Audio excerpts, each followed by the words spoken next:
The Trade. The Trade. An arranged marriage hockey romance. Arden Blackwell. Copyright 2026 Arden Blackwell. All rights reserved. No part of this book may be reproduced, distributed, or transmitted in any form or by any means without the prior written permission of the author, except for brief quotations in a book review. This is a work of fiction. Names, characters, places, and incidents are the product of the author's imagination or are used fictitiously. Any resemblance to actual persons, living or dead, events, or locales is entirely coincidental. First edition, 2026. For everyone who ever signed something they didn't fully understand and found something they never expected. We are not trapped or locked up in these bones. No, no. We are free to change. Rumi. Contents. Prologue. The Night Before the Trade. Chapter 1. Consequences on Skates. Chapter 2. Terms and Conditions. Chapter 3. For the Press, We're in Love. Chapter 4.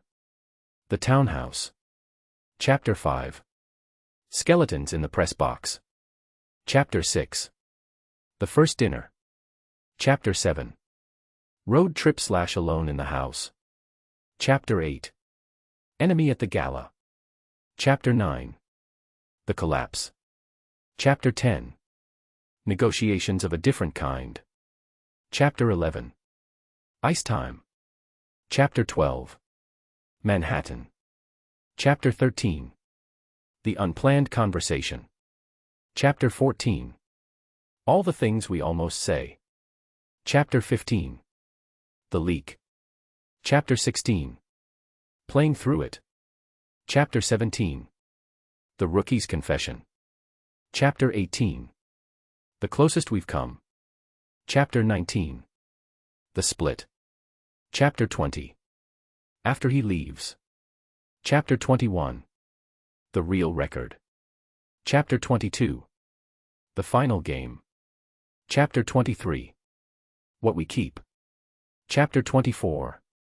Hartwell, Home. Epilogue. Opening Night, 1 year later. Prologue. The Night Before the Trade. Mara's POV. I find the contract at 11 p.m. on a Tuesday. It's sitting on my father's desk like it belongs there. Like it's been waiting for me.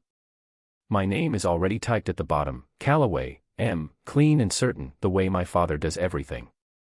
The other line reads Callahan, R, and there's no signature there yet, which means Rex doesn't know either. Or maybe he does. I don't know what's worse.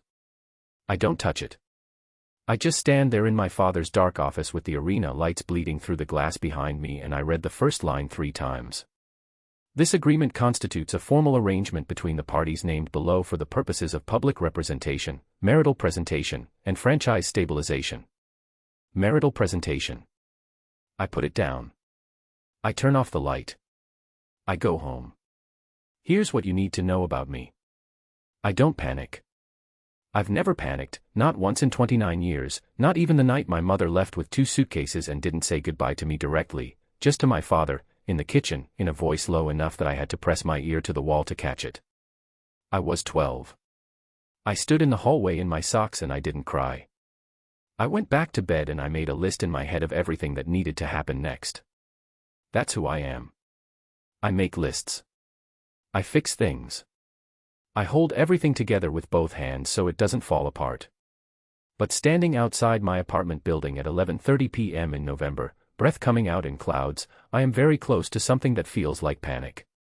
I pull out my phone. I scroll to Becca's name. I don't call. What would I even say? My father wants me to marry Rex Callahan. The words don't work in a sentence. They don't work in any arrangement I put them in. I go inside. I sit on my couch in my coat. I stare at the wall. At midnight, I get back in my car. The arena is empty when I return. My keycard still works, it always works. My father made sure of that when I was 16 and started spending more time here than at home. The security guard at the east entrance, Marcus, looks up from his desk. Miss Callaway. He doesn't ask why I'm here at midnight. He never asks. Your father's still in his office. I know. I stop. Is he asleep? Been quiet for about an hour. Good. I mean it. Don't tell him I came back. Marcus gives me the look he's been giving me since I was a teenager, half concern, half the particular patience of a man who has watched this family run itself into the ground and kept showing up anyway. Yes, ma'am. I take the stairs. The contract is exactly where I left it. I sit in my father's chair, which I never do, it feels like a line I shouldn't cross, and I pull the document toward me and I read every single word. It's 12 pages. 12 pages of terms and clauses and subclauses and conditions, all of it building toward one simple, insane thing: marry Rex Callahan for one hockey season. January through the end of the playoffs. Maintain all public-facing obligations. Share a residence, non-negotiable, verification required, and at the end of it, walk away clean. The reason is buried on page 4, but I already knew it before I found the contract. I've known it for months, the way you know a storm is coming before the sky actually changes. The league wants to relocate us. Hartwell is too small, the arena is too old, the revenue numbers are too soft, and Dominic Voss has been building his case since last spring. My father has been fighting it quietly, the way he fights everything, with stubbornness and charm and the deep, absolute conviction that this team belongs to this city. But stubbornness only goes so far. A high-profile marriage between the owner's daughter and the franchise's most recognizable player, even a controversial one, especially a controversial one, generates press. Press generates sponsors. Sponsors generate the kind of money that makes a relocation argument harder to sell. It's not insane. That's the worst part. When I strip out every personal, human, deeply horrifying element of it, it's not insane. I get to page 9 before I find the clause that stops me. Both parties agree to conduct themselves with honesty toward one another in all private communications for the duration of the arrangement. Someone handwrote that. In the margin, in blue ink, is a note: Rex's addition, non-negotiable. I stare at it for a long time. Rex Callahan, who hasn't given a genuine press conference in 2 years. Rex Callahan, who the media calls the wreck, who my father calls the best player on this team and the worst-kept secret in the league. Rex Callahan, who I have spoken to exactly 4 times, and 3 of those were in the same room as 15 other people. His one non-negotiable condition is honesty. I don't know what to do with that. I put it in a separate part of my brain and close the door. I keep reading. By page 12 I know 2 things. 1. My father is going to lose this team if nothing changes. The numbers don't lie, and I've been looking at these numbers for 3 years. We have maybe one more season before Voss's case becomes airtight. Maybe less, now that his health. I don't finish that thought. 2. I am going to sign this contract. I don't want to. I want to be very clear about that, even if only to myself, sitting alone in my father's office at 12:40 in the morning with the arena dark and quiet below me. I don't want to do this. I don't want to share a house with a man I don't know. I don't want cameras in my face at every public appearance calling me Mrs. Callahan. I don't want to perform something that should be real. But the team stays in Hartwell or it doesn't. My father built this franchise from nothing, from an expansion bid and a second mortgage and 20 years of showing up, and if I can keep it here by signing my name on a piece of paper, then that's what I'm going to do. It's a simple decision, really. When you take out all the noise. I find a pen in the top drawer. I click it twice. The sound is very loud in the quiet office. I sign. Then I sit back and I look at my name next to his, and the thing I feel is not relief. It's not fear either, exactly. It's something smaller and quieter and more honest than either of those. It's the feeling of a door closing behind you in a dark hallway, not locked, not dangerous, just shut, and realizing you didn't notice it happening until it already had. I sit there for a long time. The arena is so quiet I can hear the ice. My father's clock on the wall reads 12:58. In 6 hours, this office will fill back up: coaches, staff, the PR team, Becca with her 3 coffees and her color-coded crisis spreadsheet. In 6 hours, everything starts. I look down at the contract one more time. Callahan, R., and signed, waiting. I wonder if he's asleep right now. I wonder if he knows yet. I wonder what kind of man writes honesty as a non-negotiable condition on a fake marriage and whether that makes him better or worse than everything I've read about him. I'll find out tomorrow, I suppose. I stand up. I straighten my father's chair back to where it was. I put the contract back on the desk and I don't let myself look at my own signature again. I turn off the light. I go home for the second time tonight, and this time, I don't go back. But I don't sleep either. I lie in the dark and I stare at the ceiling and I think about Rex Callahan's handwriting in the margin of page 9, blue ink, printed letters, unexpectedly careful, and I think, whoever you are behind all that noise, I hope you mean what you wrote. Because I'm going to hold you to it. Chapter 1. Consequences on skates. Rex's POV. The penalty box smells like sweat and bad decisions. I know because I've spent a lot of time in it. Tonight it's the third period, 2 minutes left on my holding call, and I'm watching Beaumont from Detroit walk straight through our defensive zone like we left the door open for him. Which, technically, we did. Because I'm not out there. Because I'm in here, behind the glass, watching my team give up what's going to be the game-winning goal and there is not one single thing I can do about it. Beaumont scores. The Detroit bench erupts.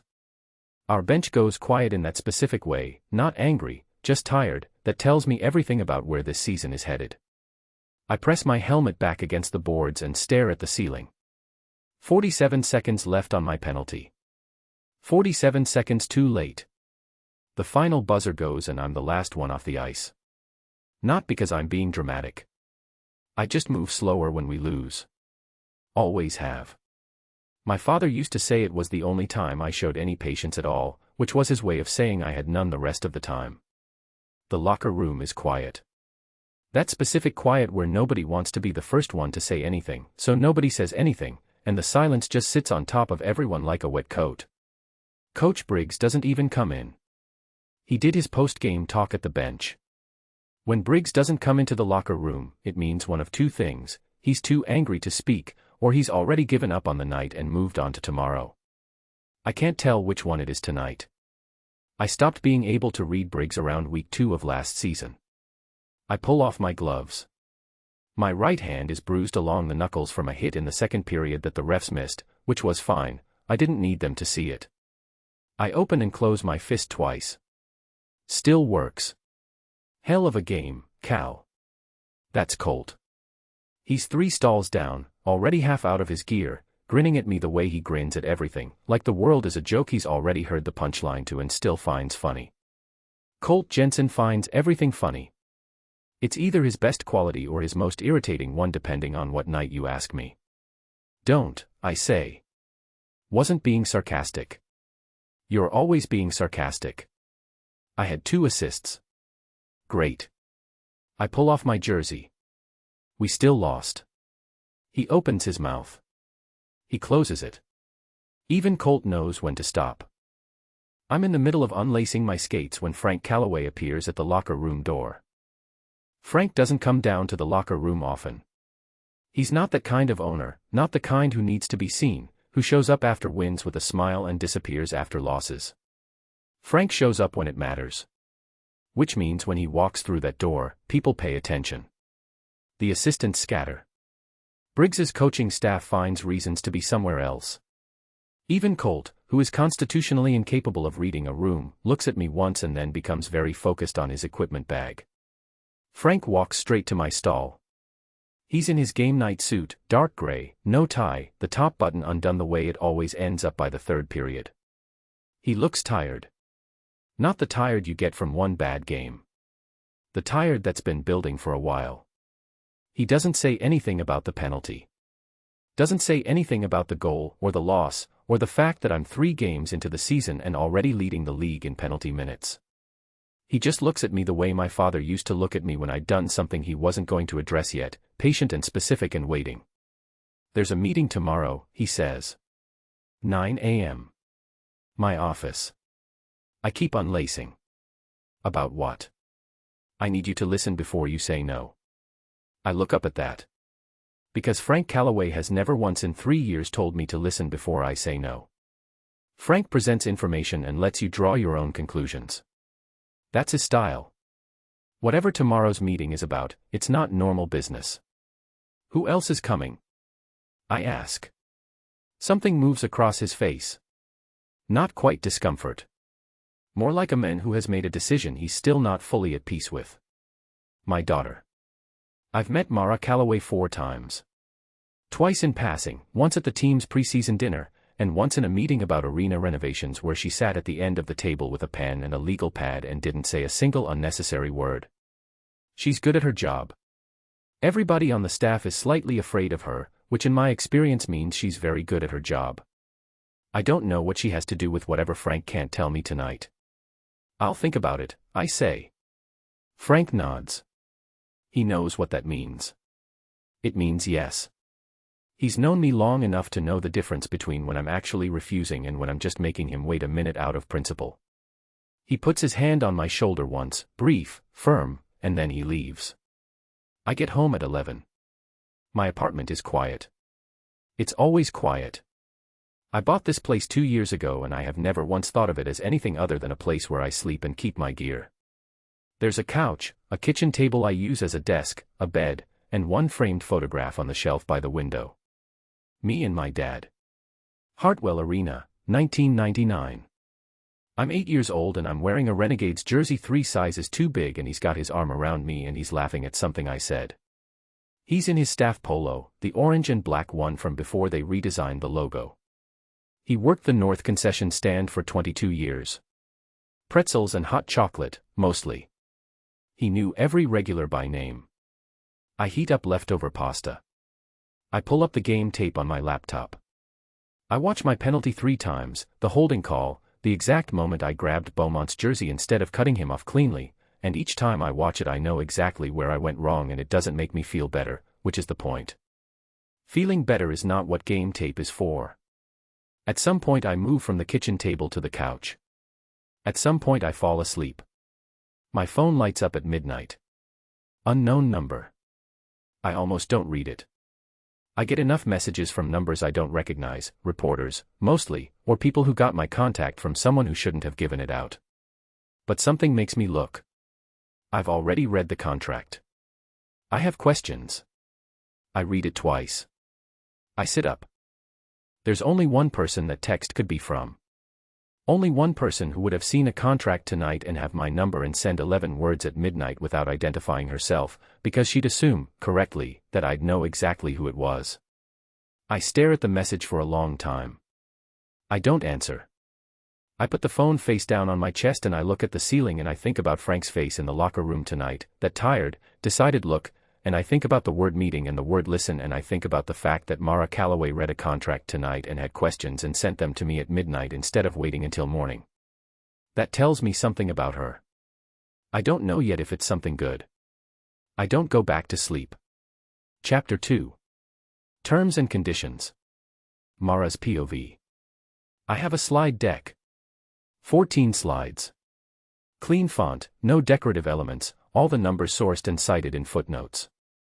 I built it at 2 a.m. after I got home from the arena because I couldn't sleep and I needed to do something with my hands. It's a good slide deck. It lays out the situation clearly, the relocation timeline, Voss's case, the sponsorship gap, the projected media value of a high-profile personal narrative attached to the franchise. It's professional. It's thorough. It makes the whole arrangement sound like a sensible business decision, which is the only way I can look at it right now without my brain doing something unhelpful. Rex Callahan does not look at my slide deck once. He walks into my father's office at 9:01, not late enough to be a statement, just late enough that the 3 of us are already seated and the coffee is already poured, and he takes the chair across from me and he looks at me. Not at my father, not at the projected slide behind me. At me. Like he's doing his own assessment and the slide deck is irrelevant to it. I click to slide 2. I'll give you the short version first, I say. Dominic Voss has been building a relocation case for 18 months. Our Q3 numbers came in 14% below projections. We have a 90-day window to demonstrate financial and reputational stability before his case goes to the full ownership committee. The details are on slides 4 through 7. What kind of stability? Rex asks. His voice is lower than I expected. Quieter. I've watched Rex Callahan play hockey, everyone in this building has, and on the ice he's all noise and force and consequence. Sitting across a conference table in a gray pullover he's just a large, still man who asks short questions and waits. Sponsorship revenue, I say. Measurable. And press narrative. The franchise needs a story the league can't argue with. He looks at my father. And the story is us. It's not a question. My father nods. Rex looks back at me. Whose idea? His, I say. I found the contract last night. Something flickers in his expression. Not surprise. He told me 2 weeks ago. Asked if I'd consider it. He pauses. I said I'd think about it. 2 weeks. My father told Rex 2 weeks ago and told me with a contract already printed with my name on it. I file that away in the part of my brain marked address this later and I keep my face completely still. So you've had time to think, I say. I have. And. He doesn't answer that yet. He leans forward slightly, elbows on the table, and he says, does your father know you're doing this to protect him? Not the franchise. The room goes very quiet. I don't look at my father. I keep my eyes on Rex because that's where they need to be right now. The franchise and my father are the same thing, I say. You can't separate them. That's not an answer. It's the only one I have. He holds my gaze for a second longer than is comfortable. Then he sits back. Something in his posture shifts, not softer, just settled, like he got what he came for. Okay, he says. I have a condition. He reaches into the pocket of his pullover and puts a folded piece of paper on the table between us. Handwritten. Not a printout, not a typed addendum, handwritten, in the same careful block letters I saw in the margin of page 9 last night. I pick it up. 3 items. The first 2 are straightforward enough, reasonable requests about press availability and schedule coordination. I'm already mentally noting how to accommodate them. The third one stops me. No line to each other, even when it's the harder choice. I read it twice. I look up. Rex is watching me with that same still expression, the one that gives nothing away, and I think, he knows I saw this in the contract last night. He knows I've been thinking about it since midnight. He put it here again because he wants to watch me react to it in person. I pick up my pen. I cross it out. Not roughly. Just a single clean line through the words. Rex reaches across the table. He takes my pen right out of my hand, doesn't ask, doesn't hesitate, and he writes it back in. Underneath my line, same words, same careful letters. He puts the pen down between us. I stare at him. He looks back. The silence stretches long enough that my father shifts in his chair. Why, I say. Of all the things you could ask for. Because everything else on that list I can manage, he says. Cameras, schedules, appearances, I can do all of that. But I'm going to be living with you. I'm going to be sitting across from you every morning in a house that belongs to neither of us, and I need to know that when you say something to me, you mean it. A beat. That's the only thing I'm actually asking for. I look at the paper. I look at my line through his words and his words underneath it. The thing is, I understand what he's saying. I understand it in the specific, uncomfortable way you understand something you didn't want to understand. He's not asking for warmth. He's not asking me to care about him. He's asking for the one thing that makes any of this survivable, that at least in the private spaces, when the cameras are off and the performance is over, neither of us has to wonder what's real. It's reasonable. It terrifies me anyway. I pull my phone out and I text Becca, come to my father's office. Now. I need a witness. Then I look at Rex. Fine, I say. But it goes both ways. I know, he says. Like that was never in question. Becca arrives in 4 minutes, which tells me she was already in the building, which tells me my father told her about the meeting, which tells me there's a chain of people who knew about this before I did that I'm going to think about later when I'm alone and can be angry in peace. She reads the contract standing up. All 12 pages. She does it with the particular focused silence of someone who is screaming internally and saving it for afterward. When she gets to the end, she looks at me. Then at Rex. Then at me again. Okay, she says quietly, She sets the contract on the desk. She picks up the pen. She dates it. Signs her name on the witness line. Sets the pen back down. Then she says, still quiet, still very controlled, "You two are going to be absolutely unhinged together." Rex looks at her. Nothing on his face. "Probably," he says. I slide the contract to my father first. He signs without reading it, he already knows every word. Then I take it back. I look at my name at the bottom. Calloway, M., signed once already at midnight in a dark office when I thought no one was watching. I look at Rex's 3 items. His crossed-out third clause with my line through it. His words underneath, rewritten, patient, waiting. I pick up the pen. I sign. He signs next. No hesitation, no pause, like he decided this before he walked in the room. Maybe he did. My father lets out a slow breath. I don't look at him. Becca starts gathering her things.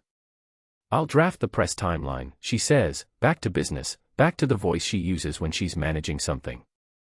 "We'll need the announcement in the next 2 weeks to hit the right news cycle. I'm thinking a joint statement first, then a..." "Becca," I say. She stops. "Give us a minute." She looks at me. She looks at Rex. She leaves. The door clicks shut behind her. It's just the two of us now. My father has found something very important to do with his coffee. Which means it's Rex and me and the signed contract between us and 12 months of something neither of us have a real word for yet. Rex is looking at the paper. Then he looks at me. "I looked you up last night," he says. "I looked you up too," I say. "And you've been penalized 41 times in 3 seasons. I hold his gaze. "You have a reputation for being the most difficult player in the league to manage. That's fair. The press calls you the wreck. Also fair. 3 separate journalists have described you as..." I stop. His eyes are almost amused. "Go ahead." "A liability dressed in skates." He nods slowly. Absorbs it. "And you still signed." "The team needs you," I say. "I'm not going to pretend it doesn't." He looks at me for a moment. Something in his face, not softening, but shifting. Like the assessment he started when he walked in is still running and getting somewhere he didn't expect. "For what it's worth," he says, "I don't care what the press says about me. I know. So when they start writing about us..." "I know," I say again. "I've already talked to Becca. We'll manage the narrative." That's not what I was going to say. I wait. He picks up the contract. He folds it, carefully, precisely, the same way he wrote those 3 conditions, and he holds it for a second before he sets it down. "I was going to say," he says, "don't read the comments." I look at him. "Seriously," he says. "Whatever they write about you, don't read it." It's such a specific, unexpected, almost gentle thing to say that I don't have a response ready. I open my mouth. I close it. My father, very quietly, covers a smile with his coffee cup. "Okay," I say finally. Rex stands up. He's taller upright than he seems sitting down. Most people shrink when they get up from a table, like the room reclaims them. Rex fills the space he moves into. 9 o'clock meeting tomorrow, he asks. I'll need the press schedule. I'll have Becca send it. He nods. He picks up his jacket. He's halfway to the door when I say, "Rex." He stops. "The third clause," I say. "I need you to know I don't cross things out because I'm dishonest." I pause. I crossed it out because honest things in writing become evidence. He turns just enough that I can see the side of his face. "I know," he says. "That's why I wrote it back in." He leaves. I sit in the chair for a minute after he goes. My father is quiet beside me. Outside the office window, the arena sits empty and bright and enormous, the ice waiting for the afternoon skate. I look at the signed contract. 12 months. 1 season. A clean exit in April. No lying to each other, even when it's the harder choice. I think about the way he took the pen out of my hand. Easy and certain, like he had every right to it. I think about don't read the comments, delivered like a warning from someone who knows exactly what the comments say. I think, whoever you are behind all that noise, you are going to be extremely inconvenient. I stand up. I straighten my jacket. Not a word, I say to my father. He raises his hands. Innocent. He is not innocent. I take the contract and I go find Becca. We have work to do. Chapter 3. For the press, we're in love. Rex's POV. I have been recognized in public before. I've been followed out of restaurants, stopped at gas stations, had my name yelled across a parking lot by men who wanted a photo and women who wanted something else. I've had reporters camp outside my building after bad games and outside the arena after bad seasons. I know what it's like to have people talk about me like I'm not standing right there. None of that prepared me for 9 a.m. on a Wednesday. Becca posts the announcement at exactly 9 o'clock. One photo, taken by Becca herself, in the parking lot outside the arena yesterday afternoon, me and Mara standing close enough to look deliberate, not close enough to look staged. Mara is looking at something off camera. I'm looking at her. In the caption it says, "Big news from Hartwell. Some things are worth keeping." By 9:47 my phone is a useless brick. I know because I'm watching it happen in real time, the notifications stacking faster than the screen can process them, the little number next to my messages climbing past anything I can track. I put the phone face down on my kitchen table. I eat my breakfast. The table buzzes continuously for 11 minutes. Colt calls my apartment landline. I didn't know he had the number. Explain, he says, the second I pick up. Meeting this morning, I say. I'll tell you after. Rex. Colt. A long pause. Is it real? I think about how to answer that. I think about a signed contract and a crossed-out clause and a woman who sent me 11 words at midnight and didn't sleep any more than I did. It's real enough, I say. He makes a sound I can't fully interpret. Okay, he says finally. Okay. Okay. You already said okay 3 times. I'm processing. Process faster. I have to find a ring. The jeweler on 5th and Clement is called Hargrove & Sons, which sounds expensive, and it is. I walk in at 10:30 in my practice gear because I didn't have time to change, and the men behind the counter, mid-50s, reading glasses, the practiced stillness of someone used to dealing with people spending money they're nervous about, looks at me the way people look at a large dog that got in off the street. I need an engagement ring, I say. He blinks. Do you have an appointment? No. I have about 40 minutes.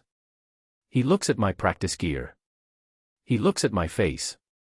Something in his expression suggests he has run the numbers on whether to ask me to leave and has decided against it, possibly because I'm between him and the door. Right this way, he says. I don't know anything about rings. I know about skate blades and grip tape and ice quality. I know which opponents lead with their left and which ones telegraph a hit. I know nothing about jewelry.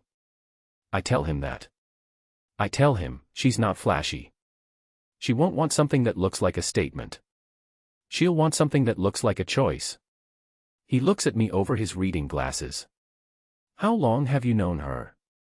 I think about the honest answer. Long enough, I say. He shows me 6 options. I pick the third one, small, clean, a single stone in a low setting that won't catch on anything, won't demand attention, won't announce itself walking into a room. It looks like something a person would actually wear. I don't know if she'll like it. I know she won't hate it. The jeweler boxes it up and runs my card, and when I sign the receipt he says, carefully, congratulations. Thanks, I say. I don't think either of us believes it yet. The press conference is at 2. I get there at 1:45 and Mara is already in the room with Becca, standing at the back wall, going over something on a tablet. She's in a dark blazer, hair pulled back, the same composed face she had in the meeting yesterday. Professional armor, Colt would call it. He has a thing for describing people that way, categorizing them. I usually ignore it. Right now I think he's right. She looks up when I come in. Her eyes go to my hand, the ring box, which I'm holding because I forgot to put it in my pocket, and then back to my face. You got it, she says. Told you I would. Becca appears between us like a referee at a face-off. Okay. Quick rundown. There are 22 journalists in that room and 7 cameras. You're seated at the table, Rex on the left, Mara on the right, me at the end. You do not touch your face, you do not look at each other like you're trying to figure out what the other person is going to say, and you do not, she points at me specifically, go quiet for longer than 3 seconds when someone asks you a personal question. Silence reads as either guilt or discomfort, and we don't need either. What reads as love? I ask. Becca stares at me. Specificity, she says, after a second. Talk about specific things. Not vague feelings. Real details. I nod. She looks at Mara. Ring. I open the box. Mara looks at it for a moment. Something moves across her face, too quick to name, and then she picks it up and puts it on. No ceremony. No performance. She just looks at it on her hand, looks at me, and says, good choice. 40 minutes, I say. I can tell.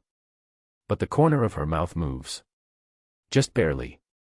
Becca checks her watch. Showtime. Here's the thing about press conferences, I hate them. I have always hated them. The questions are never about the game, they're about the noise around the game, and the noise around the game is never accurate, and correcting it only makes more noise. So for the past 2 years my strategy has been to say as little as possible, answer in short sentences, and get out as fast as I can without it looking like I'm running. Today I can't do that. Today the first question is, Rex, how long have you and Mara been together? And I have to look at them and asking it and say something that sounds like a human being talking about a real relationship. Officially. I say. Not long. But I've known her for a while. I glance at Mara beside me, just briefly. She's hard to ignore. A few pens move. Good sign, apparently. The questions come fast after that. Some are about the team, the sponsorship speculation, the relocation rumors, what this means for the franchise's future, and those I let Mara handle, because she's precise and controlled and she has actual answers. Some are about us. Those I take because I can see in Mara's posture that the personal ones cost her something she's not willing to show. Rex, what do you love about her? It comes from a reporter in the third row. Young, female, recorder out. She asks it like she already knows what the expected answer is and is daring me to give her a real one instead. I don't think about it. I just say, she argues with me like she already knows she's right and she's trying to give me time to catch up. Beside me, Mara makes a sound. It's small and involuntary and it's almost a laugh and it's gone in half a second, but not before the cameras catch it, and not before I feel it somewhere in my chest like a small clean impact. The room reacts. Not loudly, just a shift, a warmth, the specific energy of 22 journalists who have just decided the story they thought they were getting is actually more interesting than expected. Becca, at the end of the table, looks at her lap. I think she's hiding her face. It takes 40 minutes. When it's done, Mara and I walk out together because we have to, one exit, one elevator, the performance continues until we're out of sight. The cameras follow us to the elevator bank and then the doors close and the performance stops. Mara looks at the elevator floor numbers. You didn't have to say something true, she says. That was the condition, I say. She's quiet for a second. That condition was for private. There's no version of that question, I say, where a fake answer works. They would have seen it. She thinks about that. I watch her think about it, the small movement in her jaw, the slight tightening around her eyes. Fair, she says. The elevator opens. Her floor is lower than mine, she's got a meeting with the sponsorship team in 20 minutes, because Mara always has a meeting. She steps out. I stay in. Rex, she says, right before the doors close. I look at her. It was a good answer, she says. Not warmly. Just factually, like she's giving me a point on a scorecard. Then the doors close and she's gone. I ride up 2 more floors and step out into the corridor and that's when I see her. The journalist from the third row, the one who asked the question. She's in the lobby below, visible through the corridor window, standing just outside the main exit with her phone pressed to her ear. She's got her recorder in her other hand and she's talking fast, turns slightly away from the building like she doesn't want anyone to see her face. I can't hear what she's saying. I watch her for a few seconds. She shifts her weight. She glances back at the building, not up, not at me, just a general check, and then she turns her back fully and keeps talking. It might be nothing. Journalists make calls after press conferences. That's the job. But the way she turned. The speed of it. I make a note of her face. I go to practice. Chapter 4. The Townhouse. Mara's POV. I am a person who is good at living alone. I want to be clear about that.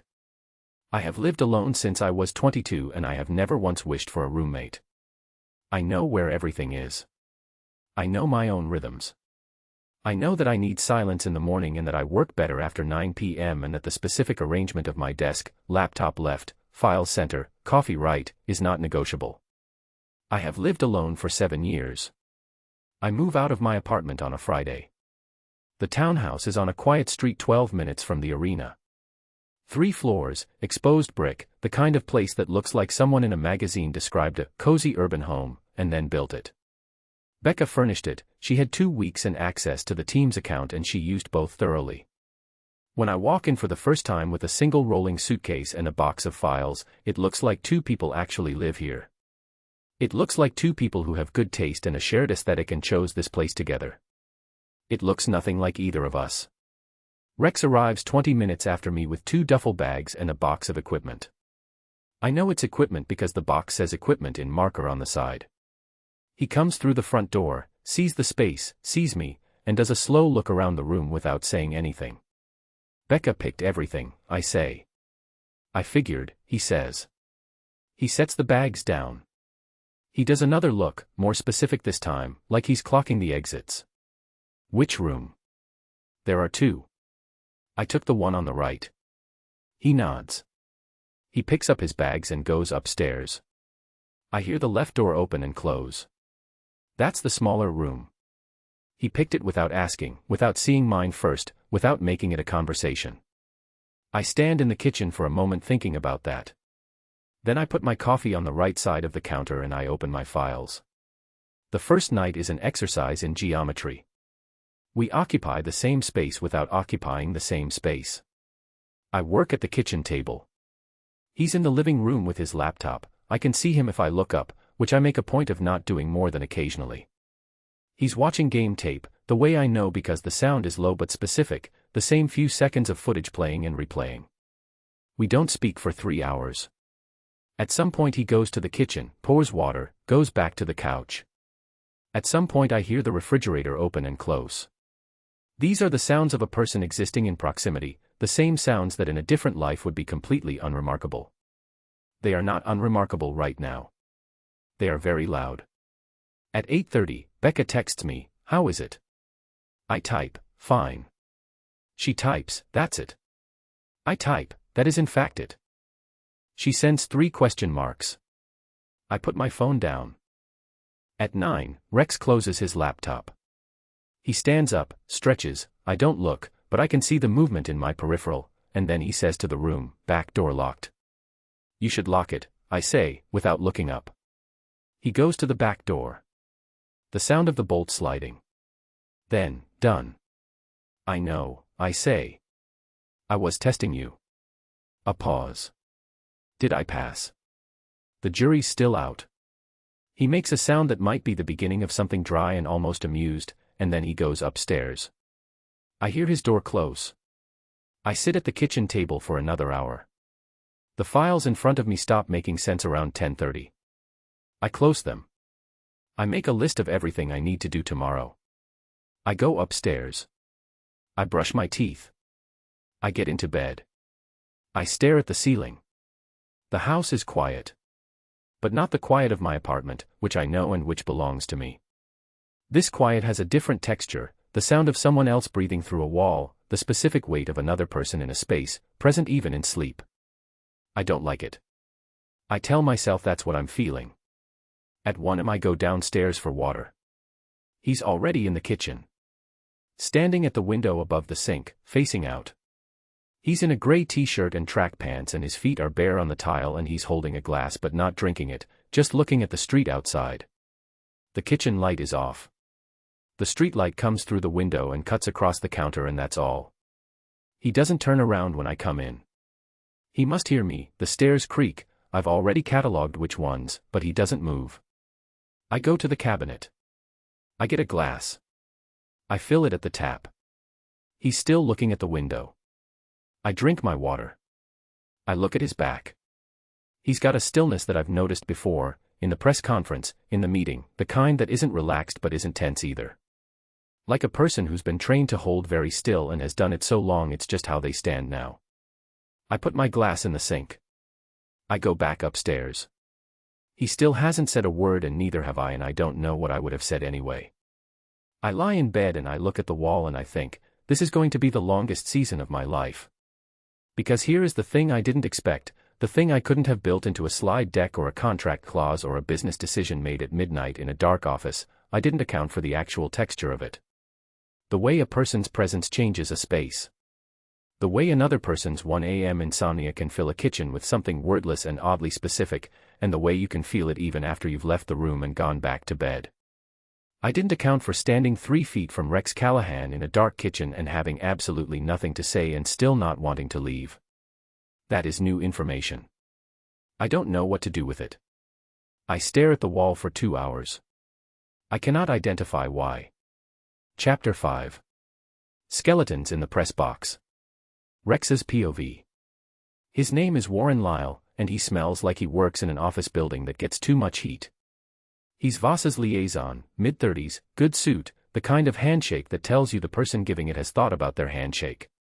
He shows up at the arena on a Tuesday morning with a visitor's badge and a clipboard and introduces himself to me in the corridor outside the weight room with a smile that has nothing behind it. Mr. Callahan. He says it like he's been practicing. Warren Lyle. I'm here on behalf of Commissioner Voss's office, just a routine check-in on the franchise's stability initiatives. Nothing to worry about. I've never trusted anyone who opens with nothing to worry about. Great, I say. I keep moving toward the weight room. He falls into step beside me. He is not invited to do this. He does it anyway. We're doing brief walkthroughs with all the key stakeholders, he says. Management, operations, and a few of the senior players. He pauses. You, specifically, were on our list. I bet I was, I say. I play that night, home game against Boston, and Boston is good this year, which means I need to be better. I need to be controlled. I can feel Briggs watching me from the bench every time I go near their power forward, waiting for me to make the move that puts me in the box again.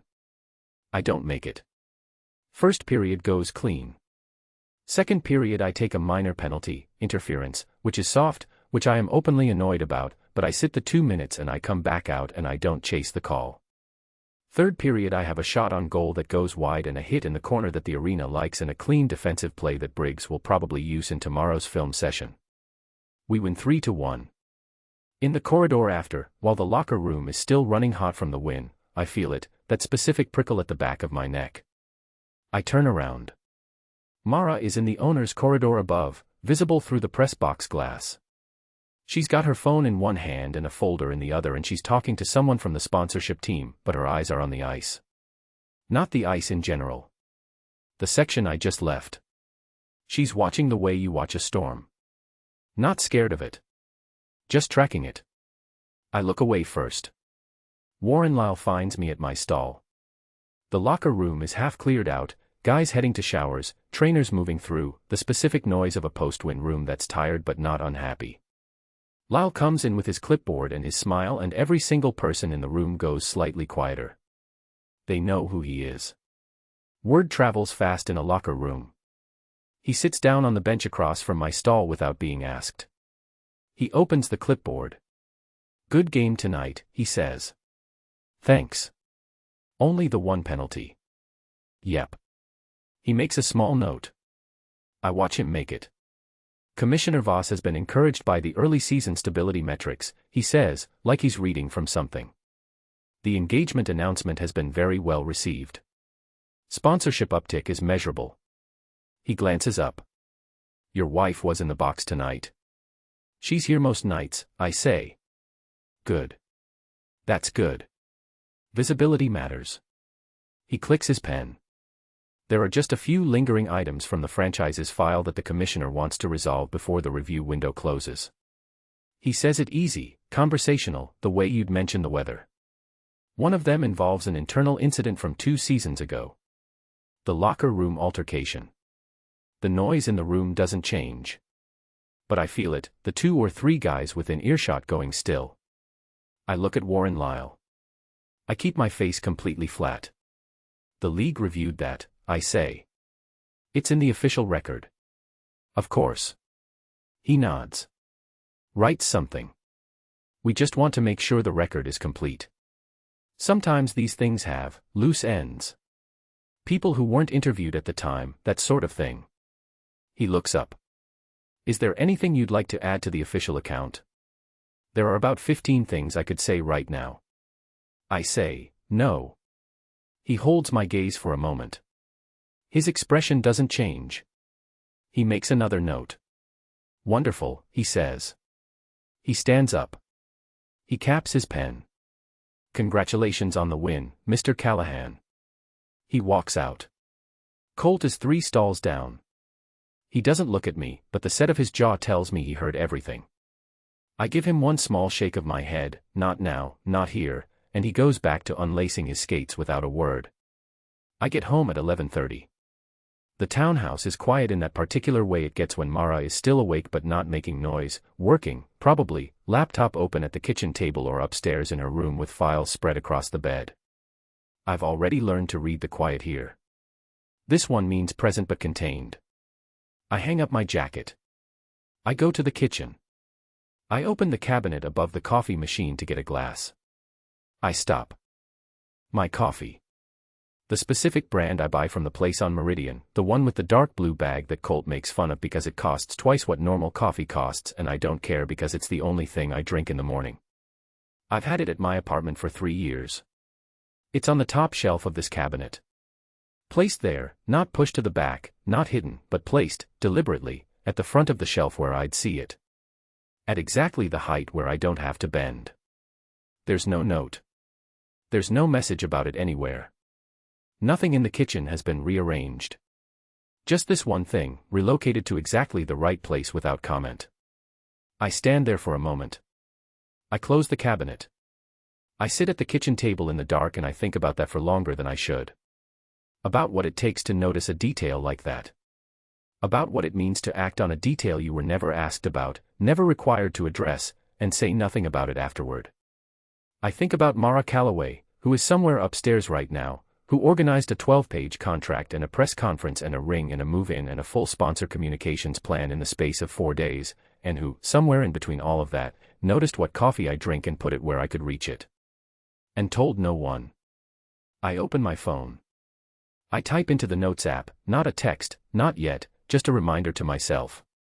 Tea or coffee? Find out. I close the phone. I go to bed.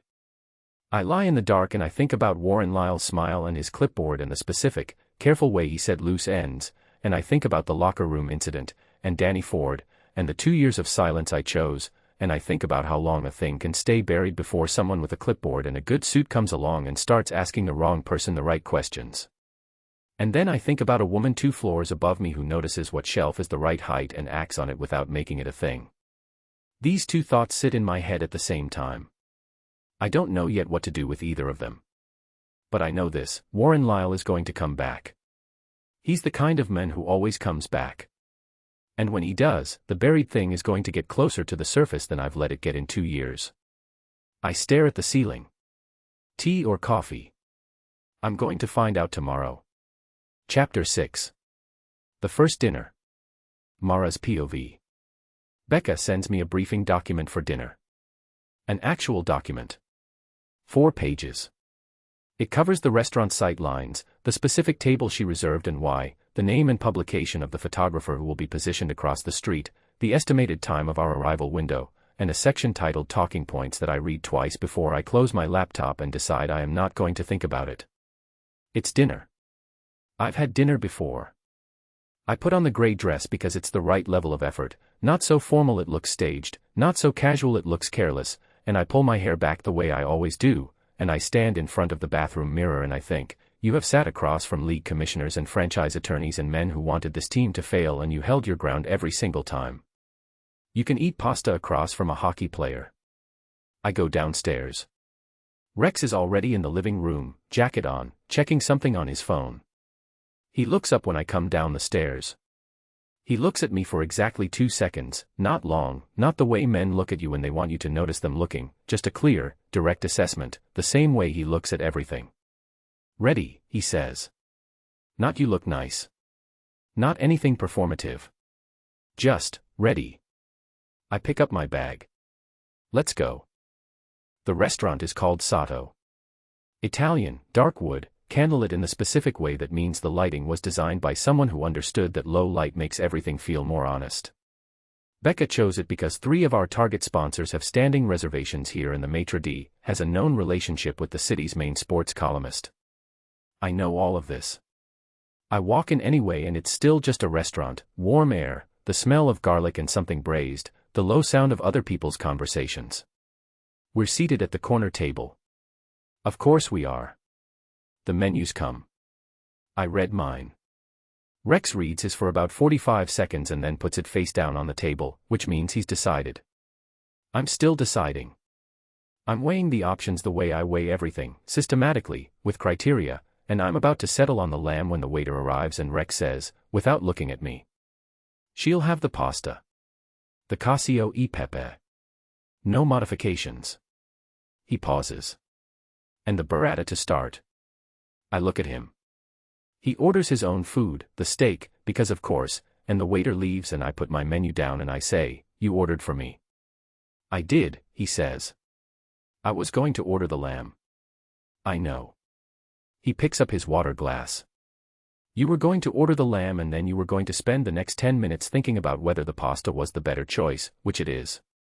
He looks at me over the rim of his glass. "You're welcome." I open my mouth. I close it.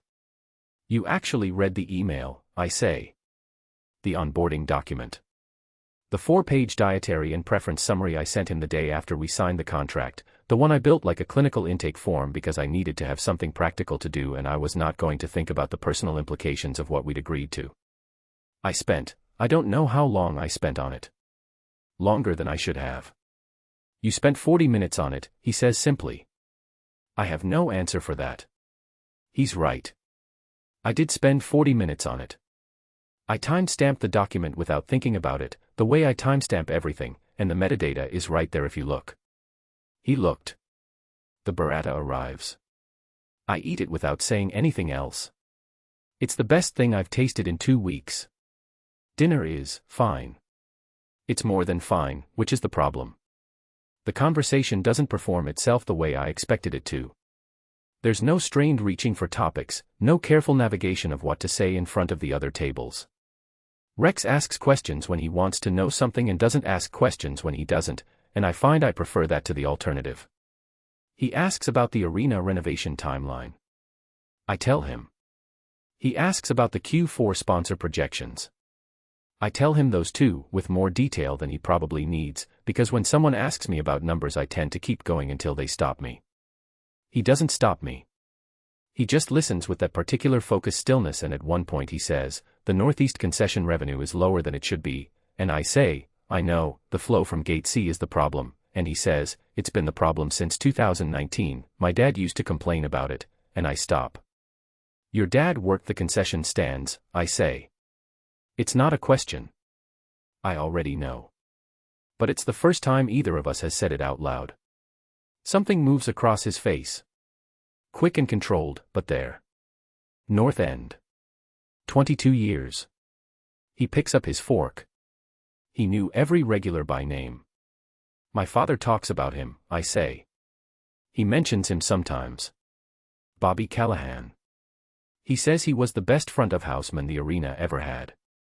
Rex is quiet for a moment. He's looking at his plate, but not eating. He would have liked hearing that, he says. I don't say I'm sorry. I can tell from the way he holds himself that he doesn't want the particular weight of that. So I just say, the Northeast concession situation is on my list for the renovation proposal. Gate C is in phase 2. He looks up. Good, he says. It's not much. But something in his face settles, the way things settle when someone has done something right without being told what right was. I eat my pasta. He eats his steak.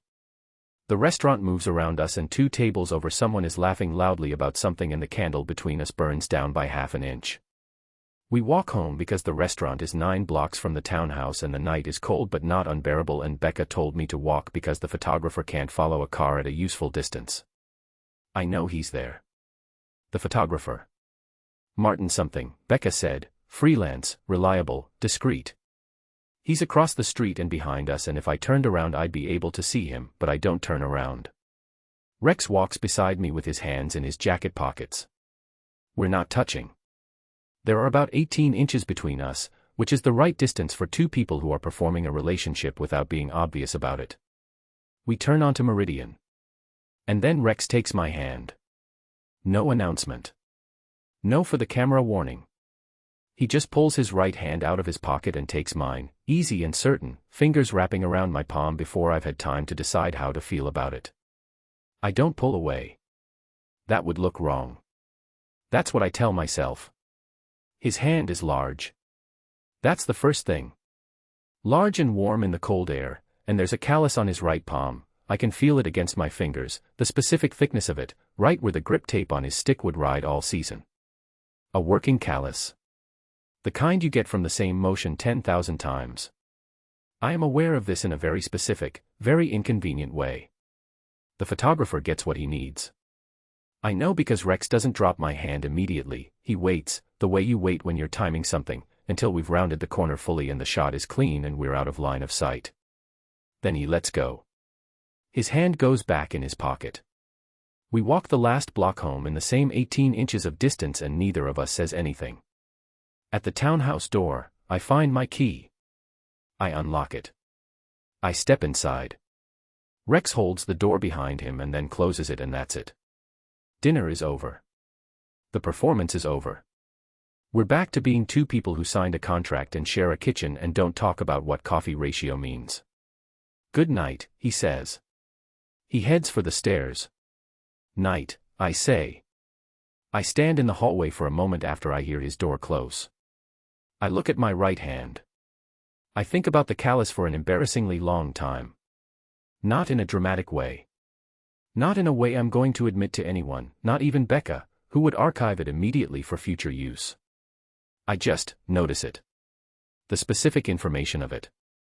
The way it told me something about him that no press conference or contract clause or Wikipedia entry could, something true and physical and unglamorous. This is a man who holds the same thing, the same way, for long enough to leave a mark. I get ready for bed. I check my emails. I review tomorrow's schedule. I think it was a performance. He took my hand because the camera was there and he knew the angle, and he is better at this than I gave him credit for. I think he waited until exactly the right moment. He has good instincts and he used them. That's all. I put my phone down. I stare at the ceiling. I think about the pasta, which was exactly right. I think about you spent 40 minutes on it. I think about him going still when I mentioned his father, and settling again when I said Gate C was on the list, like that was the only acknowledgement he needed. I think this is what the contract calls public-facing obligations. I am going to keep thinking that until I believe it. Chapter 7. Road trip / alone in the house. Rex's POV. Rex. Calgary is cold in a way that gets inside your gear and stays there. We land Tuesday morning, practice at 2, game at 7.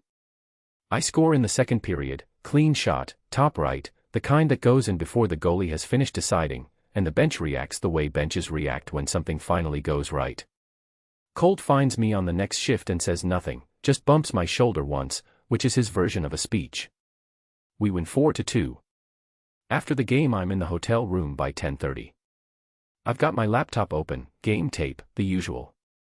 The room is the same as every other road room, bed, desk, window with a view of another building, the specific white noise of a hotel HVAC system that never quite disappears. I'm fine. I've done 100 road trips. I'm fine. At 11 I realize I left a package delivery scheduled for the townhouse, equipment order, supposed to come Thursday. I need to know if someone will be there to receive it or if I need to redirect it to the arena. I call the townhouse number. I have Mara's cell. I don't use it. The cell feels too direct, too much like reaching out instead of solving a logistics problem, and that distinction matters to me right now.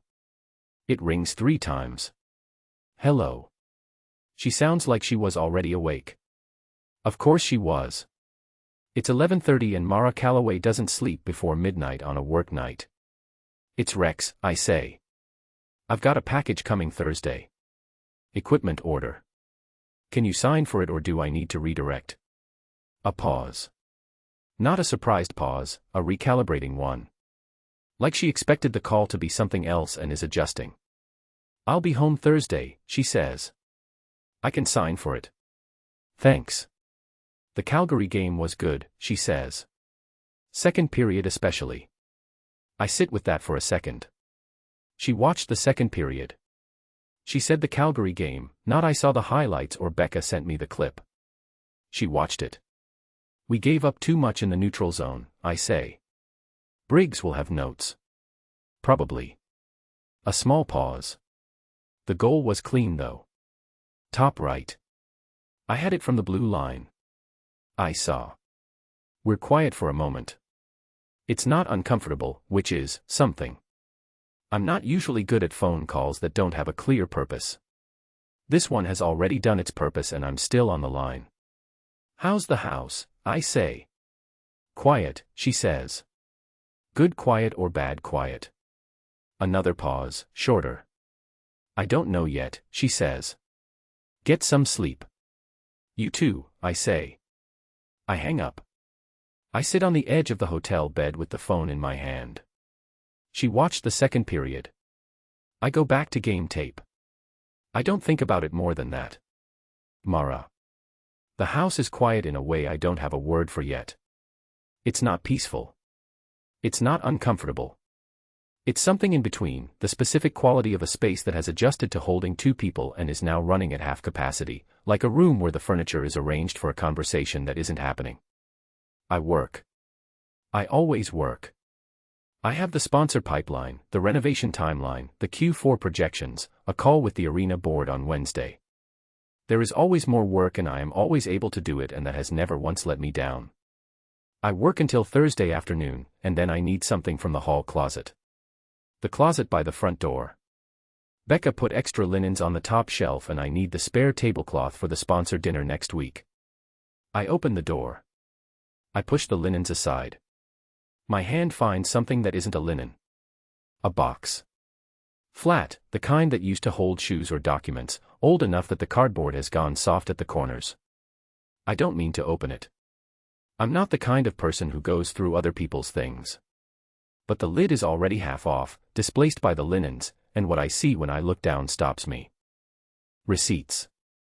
A stack of them, paper-clipped, the old kind with the thin carbon copy underneath. I pick up the top one without thinking. Hartwell Arena North Concession 2004. Below it, another from 2006. Another from 2011. They go back further than that. I can see the edges of older ones underneath, paper gone yellow at the edges. There's a napkin. Arena branded, orange and black, the old logo from before the redesign. On it, in faded ink, opening night 1997. Bobby plus Rex. And a small drawing, a hockey stick, lopsided, the kind a kid draws. I put the napkin down carefully. My hand is steadier than I expect. At the back of the box, face down, is a photograph. I pick it up. Bobby Callahan behind the pretzel cart. North Concession stand, the original one, before the renovation. He's wearing the orange staff polo and he's got both hands on the counter and he's grinning at whoever's taking the photo, full, unguarded, the laugh still happening. He looks like a man who is exactly where he wants to be. I stand in the hallway with this photograph in my hand for a long time. Rex has been in this building since he was 8 years old. He grew up inside these walls, inside this team, watching his father work a concession stand for 22 years. And then his father died and Rex kept coming back anyway, kept playing for a franchise the league was trying to take away, kept taking penalties and bad press and the rec headlines and all of it, and he never once said publicly why. But it's here. In a soft-cornered box in the hall closet. It's been here since move-in day. I put the photograph back exactly as I found it. I put the napkin on top of it. I put the receipts back in order. I put the lid back at the same half-open angle. I get the tablecloth from the top shelf. I close the closet door. I do not mention it. Not to Becca, not to my father, not in a text to Rex in Calgary or Vancouver or wherever the road trip goes next. It is not mine to mention. But I know it now. And knowing it changes the shape of something I couldn't name before. Rex. I come home on a Thursday. 5 games. 3 wins, 1 loss, 1 overtime loss that I'm still angry about. 9 days. The townhouse is lit from inside when I get there. It's 9 p.m. and the kitchen light is on and there's a shadow moving past the window, which means she's still up, which means it's a normal night. I let myself in with my key. I drop my bags in the hallway. The coffee maker on the counter is still warm. There are 2 cups beside it. I don't ask about it. I don't ask how she figured out the ratio, not just the brand, which she put in the cabinet while I was in Calgary, but the ratio, which is specific and which I've never told anyone because no one has ever asked. I know exactly how she figured it out because Mara Calloway figures out everything the same way. She pays attention until she has enough information, and then she acts on it, and then she doesn't make a production of having done it. She comes out of the office, the small room off the kitchen she claimed on day 2, and she looks at me the way she looks at me when I come back from anywhere, one clean look, top to bottom, checking that everything is in the same configuration as when I left. Package came, she says. I put it in your room. Thanks. There's coffee. I see it. She goes back to her office. I pour the coffee. I sit at the kitchen table and I drink it, and it's exactly right, which she knew it would be, which is why she made 2 cups, which is why she didn't say anything about it. I sit there for a while after the coffee is gone. The house is quiet. But it's not the hotel quiet or the apartment quiet. It's the quiet of a place that has 2 people in it, one of them working 3 rooms away, and I have been gone for 9 days and now I'm back and the coffee was ready.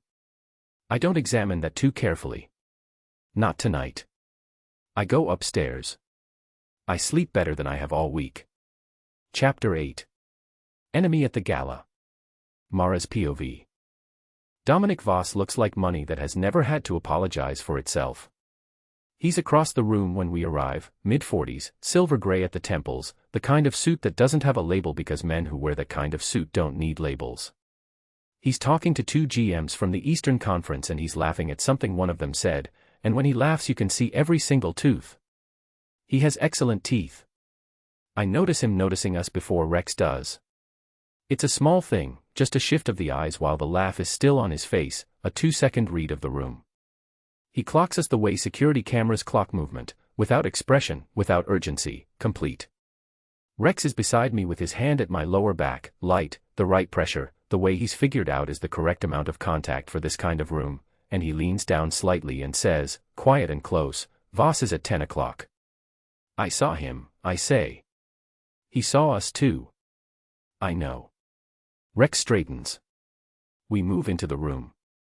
The league's winter sponsor gala runs 3 hours and involves roughly 200 people, an open bar, a string quartet I never hear clearly over the noise, and the specific social choreography of an industry event where everyone knows what everyone else is worth and acts like they don't. I've been to this event 4 times. I know how it works. You move in a circuit, the new sponsors first, because they need the most attention, then the established ones, because they need to feel they haven't been overlooked, then the league officials, because ignoring them reads as either arrogance or weakness and you can't afford either. Rex has never been to this event. You wouldn't know it. He moves through the room the way he moves on ice, not aggressively, but with the kind of presence that makes space, that makes people turn slightly when he passes, that makes conversations rearrange themselves around him. He doesn't perform warmth. He doesn't need to. He remembers what people tell him. The GM from Pittsburgh mentions his defensive line in passing and Rex, 10 minutes later, brings it up to the men himself without it looking like a calculated move. Because it isn't. He just listened.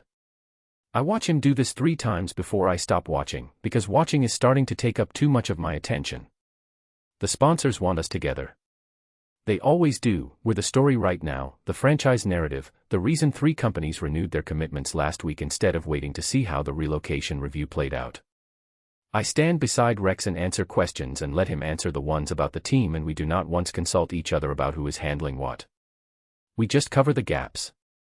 Like we've been doing this for years instead of 3 weeks. Like the contract is already irrelevant. I put that thought away. Dominic Voss finds us at 40 minutes in. He materializes at my left shoulder between one conversation and the next, smooth and unhurried, and when I turn he's already got his hand extended and his excellent teeth on display. Mara. He takes my hand. You look wonderful. Dominic. I give him the handshake he expects. I don't think you've met my husband. Something flickers behind his eyes at that word. Husband. Just for a second. Rex Callahan. Rex takes his hand. His grip is controlled, firm enough to register, not so hard that it becomes a statement. I've noticed he calibrates exactly. Of course. Voss's smile stays exactly where it is. The league's been following your season closely, Rex. Impressive turnaround in the penalty numbers. Still working on it, Rex says. Aren't we all? Voss turns to include us both, the smooth pivot of a man who manages conversations professionally. I've been so pleased to see the franchise responding to the stability initiative. The sponsorship uptick is significant. He pauses. Remarkable timing. The word hangs there. Remarkable. Good management, I say. The team has been building toward this. The numbers reflect that. Of course. He nods like he agrees completely. And the personal element certainly doesn't hurt. The 2 of you have been quite the story.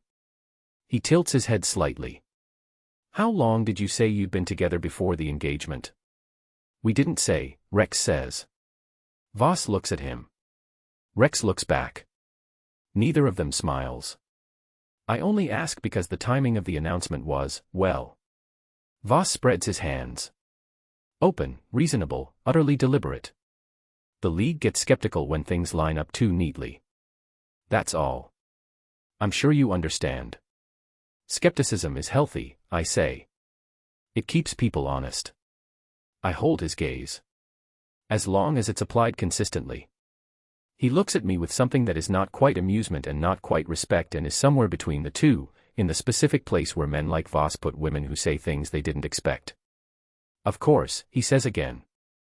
He stays for 15 minutes.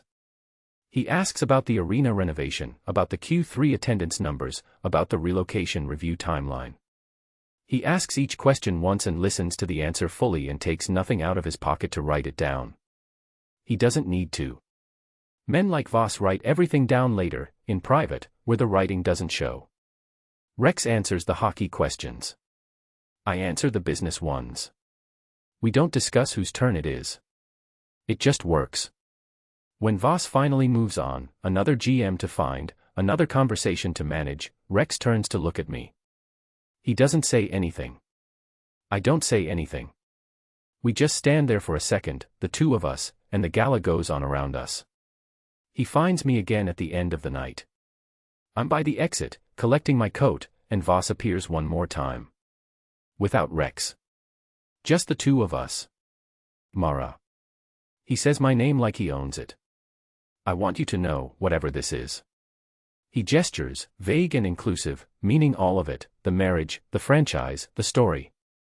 It's impressive. You've managed it well. Thank you, I say, because it costs nothing. I just want you to know, he says, the franchise decision isn't personal. It never is. He pauses. It's about what makes sense for the league. I look at him. I think about my father in his office signing documents he couldn't tell me about. I think about the scrapbook in the hall closet.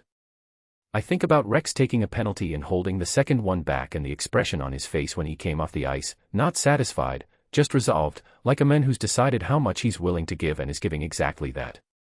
I appreciate that, I say. And I want you to know, Dominic, the decision for us isn't personal either. I smile at him, the specific smile that has the same number of teeth as his and none of the warmth. It's about what makes sense for Hartwell. He looks at me for a moment. Fair enough, he says. He puts his drink down. Good night. He leaves. Rex is waiting outside with the car.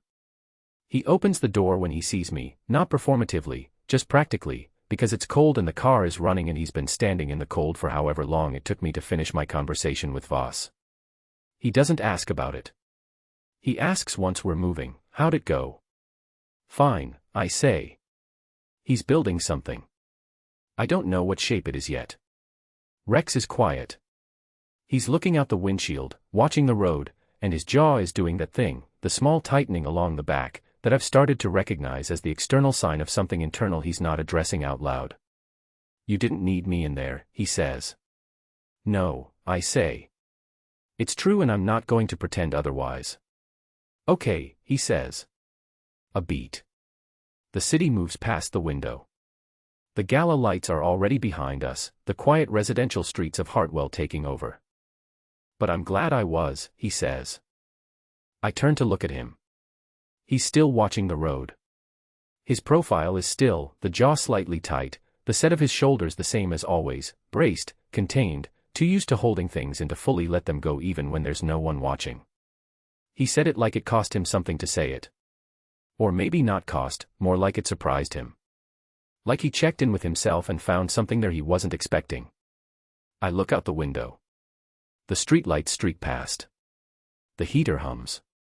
Rex drives without music, without commentary, just the quiet competence of a man who knows where he's going. I do not let myself examine that sentence. I'm glad I was. I do not turn it over in my head or look at it from different angles or ask myself why he said it. I put it in the same place I put the callus and the coffee cups and the photograph in the hall closet and I keep it there, sealed, filed under information that does not require action. I'm very good at doing that. I'm going to keep being very good at it. The car turns onto our street. The townhouse windows are dark, I left the back light on, just the one, enough to see the door. Rex parks. We go inside. We say goodnight at the foot of the stairs. I go to bed. I lie in the dark and I think about Dominic Voss and the shape of the thing he's building and whether I have time to figure out what it is before it's finished. That is what I think about. That is the only thing.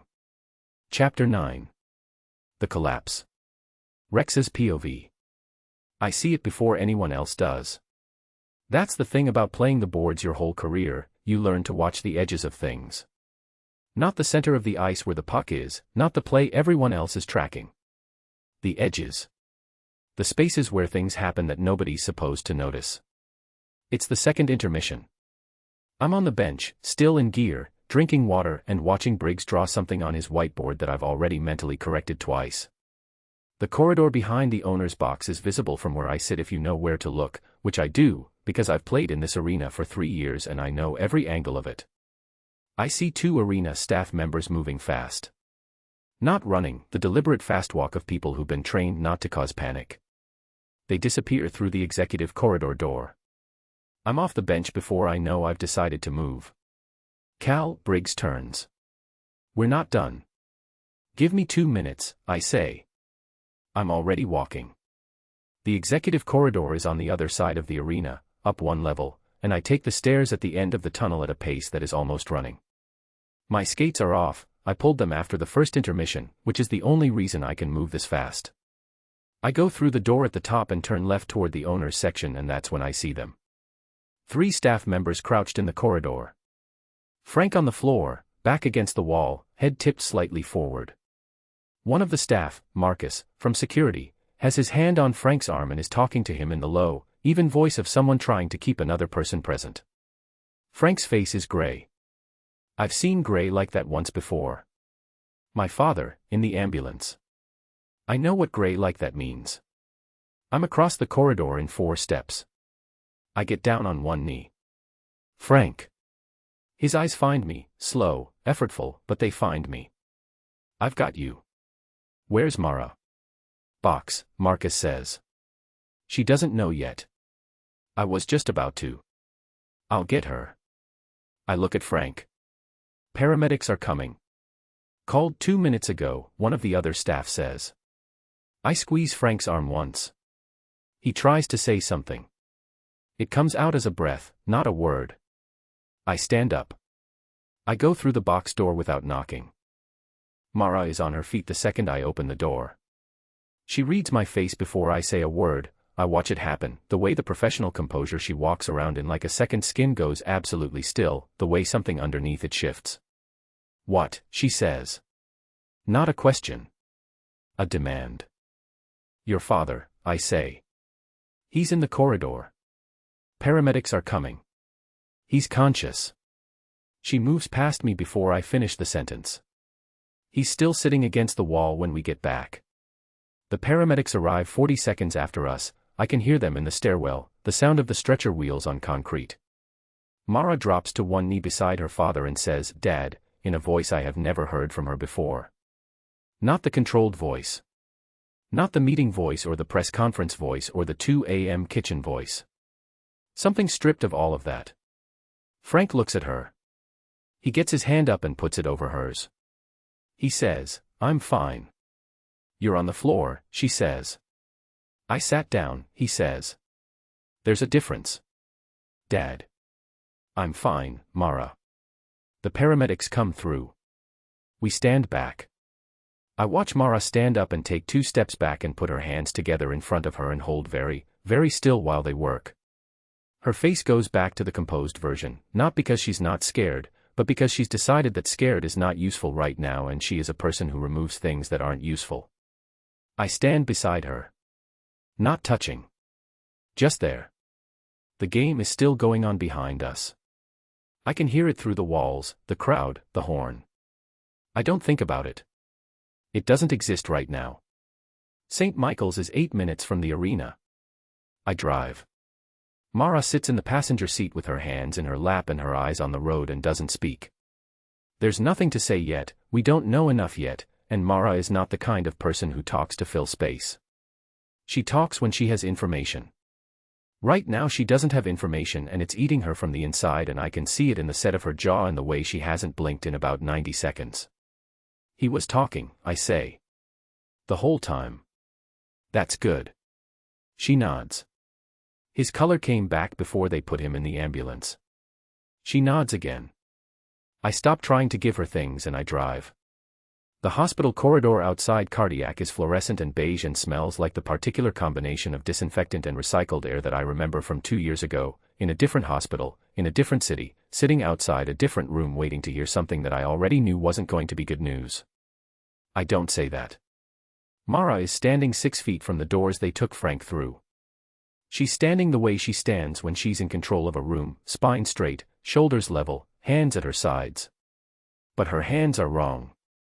She's got her right thumb pressed into her left palm, just pressing, not moving, the way you press on something that hurts to remind yourself it's real.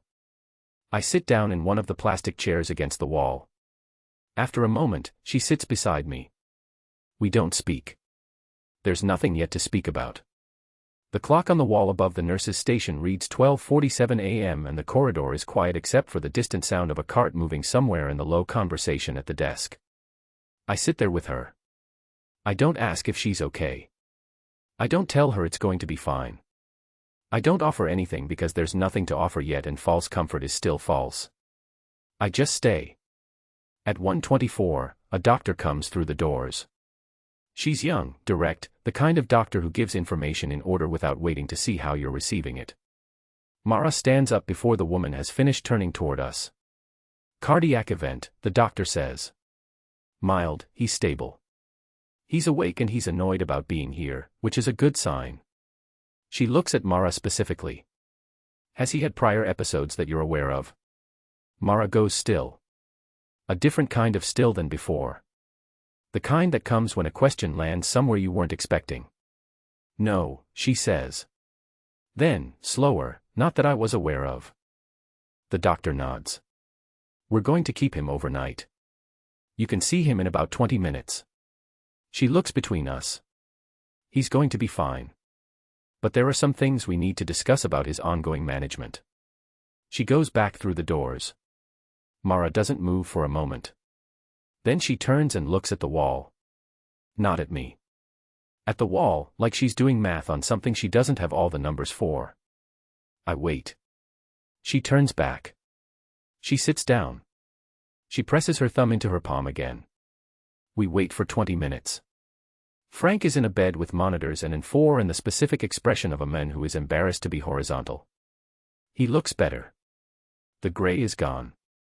He argues with the nurse about his blood pressure cuff for 30 seconds before Mara says, "Dad," in the stripped voice again, and he stops. I stand in the doorway while she goes to him. It's not my moment. I'm aware of that. I lean against the doorframe and watch the two of them, Frank taking her hand, Mara sitting in the chair beside him, the way she leans forward with her elbows on her knees like she's trying to get close enough to check every detail herself. Frank looks over her shoulder and sees me. Something moves in his face. Not guilt, something adjacent to it. The expression of a man who has been managing a timeline and knows the timeline is now out of his hands. I look at him. He looks at me. I look away first. We leave at 2:10 a.m. Frank is asleep. The nurse said rest, and Mara said she'd be back in the morning, and Frank said I'm fine one more time with his eyes already closing, and that was that. We walk to the car in the cold without speaking. I drive. Mara looks out the passenger window. At the light on Meridian she says, "He's been hiding it for 8 months."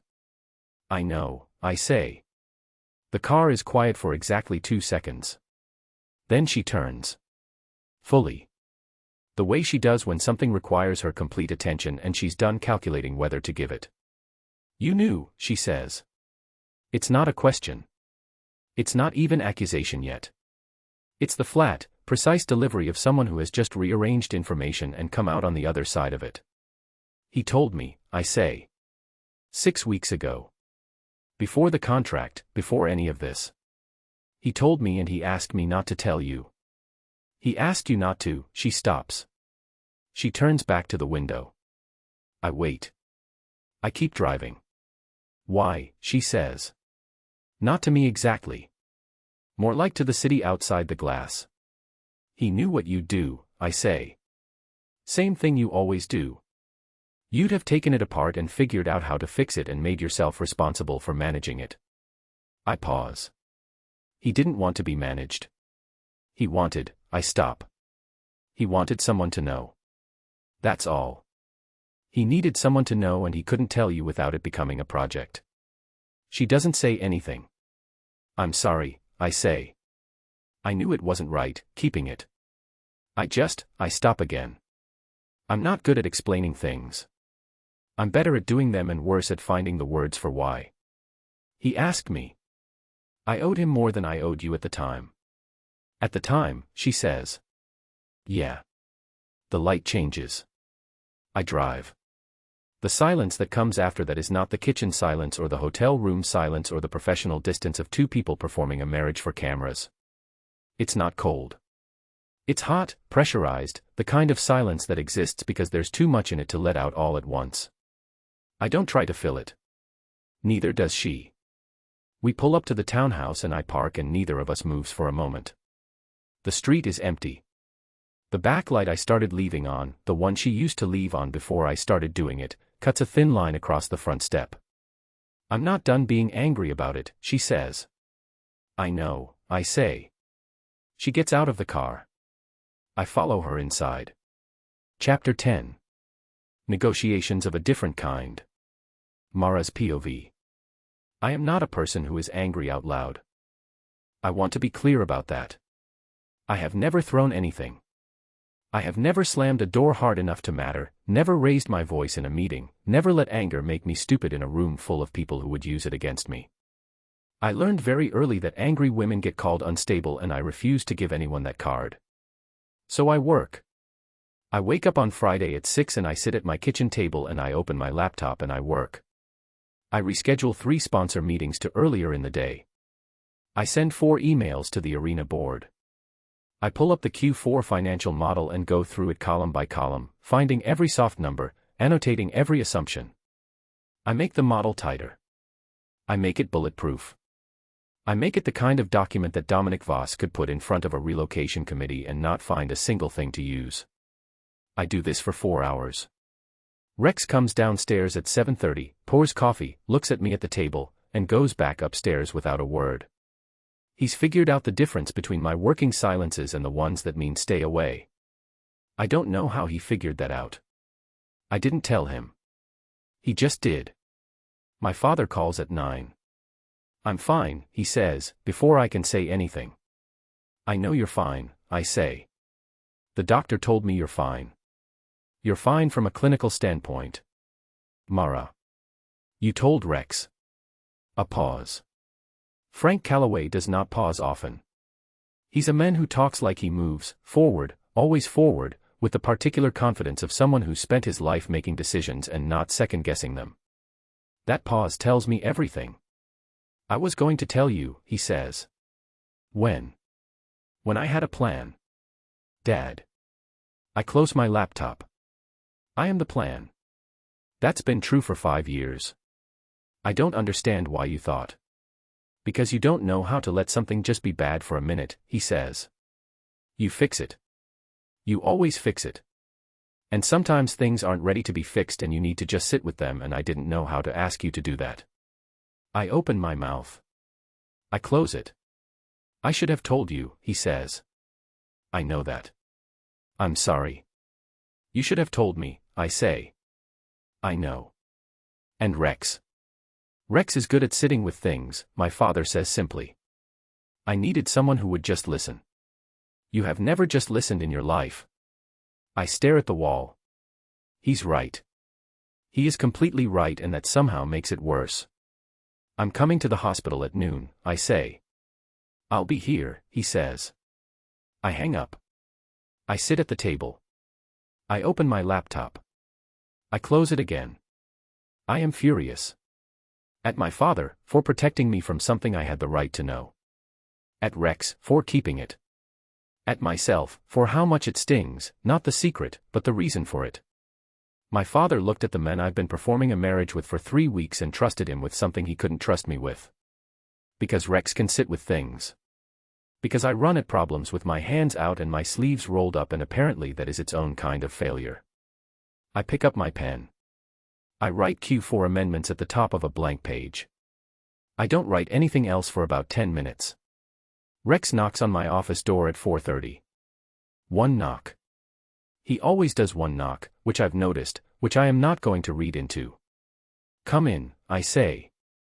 He opens the door and leans against the frame, not coming in fully, respecting whatever boundary the doorway represents, which is something else I've noticed about him. He doesn't take space that hasn't been offered. He waits at the edge of rooms until someone makes it clear he can enter. He looks at me.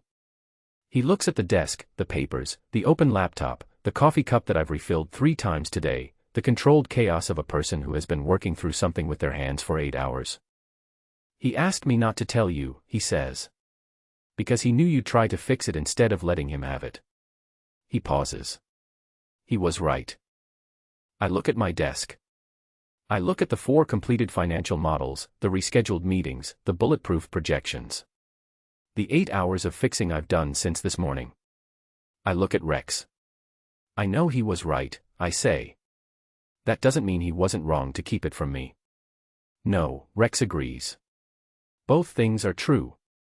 I sit back in my chair. When he told you. What did you say?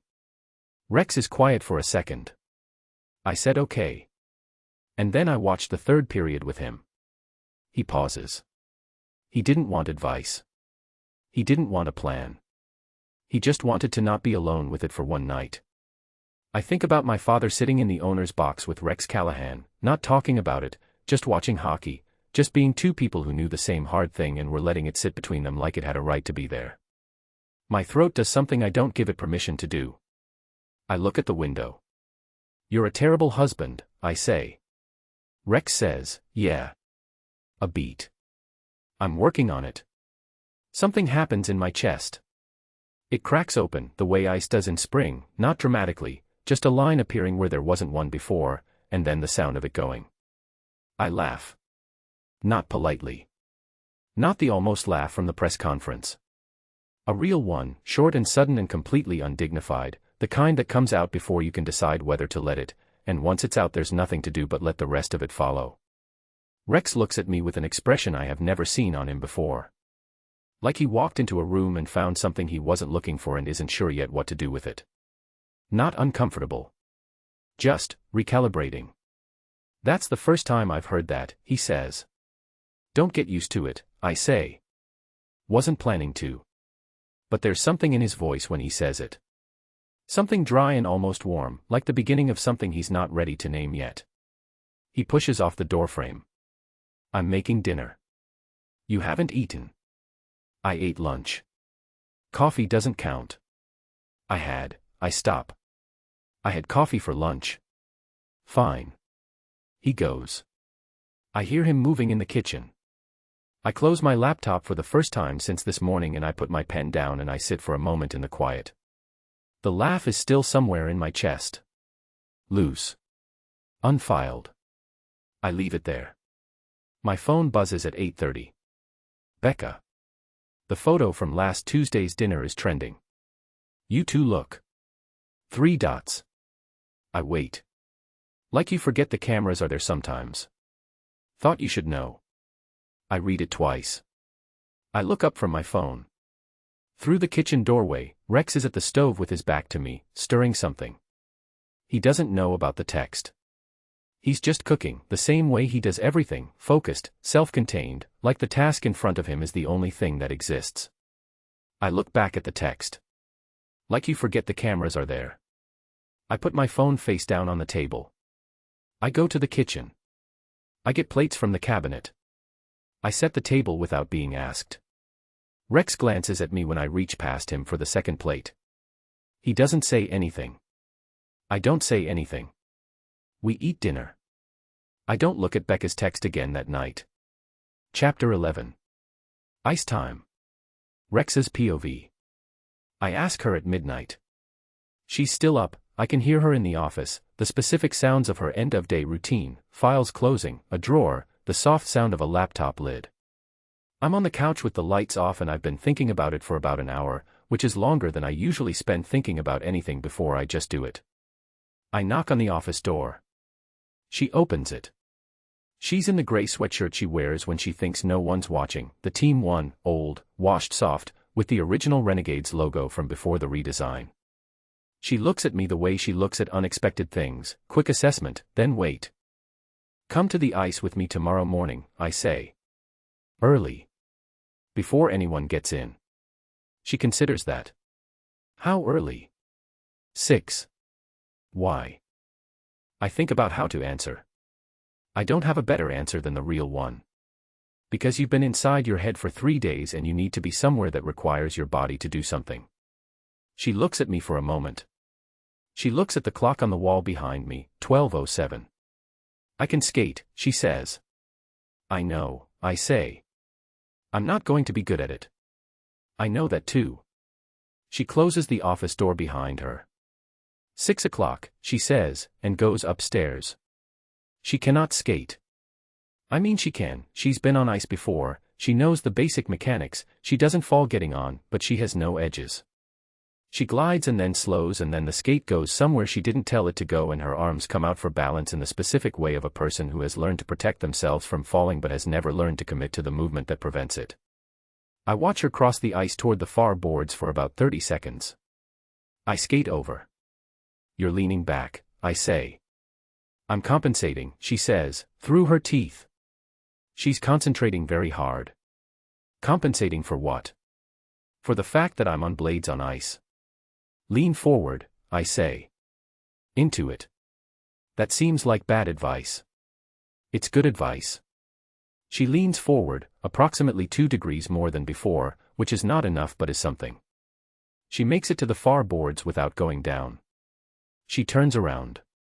She looks at me from the far end of the ice with her arms still slightly out for balance, in the gray sweatshirt and skates and her hair down for once, and she says, happy. Getting there, I say.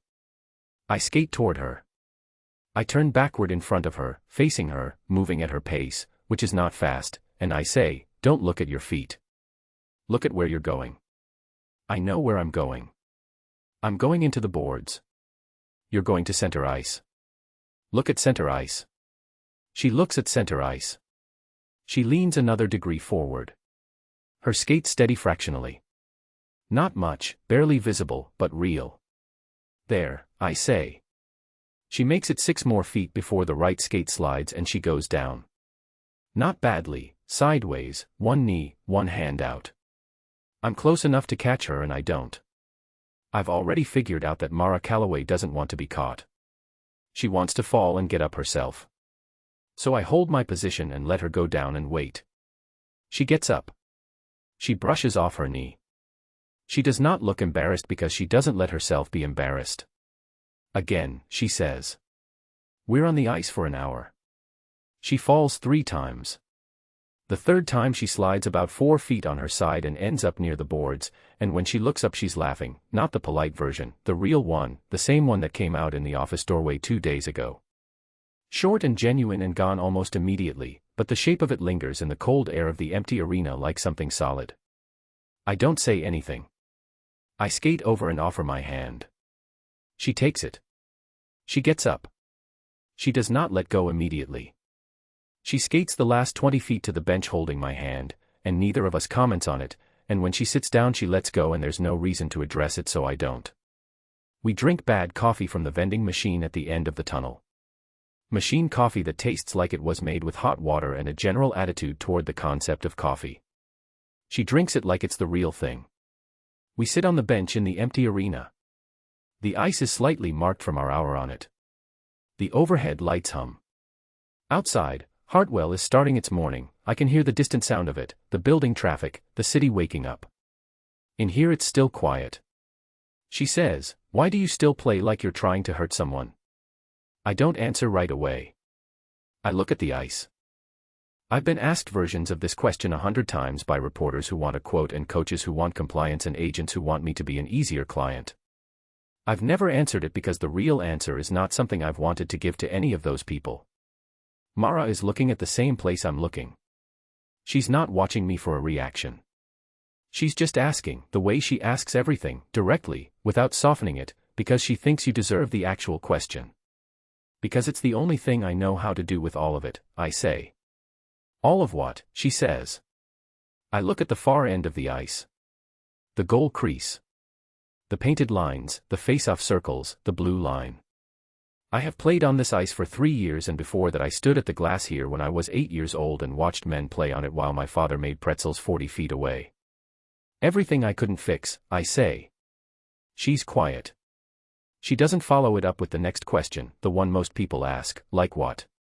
Or tell me more or some version of pushing the door open further than I've opened it. She just lets it sit. She wraps both hands around her bad coffee and looks at the ice and lets it sit there between us like it's allowed to be there. That is not something a lot of people know how to do. I finish my coffee. I crumple the cup. We should get back, I say. I've got morning skate at 8. I know, she says. I have the schedule. She stands up. She pulls off her skates, she's figured out the laces faster than I expected, and she puts on her shoes and she's already becoming the Mara who runs operations and manages timelines, putting herself back together the way she does every morning, piece by piece, until she's the version of herself she shows the world. But not quite. Something is slightly different from the hour on the ice. Something just below the surface of her, looser, less filed. She says, "Thank you for bringing me here." "Anytime," I say. She looks at me for a second. Then she nods once, the small decisive nod that means something has been registered and stored, and she heads down the tunnel. I stay on the ice for another 20 minutes alone. I run drills. Not structured ones, just movement, just the feel of blades on ice and the resistance of it and the specific physical clarity that I have only ever found here, in this arena, in the place that has meant more things to me than I have words for. I think about what I said on the bench. Everything I couldn't fix. I've never said that to anyone, and the fact that I said it to Mara Calloway at 7 a.m. in an empty arena and she didn't try to solve it, just held it with me for a minute, the way my father taught me things should be held, is something I'm going to have to think about carefully. Not now. Now I have morning skate. I go through the tunnel. I go to the locker room. I change. I don't think about it. That night, on the other side of the wall between our rooms, I hear her. Not voices, just the sound of her moving, the creak of her desk chair, the faint blue light under the door that means her laptop is open. She's working late again. She always works late. I lie in the dark and I think about tomorrow's game. I think about the way she leaned into the ice this morning, 2 degrees further than she wanted to, because I told her to and she decided that was good advice. I don't think about what she's doing on her laptop at midnight. Mara. I open every article about the locker room incident. There are more than I expected, 23 pieces across various outlets, ranging from straight reporting to the kind of analysis that recycles the same 3 facts across 6 paragraphs. I read them all. I read them in order, chronologically, and I take notes the way I take notes on financial documents, flagging inconsistencies, marking the things that don't line up. And there are things that don't line up. The timeline, first. The incident was reported 2 days after it happened, which is not unusual, but the 2-day gap came after a closed team meeting that 3 separate sources reference without describing. The rookie, Danny Ford, who suffered the injury, gave a single brief statement and then nothing. No follow-up. No further comment, not even when Rex was publicly named. For someone whose season ended because of what happened, Danny Ford is extremely, specifically quiet. And Rex never denied it. Not once. He said, "I have nothing to add to the official record, to the league, to the press, to Warren Lyle in our locker room 2 weeks ago," but he never said that's not what happened. Those are different sentences. I close the laptop at 1:15 a.m. I sit in the dark with my notes and I think about everything I couldn't fix, and I think about a man who absorbs bad press like it's just weather, who never explains himself, who keeps a scrapbook in the hall closet and tells me the 3rd clause is non-negotiable. He did not do what they said he did. I don't have proof of that. I have a timeline that has gaps in it and a rookie's silence and 2 years of nothing to add that never once became a denial. But I know. I put my notes in the locked file on my desktop. The one I use for things I'm still building a case around. I go to bed. I lie in the dark and I listen to the quiet house and I think, whatever it is you're protecting, Rex Callahan, I am going to find it. And when I do, I'm going to need you to let me. That is the part I'm less sure about. Chapter 12. Manhattan. Mara's POV. The dress is Becca's fault. She shows up at the townhouse at 4:30 with a garment bag and an expression that means she has already decided and is not entertaining alternatives. She hangs the bag on the back of the bathroom door and unzips it and says, "Don't." I look at the dress. It's deep navy. It's not inappropriate, it covers everything it needs to cover, but it is the kind of dress that announces itself. The kind my mother used to wear on the nights she wanted my father to remember she existed outside this building, outside the franchise, outside all of it. "Becca," I say. "Don't," she says again. "It's New York. The whole league is going to be there.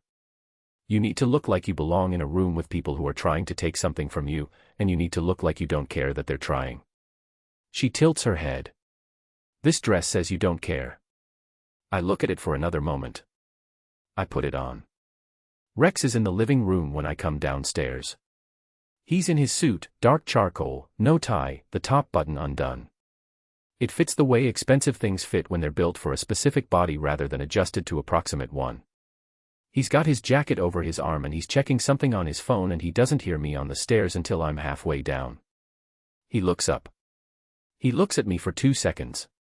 The same 2-second assessment he always does, the one that starts at the top and ends at the bottom and tells him everything he needs to know about a room or a situation or apparently a person in a navy dress. He says, "Ready." That's it. That's all he says. I grab my bag off the hook by the door. Cars outside. I know. We go.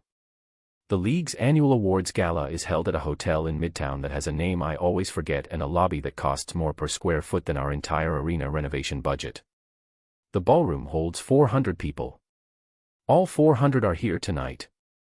I have been to industry events my entire life.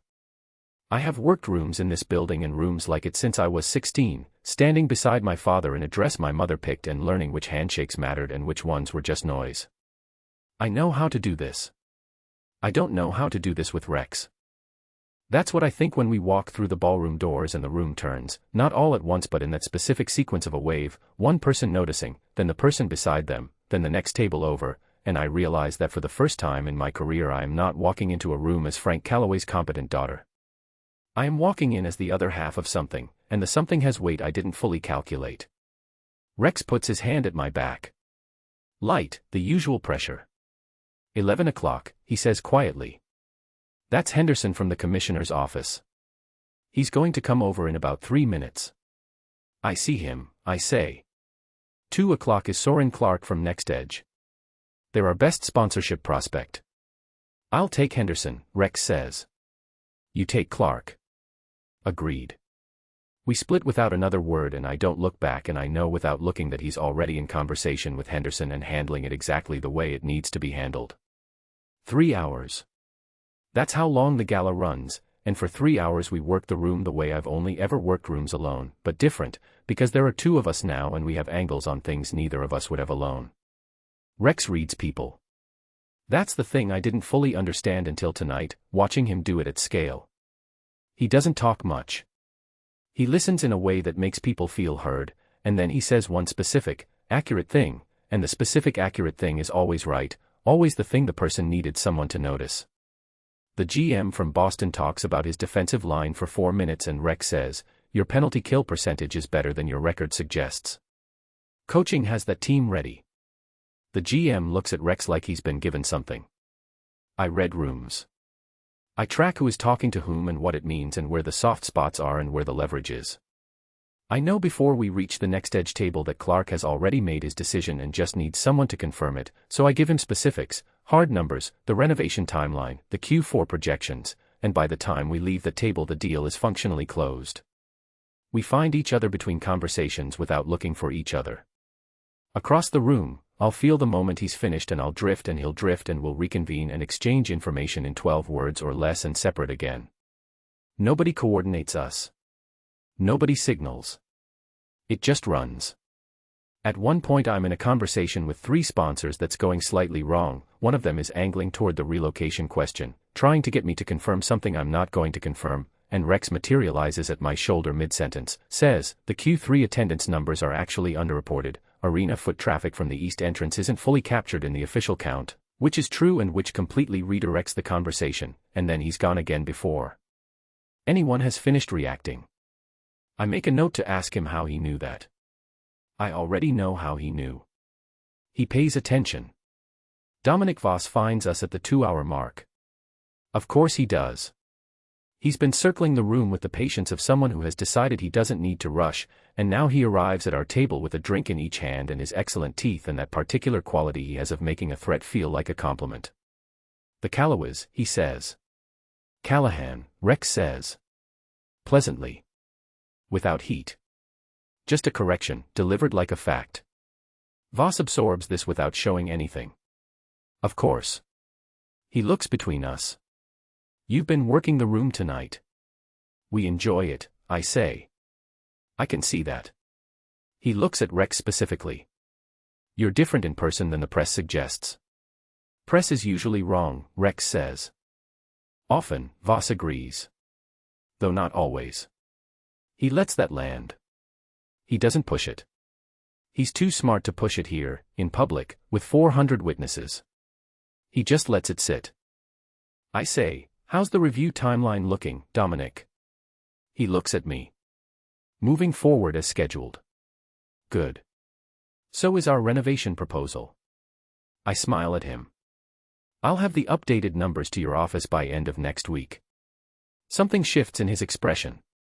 Minimal, just a micro-adjustment, the kind of tell that most people miss. I don't miss it.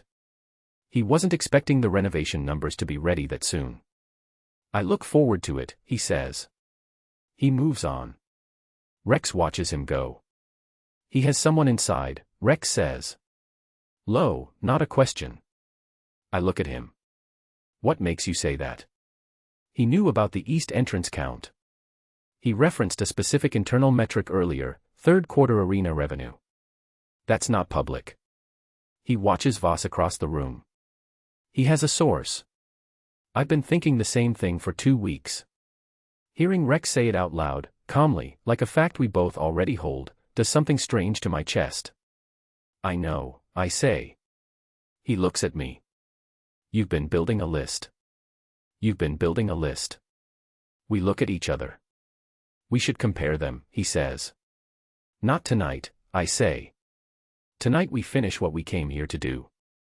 He nods once. We go back to work. It's past midnight when the car pulls out of Midtown. I got my shoes off somewhere around the George Washington Bridge, tucked my feet up under me in the seat, and now I'm watching the city lights trail past the window in long streaks of orange and white. Rex is beside me, jacket off, looking out his own window. The driver has the radio on low, something instrumental, something I don't recognize.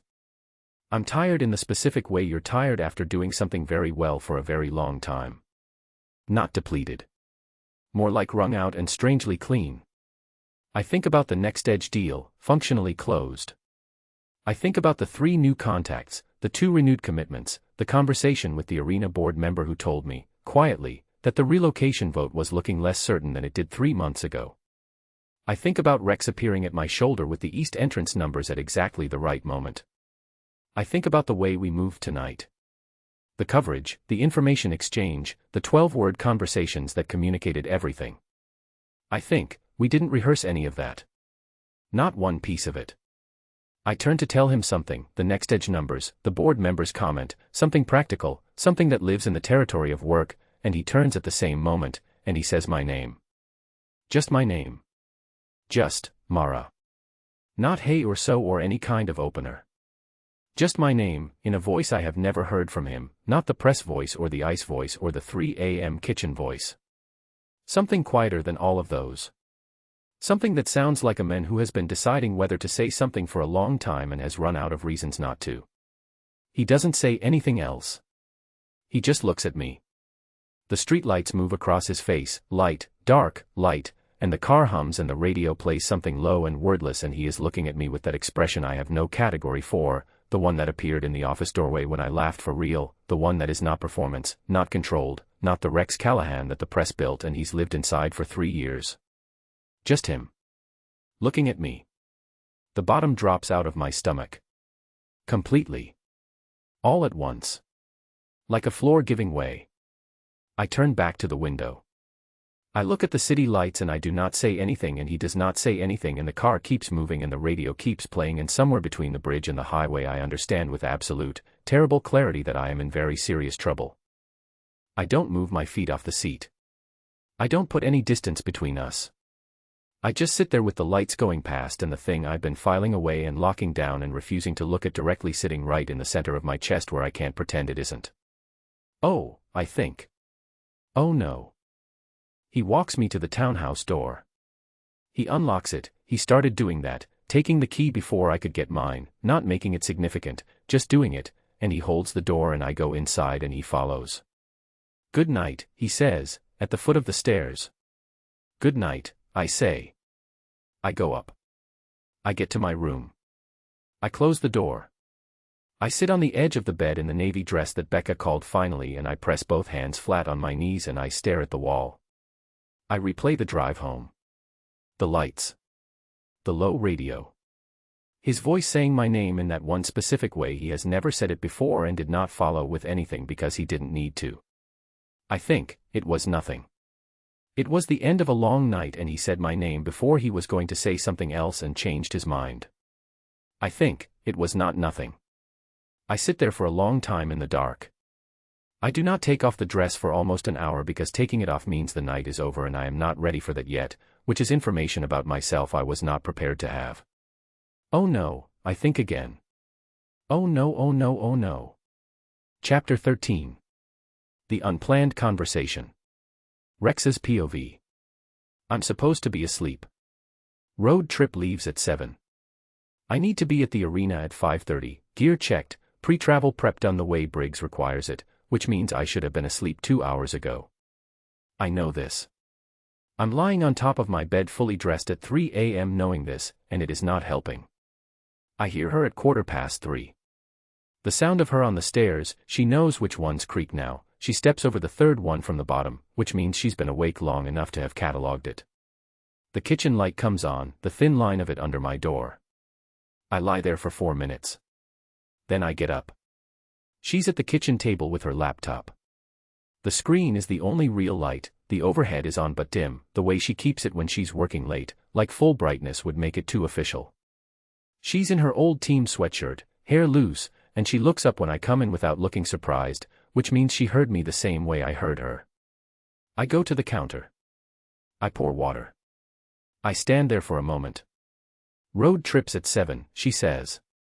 Not you should sleep. Just the fact. I know, I say. I sit down across from her. She goes back to her laptop. I have no particular reason to be at this table at 3 a.m. other than the reason I'm not saying. She doesn't ask for a reason. She just keeps working, her face lit up by the screen, and I sit with my water glass and watch her work and don't pretend I'm here for any purpose other than this. After a while she says, without looking up, "What did you want to be when you were 15? I look at her. She's still reading whatever's on her screen. Like it's not a loaded question, like she asks people things like this all the time. She doesn't. I know she doesn't. Mara Calloway doesn't ask questions she hasn't already thought about asking. Didn't think that far, I say. Hockey was already everything by 15. Before hockey. I think. My dad wanted me to be an engineer. Something with buildings. I used to take apart the equipment at the arena when I was a kid, just to see how it worked. He thought that was something. I pause. It wasn't anything, it was just curiosity. But he saw what he wanted to see. She nods slowly. Still reading. I wanted to be a marine biologist, she says. Until I was 13. I look at her. What happened at 13? My mother left. She says it the same way she says financial projections. Flat. Factual. After that I stopped thinking about things that were far away and started paying attention to what was close. A beat. The team was close. My father was close. That was enough to work with. I sit with that for a moment. You never went back to it, I say. Marine biology. I like the ocean, she says. I just like this more. She closes the laptop halfway, which for Mara is the equivalent of putting it away. She looks at me. Your turn. I just told you something. You told me about your father's expectations, she says. That's not the same as yours. She's right. She's very frequently right about the distinction between what a person says and what a person means. It's one of the more inconvenient things about her. I wanted to keep playing in this arena, I say. That was the whole thing. I didn't think about the NHL, I didn't think about contracts or stats or any of it. I just wanted to keep playing in this building. Because of your father, she says. Because of my father, I agree. And because this was the only place I felt, I stop. She waits. She's good at waiting, which I didn't expect. Most people fill the silence after a pause. Mara sits inside it like it's somewhere she's comfortable. Like I knew what I was doing, I say. Everywhere else I was guessing. In here I knew. She nods. She understands that. I can tell because she doesn't say I understand that. She just receives it and holds it and moves on. What did you give up, she says. For the public version. I look at my water glass. Explaining myself, I say. I used to care. When I was younger. When the press started in on the penalty minutes, the incidents, the liability stuff, I used to care. I used to want to tell the actual story. I rubbed the back of my neck. At some point I stopped. It was easier. I pause. Or I told myself it was easier. I'm not sure that's true anymore. She's quiet for a moment. What did you give up, I say. She thinks about it. She doesn't answer fast, she doesn't answer anything fast unless she's had time to think about it first, but this one takes longer than usual. Like she's not sure she's going to give me the real one. Assuming things could be personal, she says finally. Like, separate. Private. Just for me. She looks at the table. Everything with this franchise is everything. My father, this building, the team. I can't find the edges of it. I can't find where it stops and I start. And at some point I stop trying because the trying hurt more than the not knowing. I look at her. She's still looking at the table. The laptop screen has dimmed. In the low light of the kitchen she looks younger than she does in meeting rooms and press boxes, or not younger, more like the age she actually is, without the armor that comes with being Frank Calloway's operational spine for 5 years. My father used to say the same thing, I say. About the arena. He said he never knew where his workday ended because the building was home and work was the same place. I pause. He didn't say it like it was a problem. He said it like it was the best thing about his life. Mara looks up. He said that. Every year at the season opener. Same speech. I can hear his voice if I reach for it. Still clear after 3 years. This is home, Bobby. We're lucky men. He meant it every time. She's quiet for a moment. She looks at me the way she looked at me in the car coming back from Manhattan, not the professional look, not the assessment look, something more direct than either of those. Tell me about him, she says. And I do. I don't know how long I talk. Not long, I'm not a long talker, never have been, but enough. I tell her about the North concession stand and the orange polo and the regulars he knew by name, the ones he'd have their order started before they reached the window. I tell her about opening night 1997 and the napkin in the closet. I say it plainly, I know she found the scrapbook, she's too thorough to have missed it and too careful to have mentioned it, and I want her to know I know she knows. She doesn't flinch. She just nods, once, like information being confirmed. I tell her about the road trip. The call that came in the third period of an away game in Detroit. How I finished the period because I didn't know what else to do and then I sat in the locker room for 40 minutes before I got on a plane. He died during a road trip, I say. I wasn't here. She doesn't say she's sorry. I know she registers the weight of it because her hand's still on the table and she looks at me straight on. But she doesn't reach for the words that people reach for, the words that don't fit but get said anyway because there's nothing else people know how to do with someone else's loss. She says, he knew you were here for everything else. That's all. 6 words. I sit there with them. I have been carrying the specific guilt of that road trip for 3 years, in my chest, under my ribs, the place where guilt lives when you don't address it directly. I have never said it out loud to anyone. Not Colt, not my agent, not the 2 therapists Briggs suggested and I saw a combined total of 4 times. I said it to Mara Calloway at 3 a.m. in a kitchen that belongs to neither of us and she gave it back to me in a different shape. He knew you were here for everything else. I look at her for a moment. I don't say thank you. Thank you is too small. I don't say anything. I just look at her with whatever is on my face that I can't control right now and she holds that with the same steadiness she holds everything. Then she opens her laptop again. Back to work. The moment folds itself away. You should sleep, she says. Road trips at 7. I know, I say. I go upstairs. I set my alarm for 4:30. I lie in the dark and I look at the ceiling and I think about what it means to be given the right thing at exactly the right time by someone who wasn't required to find it. I sleep for an hour and a half. It's the best sleep I've had in 2 months. In the morning, she's asleep at the kitchen table. Laptop still open, cheek resting on her arm, hair across her face. She fell asleep working. Knowing Mara, she'd intended to stay up and just closed her eyes for a minute. She looks, I don't have the right word for it. Unguarded. That's the closest. I'm going to be gone for 8 days. I stand in the kitchen in the quiet and I look at her sleeping and I think about what I want to say and whether I'm going to say it. I get paper from the drawer by the stove. I get a pen. I write down the coffee ratio. The exact measurements, not approximate, not to taste, the actual numbers, in grams, the way I've made it every morning since I moved in. I fold the paper twice. I put it on the table where she'll see it when she wakes up. She already knows the ratio. We both know that she knows. That's not the point. I pick up my bag. I go out the front door and I close it softly behind me. I'm halfway down the block before I identify what I was actually doing. I was saying, I'll be back in 8 days.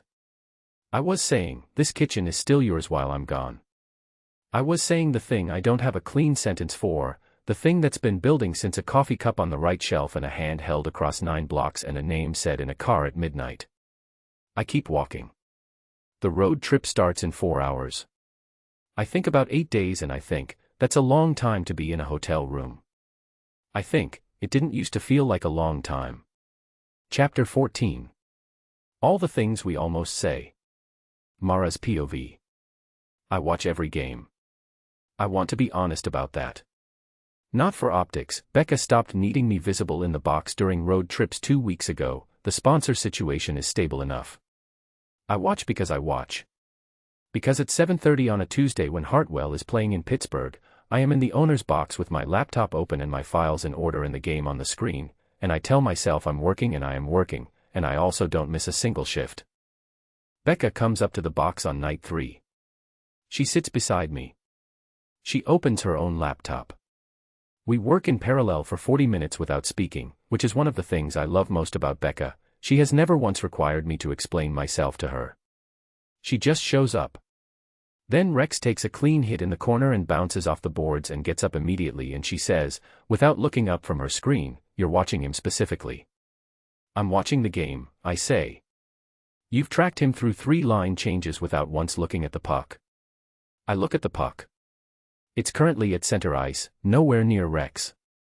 "I'm observing his penalty discipline," I say. Becca says nothing. She types something. She has the very particular silence of a person who has 7 things to say and has made a decision, possibly the most disciplined decision of her life, to say none of them. I keep watching the game. The note is there when I wake up the morning after he leaves. I know I fell asleep at the table. I remember closing my eyes for a moment around 5 and then the kitchen is bright and my neck hurts and it's 7:15. The paper is folded twice, right in front of my laptop. I pick it up. I unfold it. The coffee ratio. Handwritten, in his careful block letters. Grams per cup, water temperature, exact measurements, nothing left to interpretation. I sit there with it in my hands for a while. Then I get up and I make the coffee exactly the way he wrote it, which is also exactly the way I've been making it for 3 weeks, because I figured it out early and I never told him that either. I drink my coffee. I go to work. I keep the note in my desk drawer. I don't examine why. He comes home on a Thursday. 8 days. 3 wins, 1 loss, 1 tie that Briggs will spend a week dissecting. Rex played the last 3 games with what the team doctor later tells me was a bruised rib, played through it, said nothing, took a hit in Game 7 that made me grip the edge of the box railing and not breathe for 5 seconds until he got back up. The townhouse feels different when he walks through the door. I've been thinking about that word, home, and how dangerous it is. How you don't notice a space becoming familiar until the person who made it familiar is gone and the space runs wrong without them. I noticed it on day 3 of the road trip when I came downstairs at 7 a.m. and the kitchen was just a kitchen. Nothing placed, nothing ready, just neutral. I do not say any of this. He comes in with his bags and he looks at me and he looks at the kitchen and he puts his bags down and he says, "Something smells good." "I made food," I say. "There's extra." He washes his hands at the sink. He sits down at the table. I put a plate in front of him and he looks at it and then at me with an expression that is simple and direct and not complicated at all, which somehow makes it worse. "Thanks," he says. We eat. It happens over dinner. That's the honest answer. Not at a gala or on a road trip or in any of the significant moments I've been tracking and cataloging and analyzing. It happens over leftover pasta at the kitchen table on a Thursday night when he's been home for 2 hours and neither of us has said anything more meaningful than pass the pepper. He's telling me about the Pittsburgh game. The 3rd period specifically, the shift where Colt set up a play that Briggs had drawn up 3 times this season and they finally ran it right. He talks about it the way he talks about hockey when no one's interviewing him, precise and slightly lit up, like a person who can't help caring about the thing they're describing. I'm watching him talk and I'm thinking about the note in my desk drawer and about his voice in the car saying my name and about 8 days of watching games I didn't need to watch, and I think, enough. Enough filing it away. Enough locking drawers. The truth doesn't stop being true because you refuse to look at it directly. I put down my fork. "What really happened?" I say. "In the locker room. 2 years ago." He stops talking. The kitchen is very quiet. He looks at his plate. He sets his own fork down. "Why do you want to know?" he says. Not defensive. Not closed. He's asking because he actually wants the answer. He wants to know why I'm asking before he decides what to give me. Because I don't think you did it, I say. He looks up. I keep going. I've read everything. 23 articles, the official league summary, the 3 independent accounts. The timeline has gaps. Danny Ford's statement is 4 sentences and he never spoke publicly again. You have said nothing to add for 2 years, which is not the same as that's not what happened. I hold his gaze. I don't think you did it. Rex looks at me. Not the press look. Not the ice look. Not the 3 a.m. kitchen look. Something I have no prior reference for, underneath everything he carries around on the outside, underneath the controlled blankness and the economy of words and the wreck persona that he's worn so long it started to feel like skin. Something raw. Something that has not been seen in a long time and is not sure it's ready to be seen now. He doesn't say anything. I wait. I'm good at waiting. He knows that. He picks up his fork. He puts it back down. He opens his mouth. My phone rings. We both look at it on the table between us. The screen reads, Voss office. I look at the number. I look at Rex. His jaw has tightened. The raw thing is gone, covered, in the time it took a phone to ring, by the controlled surface he's practiced for years. I look at the number again. My hand is flat on the table. I don't reach for the phone. I don't reach for it, but I don't breathe either, and I can feel my knuckle going white where my hand presses flat against the wood. Voss's office. Calling at 8:30 on a Thursday. Not emailing, not scheduling through Becca. Calling directly, after hours, on a number that is not supposed to be easy to find. The phone rings a second time. Rex is watching me. Answer it, he says. Low. Certain. I look at him for one more second. At the thing underneath the surface that I almost got to. At the fork he set down that he hasn't picked back up. I pick up the phone. Chapter 15. The leak. Rex's POV. My phone wakes me at 6. Not my alarm. My phone, the specific rapid buzzing of something that won't stop, notification stacking too fast to process, the same pattern as the morning the engagement announcement dropped, except this one doesn't feel like good news even before I look at it. I look at it. The headline is from Sports Central. It's the first result when the app loads, sitting at the top of the sports feed like it was placed there by someone who wanted it to be the first thing people saw this morning. Renegade's marriage of convenience, source inside team confirms. I read it once. I read it again. Below the headline, 2 photos. The first one is from a game night 3 weeks ago, me and Mara in the corridor outside the owner's box, caught mid-conversation, the angle making us look like 2 people at a business meeting who've run out of things to say. Not touching. Not looking at each other. The framing is precise. Whoever took it knew what they were framing. The second is a screenshot of a text chain. My number at the top, not named, just the number, but it's mine, and a series of messages that are taken so far out of context that I have to read them 3 times before I can identify the original conversation they came from. The article is 600 words. It quotes a source described as someone with direct knowledge of the franchise's internal operations. It says the marriage was arranged for the purposes of the relocation review. It says there is no personal relationship. It says the whole thing is a performance. I put the phone face down. I lie there for 11 seconds. Then I get up, get dressed, get my skates, and go to the arena. The ice at 6 a.m. is mine. No staff, no coaches, no Briggs with his whiteboard. Just me and the overhead lights and the sound of my blades on fresh ice, the Zamboni mark still faintly visible in concentric circles from the overnight resurface. I skate laps for the first 20 minutes without stopping, without thinking about anything except the ice beneath me and the cold air and the movement of it, the forward momentum that doesn't require justification or explanation or a press statement. I think about who took that photo. I think about the text chain and who had access to my number and who was in the room for the conversations that got cropped and rearranged. I think about Warren Lyle and his clipboard and his smile and the specific, careful way he said loose ends in the locker room like it was a casual observation and not a probe. I think about Dominic Voss calling Mara's direct line at 8:30 on a Thursday and what he said in that conversation and whether it connects to what went live this morning. I skate harder. The thing about controlled anger, real controlled anger, not the performed kind that the press calls volatility and the league calls a liability, is that you don't explode. You don't throw anything. You don't give anyone the reaction they were hoping to provoke. You take the thing that's burning and you put it somewhere it can't reach the rest of you, and then you work. I skate until I can think straight. It takes 47 minutes.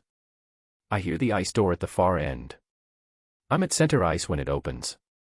I don't stop skating. I track the figure by the boards without turning directly. I know who it is before she's close enough to confirm, because there are only 2 people in this building this early and one of them is me. Mara stands at the boards with her coat on and her hands in her pockets and she watches me skate. She's been here at least 2 minutes before she speaks. She's doing the same thing I was doing, working through it first, getting the sharp edge of it manageable before the conversation starts. I skate over. I stop at the boards. We look at each other. Her face is composed. Not fine. I know the difference between Mara composed and Mara fine. The line of her jaw is too tight. Her eyes are doing the rapid, precise calculation they do when she's 3 steps into solving something and not there yet. We need to talk about who knew, she says. I have a list, I say. Something moves in her expression. So do I. I hold her gaze. Do our lists match?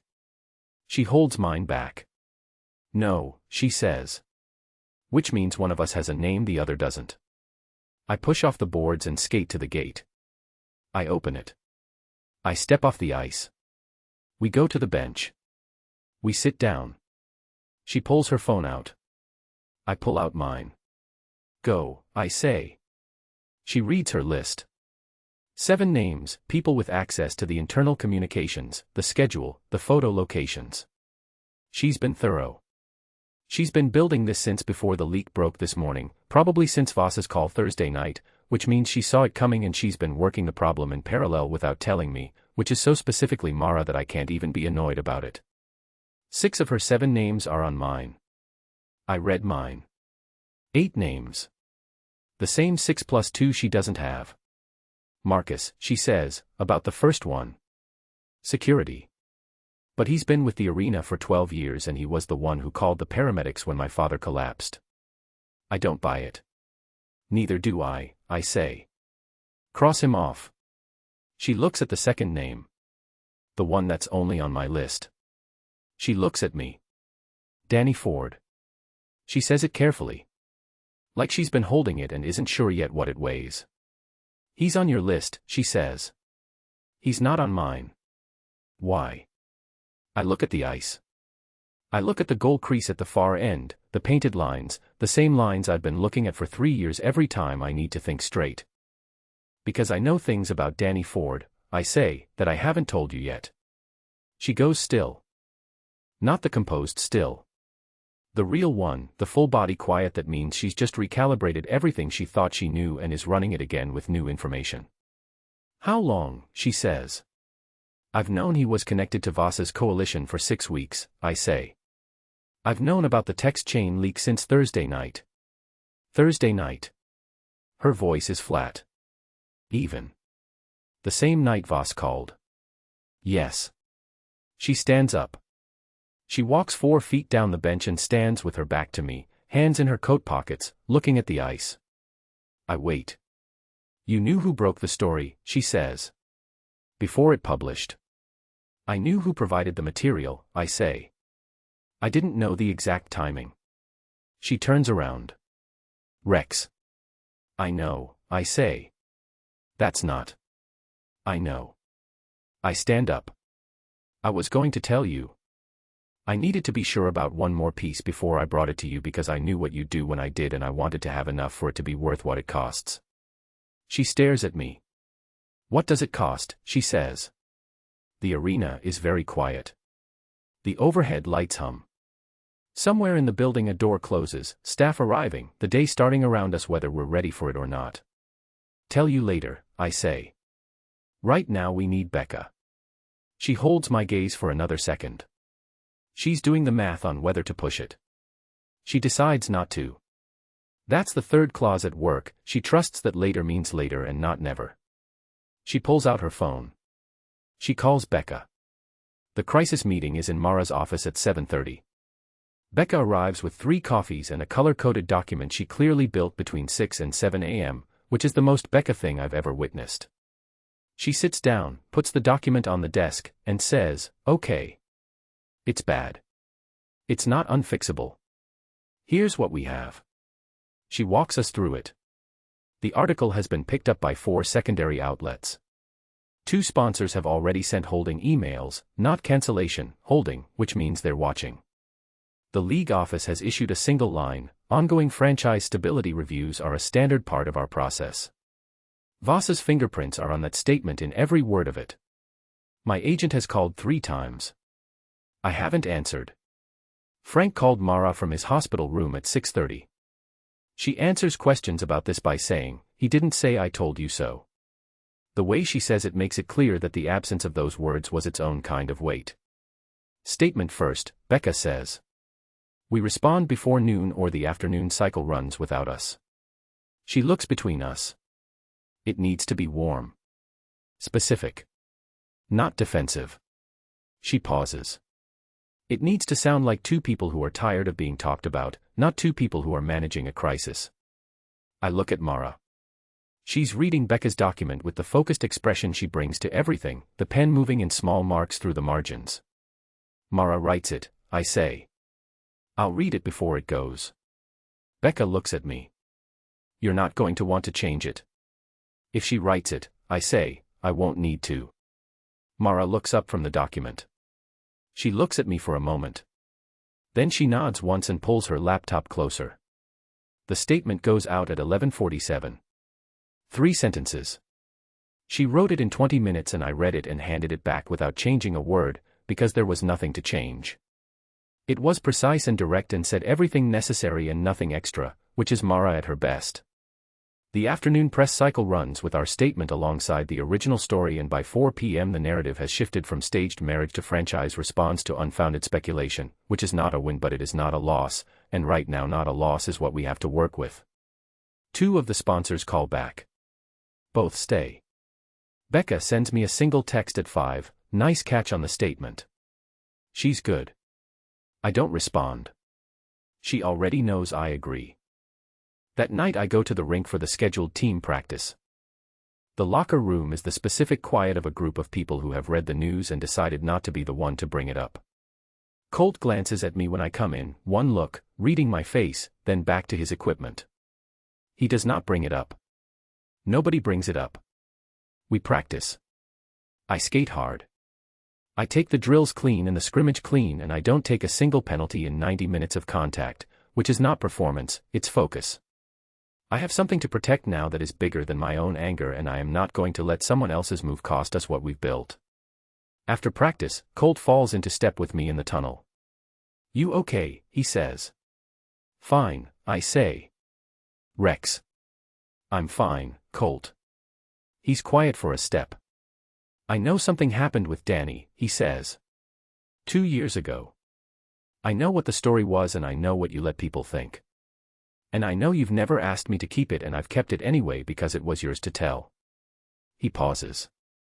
I'm just saying, at some point, what you're protecting stops being worth the cost of protecting it. I walk. I don't answer him. But I hear it. The name that wasn't on Mara's list sits in my chest all the way home. Danny Ford. 23 years old when it happened. His whole career in front of him. I made a choice and I made it eyes open, and I'd make the same choice again, probably. That's the honest answer. I'd probably do it again. But I'm starting to understand that absorbing damage isn't the same as preventing it. You can take every hit yourself and still lose the thing you were trying to protect. I've been losing things quietly for 2 years. I'm tired of quiet. Chapter 16. Playing through it. Mara's POV. We stand in front of cameras 3 days after the leak and we look like people who belong together. That's the honest assessment. I watch the footage afterward, Becca sends the clip, and I look at the 2 of us side by side in front of the Renegades backdrop and I think, if I didn't know, I wouldn't know. We look like two people who have been asked an irritating question about their personal life and are answering it with the specific patience of people who have better things to do. Rex speaks first. He says, "The story is incorrect. That's all I have for this. 4 words short of nothing. But the 4 words he chose are exact and he says them in a voice that doesn't invite a follow-up and doesn't get one. I say the rest. I talk about the franchise, the season, the work we've been doing. I am warm without being excessive. I am specific without being defensive. I give them something real to print so the fabricated version has competition. We stand close enough that our shoulders almost touch and we do not look at each other once during the statement, which in context reads as dignity and in private is something I haven't figured out the name for yet. When it's done, Becca says, "Perfect."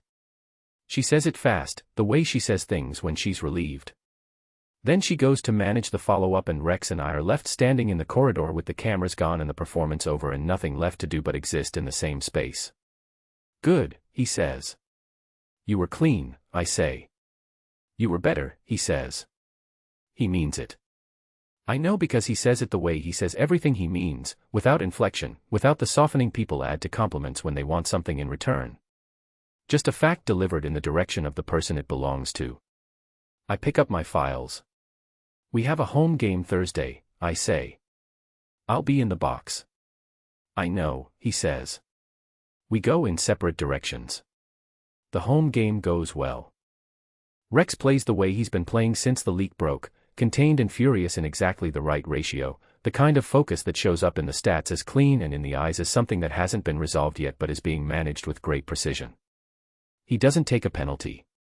He scores 1 goal and assists a second and comes off the ice after the 3rd period with the controlled face of a man who gave everything he had and got what he needed from it. I watch from the box. I watch the whole game.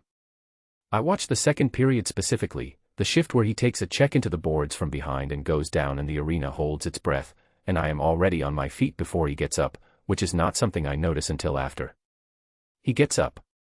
He skates to the bench. He's fine. I sit back down. Becca is beside me with her tablet. She says nothing. She has been doing the discipline thing, the not saying anything thing, with increasing visible effort for 3 weeks now, and I think she deserves some kind of recognition for it. "Don't," I say. "I wasn't going to," she says. "You were." "I really wasn't," she says. "I was going to say the 3rd period penalty kill looks better since Briggs adjusted the rotation. That's all." I look at her. "That is genuinely all," she says. The Renegades win 4-2. The crowd goes loud at the final buzzer. I look down at the ice and Rex is already in the tunnel, already gone, the same way he always leaves after a win, not for celebration, just to get the gear off and do what comes next. I watch the empty space where he was. I go to find my father. Dad is 3 floors up from the ice level, in the smaller executive suite he's been using since the hospital cleared him for limited hours. He's in his chair with his laptop and a cup of tea he's not supposed to have after 6 p.m., which I know because his cardiologist told me, which is why I don't say anything about it. "Good game," he says. "Good game," I agree. I sit on the couch. "You watched the 2nd period closely." "I always watch the 2nd period closely." "You were tracking the penalty discipline." He looks at me over his reading glasses. He has the expression he gets when he's trying not to smile, which is a particular expression because my father smiles easily and not smiling requires actual effort. Maybe. He's changed something, I say. In how he plays. The last 3 weeks. Has he? My father takes a sip of his forbidden tea. "Don't do that," I say. "The innocent thing. You know him better than you've told me." He puts the tea down. He looks at me for a moment, the real look, the one that doesn't have the performance behind it, the one he uses when he's decided to tell me something true. "He's the best player I've had in 20 years, my father says. Not for the goals. For what he does to the rest of the team when he's right. When he's right, everyone in that locker room plays harder. Not because they're afraid of him. Because they trust him." He pauses. "He's been wrong for 2 years. Something shifted." I look at the floor. "I notice these things," my father says mildly. "Stop noticing things," I say. He picks up his tea again. I let him have it. I call my mother on a Tuesday. I don't plan it. I'm in my office, the small one off the kitchen, the one that's become actually mine over the past 2 months in a way that feels different from borrowing, and I'm looking at a document I've been looking at for 40 minutes without processing, and I pick up my phone and I'm dialing before I've decided to. She answers on the second ring. Mara. Her voice is the same. That's the thing I always forget between calls, that her voice is the same, warm and a little careful, the voice of a woman who loves you and knows it's complicated and doesn't know how to make it less so. Hi, I say. Hi. A pause. This is a surprise. I know, I say. I stop. I have no sentence to put after that. I was just what? Sitting in a kitchen that isn't mine, in a marriage that isn't real, feeling something I can't name for a man I signed a contract with, thinking about you for no good reason. I saw the news, she says quietly. The story last week. About the marriage. It's not accurate, I say. Okay, she says. Just that. She doesn't press. She doesn't ask for details. She says okay in the voice of a woman who has learned that pressing her daughter is how she loses her. We're handling it, I say. I know you are, she says. You handle everything. There it is. Not said with any meanness, that's the impossible part. She says it like a fact and also like something she carries, the way you carry the knowledge that you shaped something in a person and you can't fully separate the good parts from the cost. Mom, I say. Mara. I don't have a sentence. I don't have a question. I called because something in the last 3 weeks has cracked something open in me and I don't know what to do with what's underneath, and the person I least know how to call is the person I called. I should go, I say. Okay, she says. Call me again. When you want to. Yeah, I say. I hang up. The kitchen is quiet when I come out. Rex is in the doorway. He's not in the doorway dramatically, he's not standing there waiting, he didn't hear something he wasn't supposed to hear. He just came downstairs for water and is standing in the kitchen with a glass and the specific look of a man who has registered that something just ended and is deciding what to do with that information. He heard the last part. Not the words, the sound of it. The flat click of a call that went nowhere, delivered to a phone I'm holding at my side like I forgot to put it down. He looks at me. I look at him. He turns to the counter. He puts the kettle on. He doesn't say, "Who was that?" He doesn't say, "Are you okay?" He doesn't offer the specific verbal package that people offer when they've witnessed something tender and want to acknowledge it without crowding it. He just puts the kettle on and gets 2 mugs down from the cabinet and moves around the kitchen with the quiet efficiency of someone who knows where everything is because he lives here. He puts a mug in front of me when it's ready. He takes his and goes to the living room. Not abandoning the kitchen, just giving me the room. Giving me the space to have just had a phone call that went nowhere without having to perform fine in front of someone who is paying attention. I sit at the table with my hands wrapped around the mug. I've never told anyone about my mother. Not in the real way, not the 12-year-old in socks in the hallway way, not the specifics of what it cost and what it changed and why I've spent 20 years building a life where I need things from people as rarely as possible. I haven't told Becca the whole of it. I haven't told my father, who already knows and carries his own guilt about the way it shaped me. I haven't told Rex. He doesn't know. He just heard a phone call end wrong and put a kettle on. I drink my tea.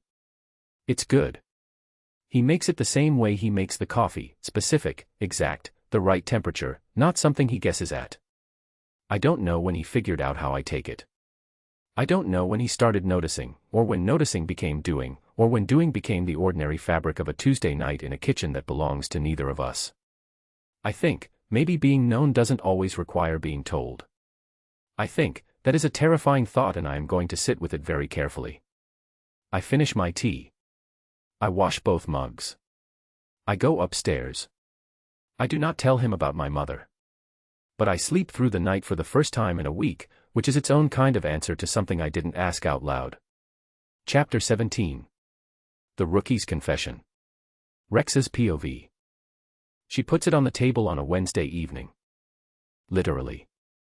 She comes into the living room where I'm watching film and she puts a folder on the coffee table in front of me and she sits down in the chair across from it and she folds her hands and she waits. I look at the folder. I look at her. "Read it," she says. I pick it up. It's 18 pages. Printed, annotated, tabbed with colored markers the way she tabs everything. The first 6 pages are the 23 articles I already know about, but her copy is marked, specific sentences underlined, dates circled, a timeline drawn by hand in the margin that tracks the sequence of events against the sequence of reporting and highlights every place they don't align. She's found the same gaps I found. She's found more. The next 4 pages are financial. A corporate structure I don't recognize at the top, 3 companies, holding relationships, the kind of architecture that exists specifically to make ownership obscure. She's traced it. At the bottom of the chain, in a box she's drawn a red border around, a sports investment group called Meridian Acquisitions. Incorporated 14 months ago. 2 managing partners, one of whom is a former league official. One of whom is Daniel Ford. Danny. I look at that page for a long time. The last section is communications records, not the content, which she doesn't have, but the metadata. Call logs between Meridian Acquisitions and a number registered to Voss's special counsel office. 12 calls in 8 weeks. The last one 3 days before the leak published. And one more thing. A photograph. Security footage, time-stamped, from the hallway outside the arena's communications office. Danny Ford, in a hoodie, entering the building at 11 p.m. on a Sunday. Coming out 40 minutes later. That Sunday was 6 days before the text chain screenshot appeared in the Sports Central article. I close the folder. I put it on the table. I look at the middle distance for a moment, at the wall behind Mara, at nothing, at the specific unfocused point you look at when you're managing the gap between what you knew was coming and how it actually feels when it arrives. "Rex," she says. "I know," I say. She's quiet. "Then, you know." "I know most of it," I say. I've known about Meridian for 6 weeks.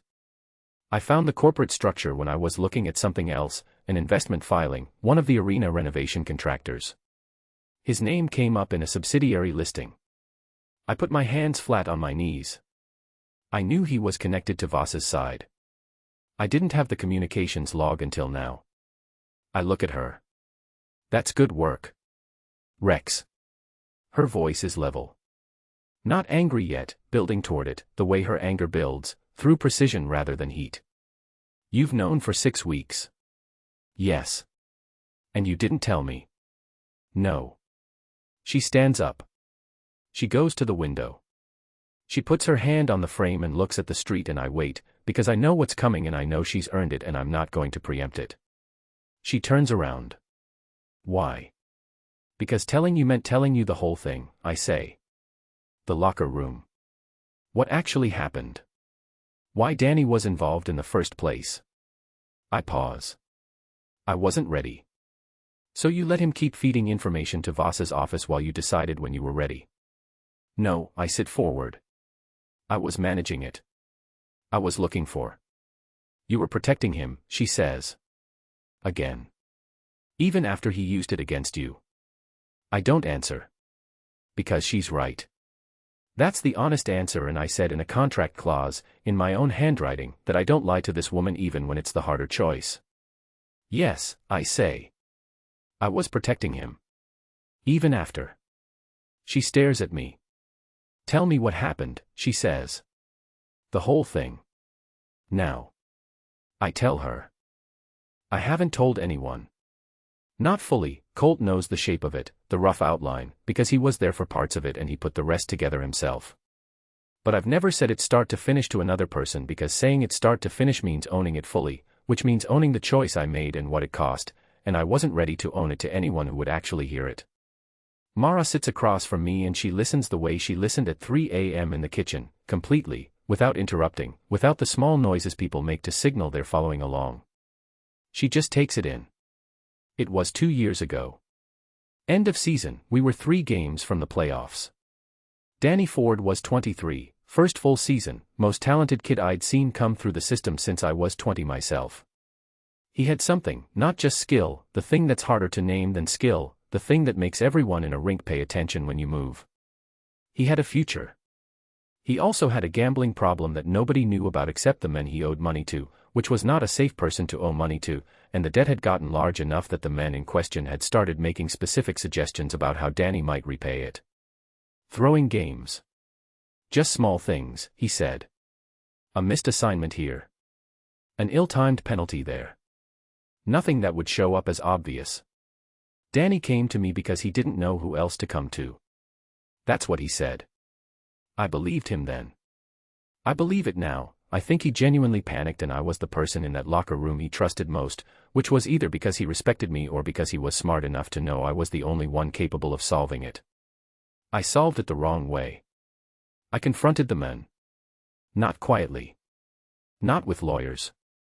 I went to the meeting Danny had with him and I made very clear that Danny Ford was not going to be available for any future requests, that the debt was resolved, I paid it, with my own money, which Danny didn't know I was going to do until it was done, and that if this person made contact with anyone connected to the franchise again, I would make that contact known to people who could do significantly more about it than I could.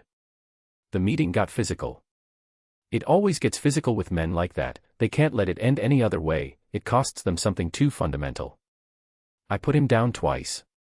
The second time I broke his wrist and he needed surgery and 6 weeks of recovery. Danny watched the whole thing from the corner of that room. He saw what I did. He saw what I cost the men, and what I put myself at risk of, and he said, "Rex, I'm going to tell them it was me.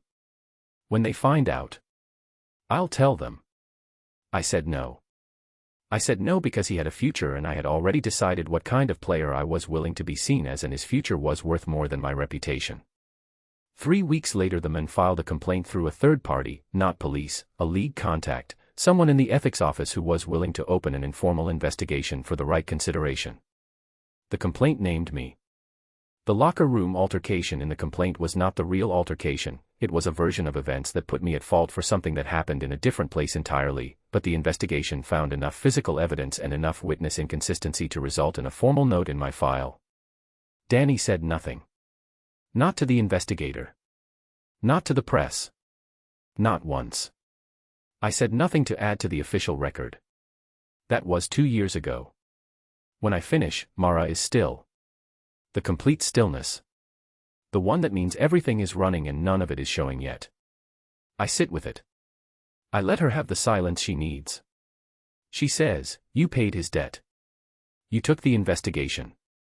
You took 2 years of the league treating you like a liability. And she stops. He didn't know what else to do, I say. He was 23. He's 25 now, she says. And he's funneling information to Dominic Voss. I know.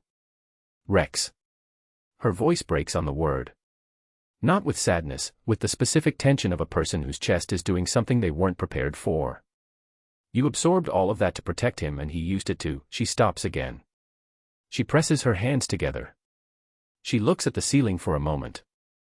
"I want to be very angry right now." "Okay," I say. "At him," she says. "Not you. I want to be very clear that I am not angry at you right now." I look at her. She looks back. Her eyes are bright, not tears, she won't do that, she almost never does, but the brightness is there, the specific shine of someone working very hard to stay composed around something that has gotten past their usual defenses. "The money you paid," she says. "Your own money." "It was manageable," I say. "That's not," she stops. She tries again. "That's not the point. The point is you chose, without hesitation, to put yourself in front of something that was going to hurt someone else, and it cost you 2 years of your career and your reputation and..." She stops. I wait. "He used it," she says. Quietly. The anger has settled into something more precise, which is more dangerous than the heat version. "The thing you gave him. He used it against you." "I know," I say. "We need to tell someone," she says. "Not yet." She looks at me. "Rex." "Not yet." I hold her gaze. There are still pieces I need before I bring this to anyone official. Colt has something, I've been waiting for him to be ready to say it. When he is, we have a full account. Not just my word against 2 years of public record. I pause. I need it to be complete before I hand it over. If I bring half a case and it falls apart, Danny gets worse and Voss uses the failure. She's quiet. She's doing the math, not on whether I'm right, but on whether she trusts me to know when the time is. Whether not yet for me means never or means I know exactly when. She looks at me. She looks at the folder on the table. She says, "How long?" I don't know exactly, I say honestly. But not long. I can feel it getting close. Another silence. She takes the folder off the table. She holds it for a moment. She looks at me once more, a full, direct, clear look, the one she uses when she's made a decision and is confirming it. "Okay," she says. "Not yet." 2 words. They land in my chest like something settling, not relief exactly, more like the specific feeling of being trusted by someone who had every right not to, who could have pushed and pushed until she had every piece of it and instead she just said okay and meant it. She stands up. She goes to her office. She comes back a minute later and puts something on the coffee table. A key. My spare key, the one she's had since move-in, the official one, the copy management gave her. I look at it. "What is this?" I say. "I had another one made," she says. "This one's yours. I didn't want you to think I kept it because the contract said to." She pauses. "I kept it because you live here." She goes back to her office.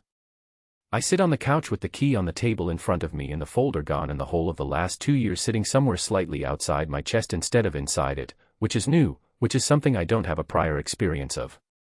I said I wasn't ready to tell anyone. I told her.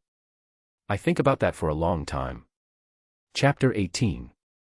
The closest we've come. Mara's POV. It snows on a Thursday. Not the polite kind, not a dusting that melts by afternoon. Real snow, the kind that comes in from the north and means business, settling thick on the windowsills and turning the street outside into something quiet and white and cut off from the rest of the city. The team is on a bye. The arena is dark. The whole day has the specific suspended quality of weather that cancels the ordinary version of things. I'm at the kitchen table by 8 with my files and my coffee and the financial documents I've been meaning to get through all week. The snow outside doesn't require anything from me. I just work. Rex comes downstairs at 9. He looks at the snow. He looks at my files. He goes to the refrigerator and stands in front of it for a moment, doing an inventory the way he does, and then he closes it and says, "I'm going to cook tonight." I look up. "You cook?" "I cook," he says. He pulls something from the freezer. "Don't ask questions." I go back to my files. He goes to the counter. He puts music on around noon. I hear it before I recognize it, something low and instrumental coming from the small speaker on the counter, the one Becca put there on move-in day that neither of us has used until now. Not hockey pre-game music, not the aggressive kind I'd have expected. Something older. Piano and a low string underneath it, unhurried, the kind of music that doesn't demand anything from the room it's in. I look up. Rex is at the stove with his back to me, doing something with a pan that smells like garlic and white wine. He doesn't explain the music. He doesn't look over to see my reaction to it. I go back to my documents. I don't say anything about the music. But after about 10 minutes I realize I've stopped tensing against the silence the way I usually do when I'm working, the low-grade vigilance I carry in shared spaces without knowing I'm carrying it. The music fills the room in a way that makes the quiet around it feel comfortable rather than loaded. I make a note of that. I put it in the same drawer as the other things I'm not examining directly. He puts food on the table at 7. Pasta with something slow cooked through it, the kind that means the sauce has been going for hours, and bread he must have made from something in the back of the cabinet that I didn't know was there. I look at the plate and then at him. "Sit," he says. I sit. It's good. It's genuinely, specifically good, not in the way of a person who learned to cook from a recipe but in the way of a person who learned from someone, who was handed the knowledge in a kitchen at some point in their life and carried it forward. I think about a man in an orange polo who fed a building full of people for 22 years and I don't say anything about that. I stop. "Yeah," he says. "Where did you learn?" He twirls pasta around his fork. "My dad. He used to say the concession stand was practice." That real cooking was what you did for the people you wanted to stay. I look at my plate. I don't say, is that what this is? I don't say anything. I eat my dinner and the snow keeps coming down outside and the music is still low on the counter and the room is warm in the specific way rooms get warm when something is being taken care of inside them. We end up on the couch. I don't know exactly how it happens. Dinner is done, the dishes are done, he washed, I dried, a rhythm that started 3 weeks ago and has never been discussed, and I have documents I can finish from the couch, and he has something he's reading, and the couch is just the logical place to be on a snowed-in Thursday evening. I'm on my side. He's on his. There are maybe 18 inches between us, the same distance as always, the professional distance that used to feel like a rule and lately has started to feel like a habit I'm keeping out of momentum rather than intention. He's reading something on his phone. I'm going through the Q4 amendment page by page. The music has changed, still low, something vocal now, a voice I don't recognize singing something I can't quite hear the words to from here. I don't ask what it is. This is the quietest we have ever been together. Not the performed quiet of people maintaining distance. Not the loaded quiet of the drive home from the hospital or the 3 seconds after he said my name in a car coming back from Manhattan. Just quiet. Two people who have figured out how to be in a room together without it costing either of them anything. That's what I'm thinking when I look up from my documents and realize he's asleep. He fell asleep without ceremony. That's the specific thing, there was no transition I caught, no gradual slowing, no point at which I could have said he's almost there. He was reading and then he wasn't. His phone is still in his hand, screen dimmed. His head has dropped back slightly against the couch cushion, his breathing gone slow and even, the line of tension he carries through his jaw, always, even in rest, finally loose. I look at him. I should go to bed. It's past 10 and I have a 7 a.m. call with the arena board. I should get up carefully and not wake him and go upstairs and that should be the end of the chapter. I don't move. I sit there with my documents in my lap and I look at this man asleep on the other end of the couch, this man who cooked for 2 hours while I worked and put music on that he knew I'd be able to work inside and wash the dishes without discussion and now is asleep with his phone in his hand and his face slack and young and entirely unoffended, and I do the math. Not the contract math. Not the franchise math. The other kind. The kind I've been refusing to do for 2 months because the answer has always been obvious and I have been very deliberately not looking at it directly. I think, 12 months. I think, it ends in April. I think about what April looks like. The paperwork, the statement, the careful press management of an amicable conclusion. I think about this townhouse going back to neutral, the coffee in the cabinet and the scrapbook in the closet and the key he gave me, because you live here, all of it being put away and the space going back to what it was before. I think, what do you do when the thing you agreed not to feel is the only thing that's felt real in years? I don't have an answer for that. I've been a person who always has an answer, who builds the model before she needs it and checks the numbers twice and walks into every room with the outcome already worked through. I don't have an answer for this because this wasn't in the model. I didn't build for this. I specifically, carefully, contractually did not build for this. Rex breathes slow and even at the other end of the couch. I watch him for 30 minutes. I know that because I check the clock twice, once when I first look up and once when I finally make myself move, and between those 2 checks I sit completely still on a snowed-in Thursday and I let myself look at the thing I've been refusing to look at and I let it be true, just for 30 minutes, in the quiet of a room that smells like garlic and wine and wood smoke from outside, with his music still playing low on the counter. Then I get up. Carefully. Not because I've decided anything. Just because staying would be deciding and I'm not ready for that yet. I go upstairs. I get my laptop from my room. I open it on the bed. I go to the contract folder, I know exactly where it is, I filed it the night I brought it home and I haven't opened it since. I double-click. The contract opens. 12 pages. I scroll to page 9. The third clause, my line through it, his words underneath. I read it twice. I scroll to page 11. The exit clause. The amicable early conclusion provision, the 60-day notice requirement, the terms of the public statement. I read the first line. I close the laptop. I sit in the dark with the closed laptop on the bed beside me and my hands in my lap and the room very quiet and I think, I don't want to read the exit clause. I don't want the 60-day notice language and the statement templates and the managed conclusion. I don't want any of the paperwork I spent 40 minutes drafting on page 11 of a document I signed in a dark office 3 months ago. That is the most frightening thing I have felt in years. Possibly ever. More frightening than Voss. More frightening than the leak, the sponsors, the relocation vote, the whole architecture of threat that I've spent 3 months building defenses against. More frightening than any of it. Because those things I know how to fight. This I don't know what to do with at all. I lie down on top of the covers still dressed. I stare at the ceiling. Downstairs, the music has gone quiet and the snow is still falling, and somewhere on the couch Rex is sleeping in the way he sleeps when something has been put down for long enough to let him rest. Oh no, I think, for what feels like the 100th time since a car ride back from Manhattan. Only this time I don't follow it with a plan. Chapter 19. The Split. Rex's POV. Frank calls me first. Not Mara. Me. At 8:30 on a Monday morning when I'm at the arena for early skate and my phone rings and it's his number and I already know before I answer that it's going to be something I don't want to hear. Can you come by, he says. This afternoon. Before Mara. I go. He's in the smaller executive suite, the one Mara moved him into when the hospital cleared him for limited hours. He looks better than he did 3 weeks ago, the color is back, the 4 is gone, he's in his own clothes instead of a hospital gown. But there's something in his posture that I haven't seen before, something that didn't come from the cardiac event.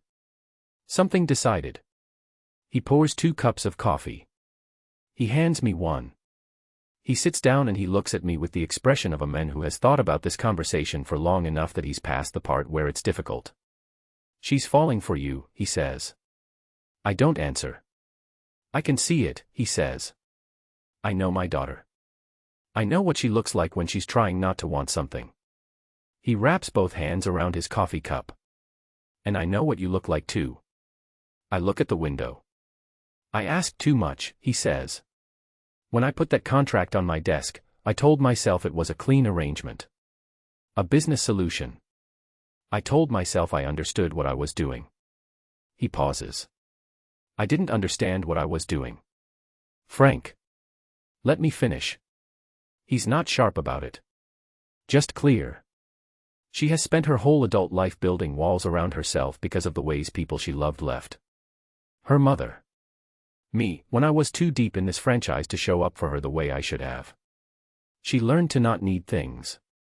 She learned to make herself the person doing the protecting so she'd never be the one left behind. He looks at me. I put her in an arrangement that requires her to let someone in, with a time limit on it, and a contract that says it ends. I built her the exact thing most likely to wreck her. I put my coffee down. She's managing it, I say. She's managing everything, he says.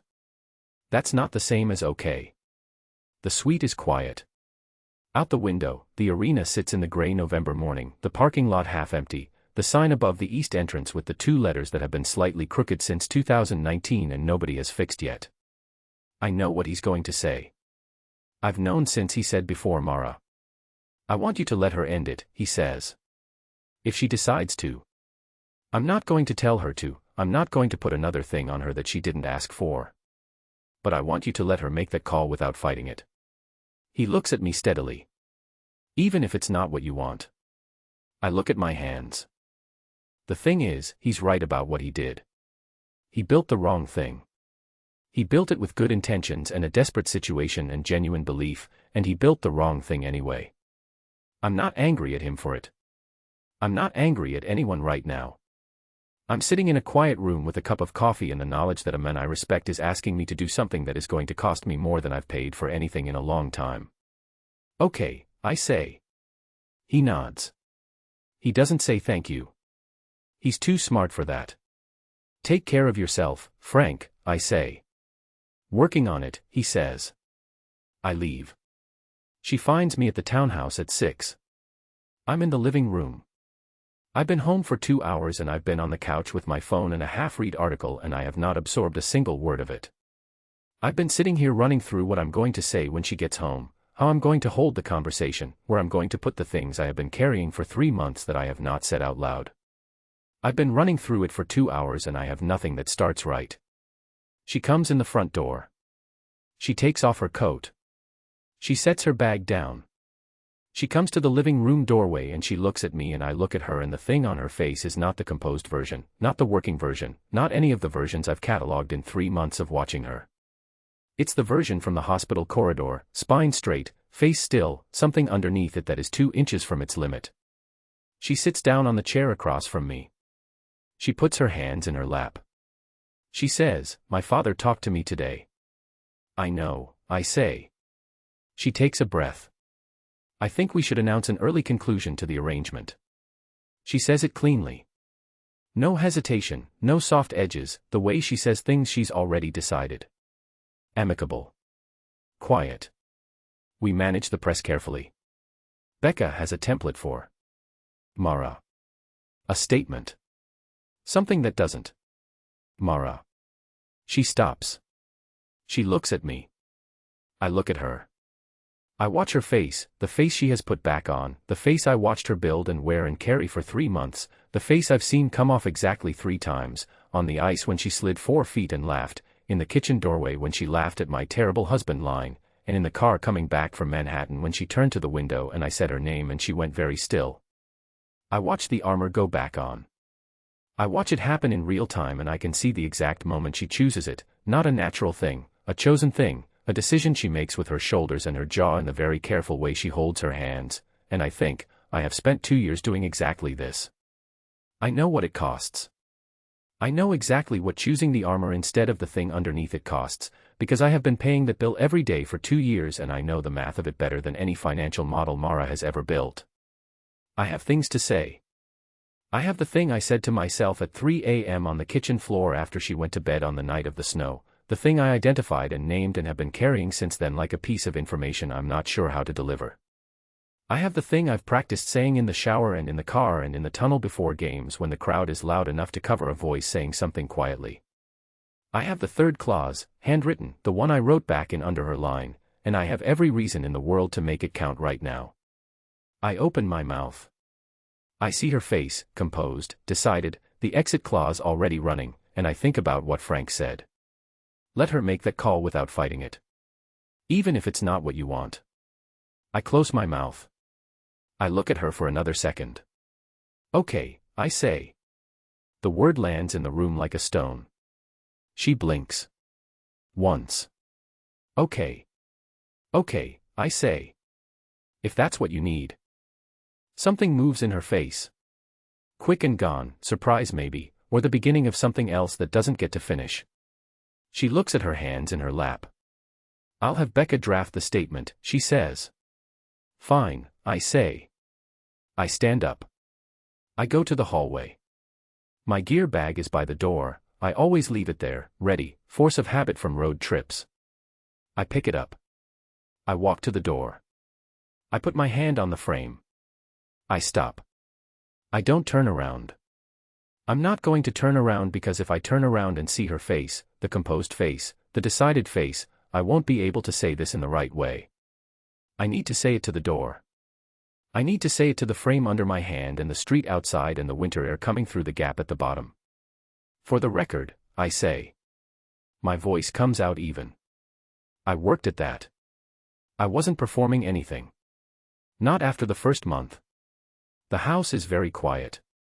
I open the door. I go. I'm in my car at the end of the block before I let myself feel it. I sit there with the engine running and the heat off and the cold already coming in through the glass, and I put both hands on the wheel and I look at the street in front of me and I think, that was wrong. Everything about that was wrong.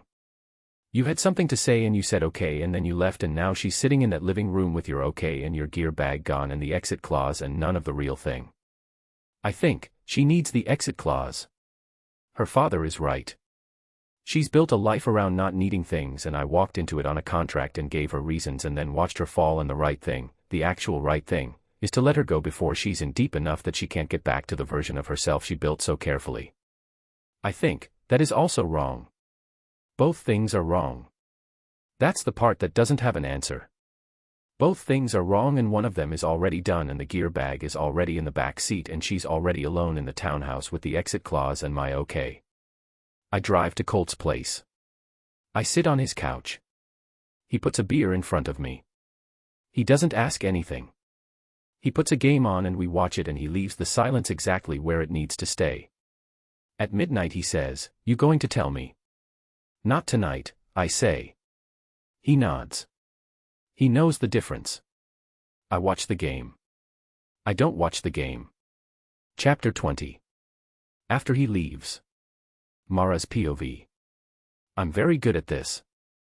That's the first thing I tell myself at 7 a.m. on Tuesday, sitting at the kitchen table with my laptop open and my coffee made and my schedule pulled up for the day.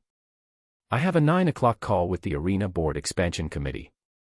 I have a noon meeting with the legal team on the franchise review filing. I have 3 emails about the sponsor pipeline to respond to before the end of business. I am very good at having work to do and I have a great deal of work to do and that is what I'm going to do. I open the sponsor pipeline. I read the first line 3 times. I close the sponsor pipeline. I open the Arena expansion document instead. This one I can do. Numbers are numbers, they don't have anything to do with what a voice sounds like when it says I wasn't performing anything to the doorframe rather than to you, which tells you something specific about why the words were true and why that is worse, not better. I work. The townhouse sounds different. I notice it by the end of the first day and I don't have a clean way to describe it so I don't try. It's not the absence of noise, it was never noisy when Rex was here. It's something more specific. The absence of a particular quality of presence, the kind that has weight and pattern and takes up space in a room whether or not the person is talking. I know which stair creaks. I know the sound of his alarm from 2 doors down, the specific cadence of the coffee maker when he starts it at 7. I know the way the back door sounds when he checks it before bed, one firm push to confirm, no second guessing. All of that is gone and the townhouse is just a townhouse again. I make the coffee for one. I check the back door myself. I sleep on my side of a bed I've never shared and stare at the wall and do not think about the note in my desk drawer with the coffee ratio in his handwriting that I have never actually needed. I work. Becca comes over Thursday evening with takeout. She doesn't ask if I want and a bottle of wine she puts on the counter without comment and the specific quality of presence that means she has decided to be here and isn't asking for permission. She eats. I eat. We talk about the sponsor timeline, the expansion pitch, the revised franchise review filing that I've spent 2 days making bulletproof. She has notes on all of it. Becca always has notes. She's good at this, the work part, the processing through action part. She understands that I need to move through things with my hands before I can look at them directly. We eat most of the food. She pours the wine. She says, "You know what his condition was." I look at my glass. Becca. "The third item," she says. "The one you crossed out and he wrote back in." I'm quiet. "No lying to each other," she says. "Not a question." "I know what the clause said," I say. "You lied to him," she says. I pick up my wine glass. I put it down. "I know," I say. She doesn't follow it up immediately. She lets it sit the way she's learned to let things sit when she's with me, not comfortable with silence the way Rex is, but disciplined about it, choosing it because she knows it's what's needed. "Not just to him," I say. My voice comes out flat and even and it costs me something to keep it that way. "I lied to both of us." Becca looks at her plate. "How long have you known?" she says. Gently. Not how long have you known you were falling for him, she's too careful for the direct version of the question. But that's what she means and we both know that's what she means. "Long enough," I say. She nods. She picks up her wine. She looks at me over the rim of the glass with the expression that means she has approximately 12 things to say and she's giving me the choice of whether to hear them. "Not tonight," I say. "Okay," she says. She stays another hour. We don't talk about Rex. We talk about the Arena expansion and a podcast she's been listening to and whether the coffee shop on 5th is better than the one on Meridian, which it isn't, but the argument is comfortable and requires nothing from either of us. When she leaves, she hugs me at the door, not a quick one, a real one, the kind she saves for things she can't fix and knows better than to try. "Call me," she says. "I will," I say. She leaves. I stand in the hallway and I look at the empty coat hook where his jacket used to hang and I think, I told him to go. I handed him the exit clause and the composed face and the statement template, and I told him to go, and he looked at me for a long moment and said okay, and that okay is the loneliest word I have heard in years. He said I wasn't performing anything. Not after the first month. I know what that means. I know exactly what that means, and I stood there with the armor on and let him leave anyway. That is what I did. I need to fix it. I call Colt Jensen on a Friday morning. I have his number from the team directory. We've exchanged maybe 4 texts, all logistical. He's Rex's closest friend and the one person who knows the full shape of things from the inside, and he's been waiting. I can feel it in the way he's been careful around me at team events since the split, the particular watchfulness of someone who has something to say and is deciding whether they've been given permission. I need to meet, I say, when he answers. Not about the team. About Rex. A pause on his end. Short. Yeah, he says. I know. A longer pause. I've been waiting for you to call. How long, I say. 2 years, he says. But specifically you, about a week. Tomorrow morning, I say. The practice facility. Early. I'll be there, he says. I hang up. I sit at my desk and I look at the locked folder on my laptop, the one with the timeline, the meridian structure, the communications log, the security footage of Danny Ford at 11 p.m. on a Sunday. I've been building this since October. I have almost everything. Colt has the piece I'm missing. The piece that makes it a full account instead of circumstantial. The piece that Rex has been waiting for before he'll let this go to anyone official. I look at the folder. I think, Rex said not yet because he was waiting for the right time and the right evidence. He wasn't wrong about the evidence.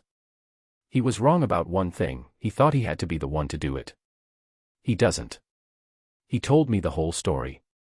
He trusted me with the timeline.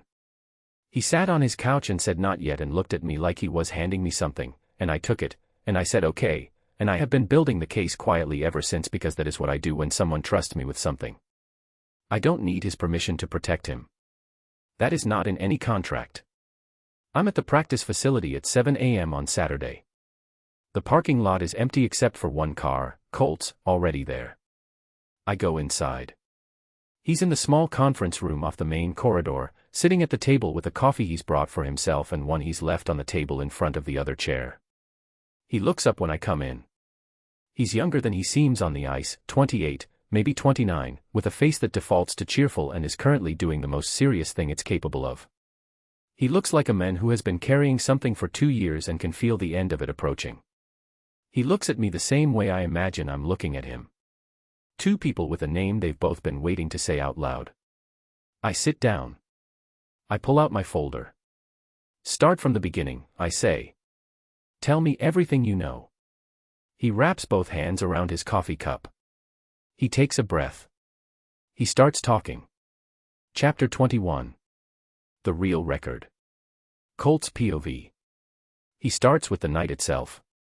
Mara has her folder open on the table between them, the timeline, the corporate structure, the communications log. She's pushed it to the center and left it there like a reference, not a crutch. She's not reading from it. She's watching him.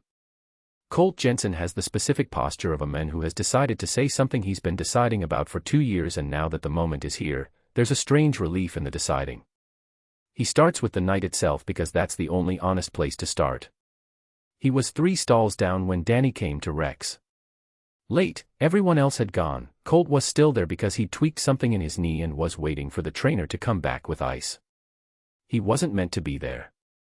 He heard the whole thing. Danny was shaking, Colt says. I've never seen a guy that's scared. Not in a game, not in a fight, nothing. He was 23 years old and he'd gotten himself in so deep he couldn't see the bottom, and he walked up to Rex like Rex was the last door he had. Mara doesn't say anything. She's holding her coffee with both hands and she's very still. And Rex just listened, Colt says. He didn't interrupt. He didn't react the way most guys would have reacted. He just listened until Danny was done, and then he said, "How much?" Not what do you want from me, not how did you let this happen. Just, how much? He looks at his own hands. The number was bad, he says. It was a bad number. Bad enough that when I heard it I thought there's no way. But Rex just nodded like he was calculating something and then he said, I'll handle it. Don't tell anyone. I'll handle it. Mara sets down her coffee. He didn't tell Danny what handling it meant. No, Colt says. Because if he had, Danny would have said no. Danny would have tried to find another way and gotten himself in worse. He pauses. Rex knew that. He knew the only way to close it was to do it before Danny could argue. Mara is quiet for a moment. Then, were you there for the meeting? No. Rex went alone. Colt looks at the table. He came back the next morning. He had a cut above his brow, the one that left the scar, and his right hand was wrapped. He sat down at his stall and he started his pre-skate prep like nothing happened. He pauses. I asked him. He said, it's done. Don't ask me again. And Danny, she says. Colt's jaw tightens. Just slightly. Danny didn't know about the money until after. Rex had transferred it before the meeting, so he couldn't be talked out of it, and he told Danny the next day. 2 words. It's done. He looks up at Mara. You know what Danny said? She shakes her head. He said, I'll pay you back. Colt makes a short sound that is not quite a laugh. Like that was the point. Like any of it was about the money. He gets to the complaint next. The men Rex dealt with had a contact in the league ethics office, a low-level administrative position that shouldn't have had enough access to do anything, but access is access when someone is motivated and willing to be creative. The complaint was filed through a third party so the man's name never appeared in it. The locker room altercation in the complaint was not the meeting, it was a restructured account of a separate physical confrontation that had happened during a practice weeks earlier, a real incident that had been minor and already documented, now reframed with Rex as the instigator. The investigation opened and Rex said nothing, Colt says. Nothing that would help himself. The investigator talked to Danny. Danny gave a statement that didn't lie exactly, but it didn't tell the truth either. 4 sentences. Rex had told him, don't tell them about the meeting, don't tell them about the debt, don't give them anything that traces back to you. So Danny didn't. Mara's expression hasn't changed. It's the focused stillness she uses when she's taking in information that she's going to act on, the kind that means everything is being filed in real time. Rex knew Danny's statement was going to hurt him, she says. He knew before Danny gave it, Colt says. He knew what 4 sentences from Danny would look like next to Rex's nothing to add. He knew exactly how it was going to read. He flattens both palms on the table. And he let it happen. He sat there and he let 2 years of his career get defined by something that didn't happen the way they said it did, and he never once told me to go correct it. He looks at her. I wanted to. More than once. He said no. He said it was handled. He said Danny had a future and the future was worth more than Rex's reputation. The conference room is quiet. The practice facility is starting to come alive outside. Colt can hear it, the distant sound of doors, equipment, the building waking up. Inside this room it's still just the 2 of them and 2 years of a story that has been sitting in Colt's chest like something he's been waiting to hand to the right person. He thinks, this is the right person. You know what gets me, he says. Mara looks at him. He never once blamed Danny. Not to me, not to anyone. Not once in 2 years. Colt shakes his head. He just absorbed it. Like it was weather. Like it was something that happened and you don't assign blame to weather, you just deal with it. He pauses. And then he found out Danny was connected to Voss's side. Found out Danny had been feeding information. Found out Danny provided the text chain. He stops. And he still didn't blame him. Mara is quiet. He said, he was 23, Colt says. He said, he was scared and he made the only move he could see. He looks at his coffee cup. I wanted to shake him. I wanted to, I don't know. I wanted him to be angry. Because being angry would have meant he thought he deserved better. And Rex has spent 2 years not being angry in a way that tells me he doesn't think he deserves better. He looks up. And then this team, this building, was the one place where none of it mattered.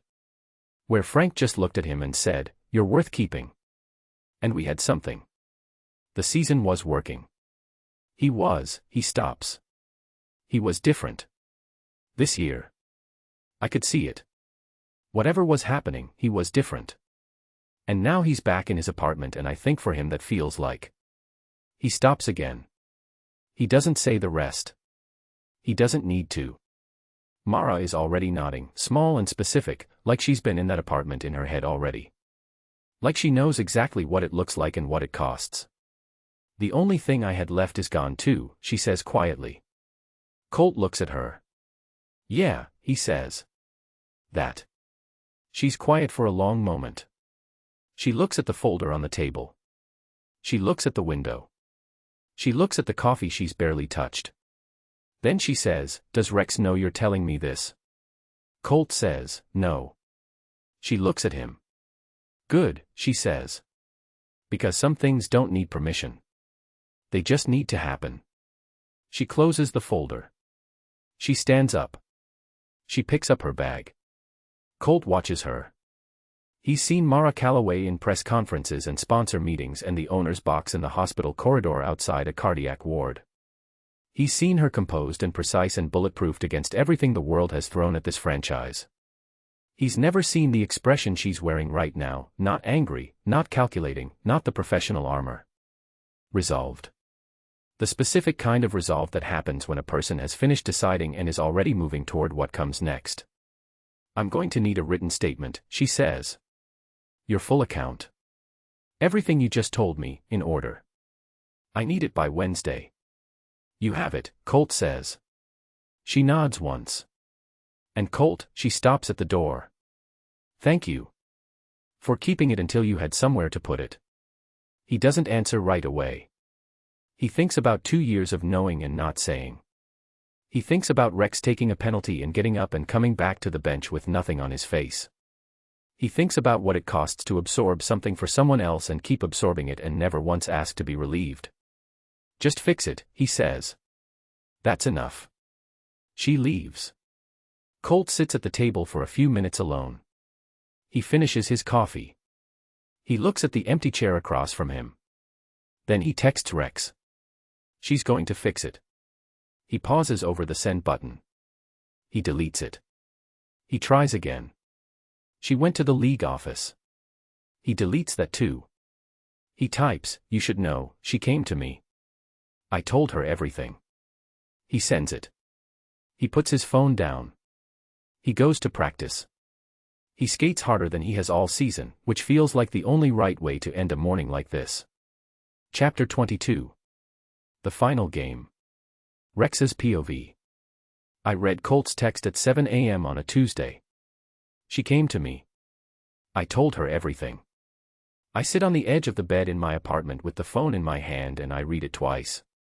My apartment is exactly the way I left it 2 years ago before I moved into the townhouse, spare, clean, the photograph on the shelf by the window. It has been exactly this way for 4 weeks and it has not stopped feeling wrong for a single day of those 4 weeks. I text back, "Okay." Colt sends, "That's all you've got." I put the phone down. I go to the arena. The last regular season home game is on a Friday. Must win. We're 1 point behind Columbus for the 3rd seed and Columbus plays tonight too, which means we need to win and we need them to lose or draw and the math is tight but it's there. Briggs has been drawing things on his whiteboard all week with the focused energy of a man who has decided this is the game that defines everything. He's not wrong. It is. I tape my stick in the stall before warm-up. I tape it the way my father taught me, not the way the equipment staff recommends, the way my father showed me when I was 9, sitting on a folding chair in the North Concession Stand's back room between shifts. Overlap by a 1/4 inch. No gaps. Pull tight at the heel. Colt sits down beside me. "You okay?" he says. "I'm good," I say. "Rex." "I'm good, Colt." I look at him. "You did the right thing." "I know you did the right thing." "I'm not, I'm good." He looks at me for a moment. He nods. He goes back to his own stall. I finish taping my stick. I think about Mara going to the league office with a folder and 2 years of carefully built documentation, walking into a room full of people who have been building a case against the thing she loves most and laying a better case on the table without asking anyone for permission to do it. I think, she said some things don't need permission. I know because Colt put it in his text, the exact words, because he knows I needed to hear them. I put my stick down. I put my helmet on. I go to the ice. I play the way you play when everything is at stake and you have run out of reasons to hold anything back. Not recklessly, the opposite of recklessly. Every shift is deliberate. Every decision is exact. First period I take the body on their left wing twice and both times I do it clean, no penalty, pure position. I miss a shot in the second that I'll think about for a week, top right, I had the angle, the goalie adjusted half a second faster than I expected. I come off the bench and Colt says, next one, and he's right, so I let it go. Third period we're tied at 2. I'm on the ice for the final shift of regulation. 40 seconds. Their center has been physical all game, the kind of player who wants you to respond so you'll be off the ice when it matters. He knows my file, he's been pushing all night, testing, measuring. In the third period I've felt it getting more pointed, more deliberate, more designed to find the thing that makes Rex Callahan do the thing Rex Callahan is known for doing. I don't do it. I play the puck. I play the position. I play the way you play when you know someone is watching from the owner's box and the watching is not about what the cameras see, it's because she came back. Even now, even with the arrangement done and the statement drafted and the exit clause sitting on the townhouse table, she's up there. Colt told me. She's been in the box every home game, every road game she can watch remotely, since October.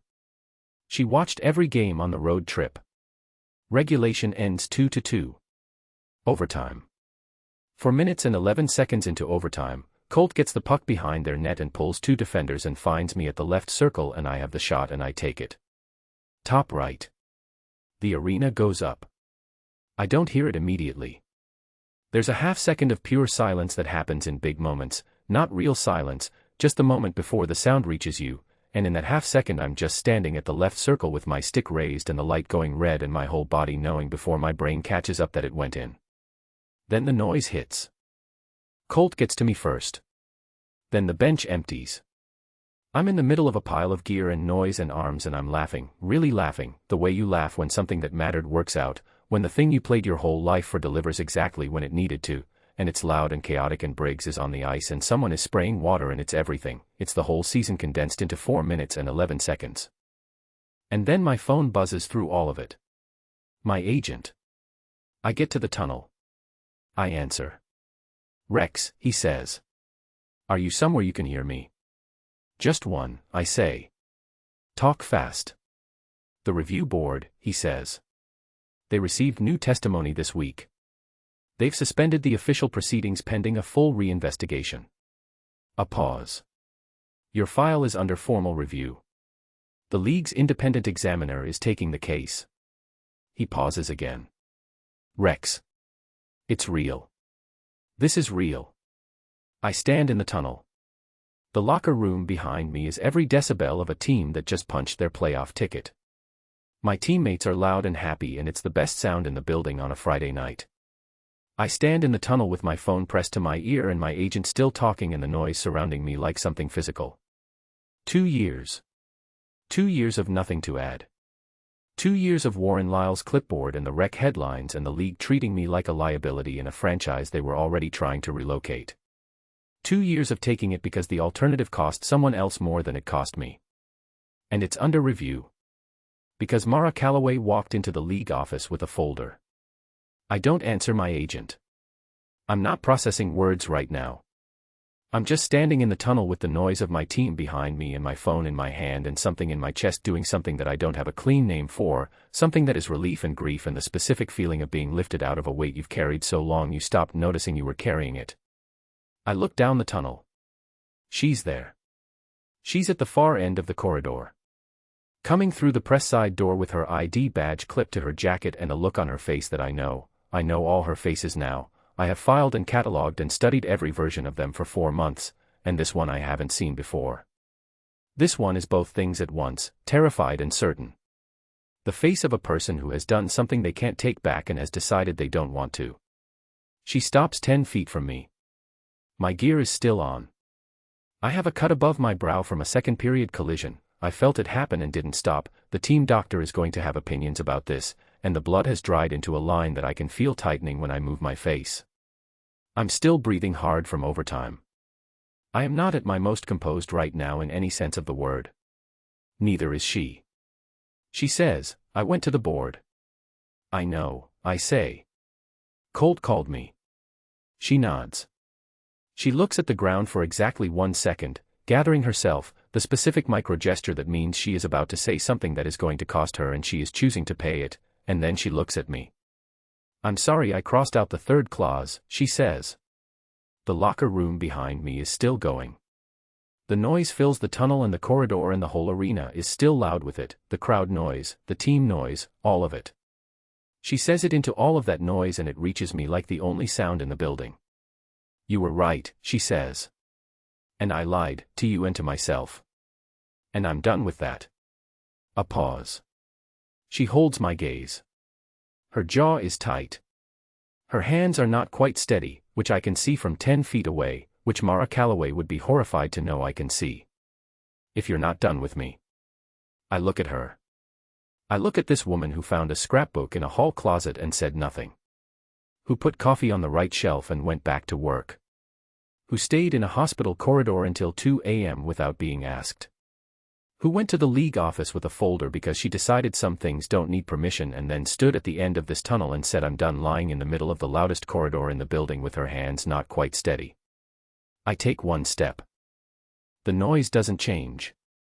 The tunnel is still full of everything, the win and the season and the franchise and all of it pressing in from every direction, and none of it touches the 10 feet between us. I take another step. She doesn't move. She holds her ground. She looks at me the way she looks at things she's decided to stop running from, directly, with every part of herself available, the armor completely gone, nothing between us but 10 feet of tunnel floor and everything we haven't said until now. I close the distance. Chapter 23. What we keep. Mara's POV. The review board announces a 60-day stay on the relocation vote on a Tuesday morning. I find out at 8 a.m. through official channels, a formal letter delivered electronically to the franchise's legal address, copied to my father and to Becca, and I read it 3 times sitting at the kitchen table in the townhouse while Rex is in the shower and the coffee maker is running and the ordinary sounds of a morning fill the house. Pending review of new evidence submitted to the league's independent examiner, the Franchise Stability Committee has agreed to a 60-day stay on all relocation proceedings. 60 days. 60 days to complete the reinvestigation. 60 days to let Colt's statement and the communications log and the Meridian corporate structure and 2 years of a wrong story be looked at by people who have the authority to correct it. I put the letter down. I pick up my coffee. Rex comes downstairs. He reads my face the way he reads everything, one clear look, top to bottom, and he says, the stay. 60 days, I say. He pours his coffee. He sits down across from me. He looks at the letter, which is still on the table between us. Neither of us says anything for a moment. Voss is going to push back, I say. He'll push back gracefully, Rex says. He doesn't have another move that doesn't make him look like the problem. Becca's going to call in about 4 minutes. I know. My father is going to want to. My phone rings. Becca. Rex looks at me over his coffee cup. I answer the phone.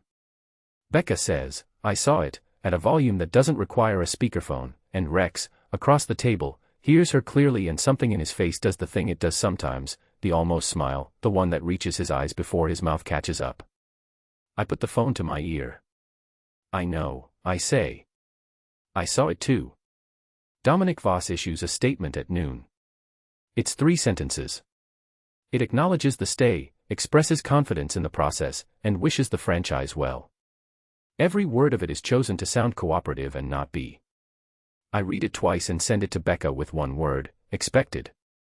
She sends back a GIF that I don't look at because I'm in a meeting. The league's independent examiner contacts Rex's agent by end of business. The reinvestigation will take 4 to 6 weeks. Rex will be required to give a full account. He says yes before the agent finishes the sentence. Danny Ford resigns from Meridian Acquisitions on Wednesday. No statement. No public comment. Just a filing with the corporate registry and then silence, the same silence he's been choosing for 2 years, which this time lands differently, not as protection but as the particular quiet of a person who knows the shape of what they've done and has stopped pretending they don't. Rex doesn't comment on it. I don't ask him to. The Renegades make the playoffs on the same night, Columbus losing to a last-minute goal in Winnipeg that Colt watches on his phone in the locker room and announces to the room with a yell that I hear from 3 floors up. My father comes home on a Thursday. Not the hospital home, his actual home, the house in the Hartwell East neighborhood where I grew up, with the oak tree in the front yard that has a crook in it from where I used to climb it and the kitchen that always smells like the same coffee he's been buying for 30 years. The doctors have a plan. He has a schedule, a medication list, a follow-up appointment in 3 weeks. He also has opinions about all of it, which he has been expressing at volume since the day before discharge, which his cardiologist told me privately is a very good sign. Rex drives us. He does it without being asked. I come downstairs on Thursday morning with my coat on to go to the hospital to pick up my father, and Rex is already at the door with his jacket and his keys and the look of a man who has decided where he needs to be and has made no production of deciding. My father takes 15 minutes to say goodbye to the nursing staff by name. In the car, he sits in the back while I sit in front and Rex drives and the city moves past the windows in the gray March light. Dad asks Rex about the playoff seeding. Rex answers in the specific, non-promotional way he talks about hockey when nobody's interviewing him, detailed, a little lit up, the genuine version. Dad asks follow-up questions. Rex answers those too. I watch the city and I listen to them talk and I think, this is what it sounds like when things are right. Not perfect.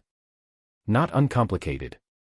Just right, the specific quality of a car that holds 3 people who mean something to each other, moving through an ordinary Thursday afternoon. We get to the house. We get Dad inside and settled. Rex carries the bags without being told. Dad makes 3 attempts to carry something himself and is overruled each time without confrontation. Rex just takes the thing out of his hands and walks to wherever it needs to go, simple as that. I make coffee.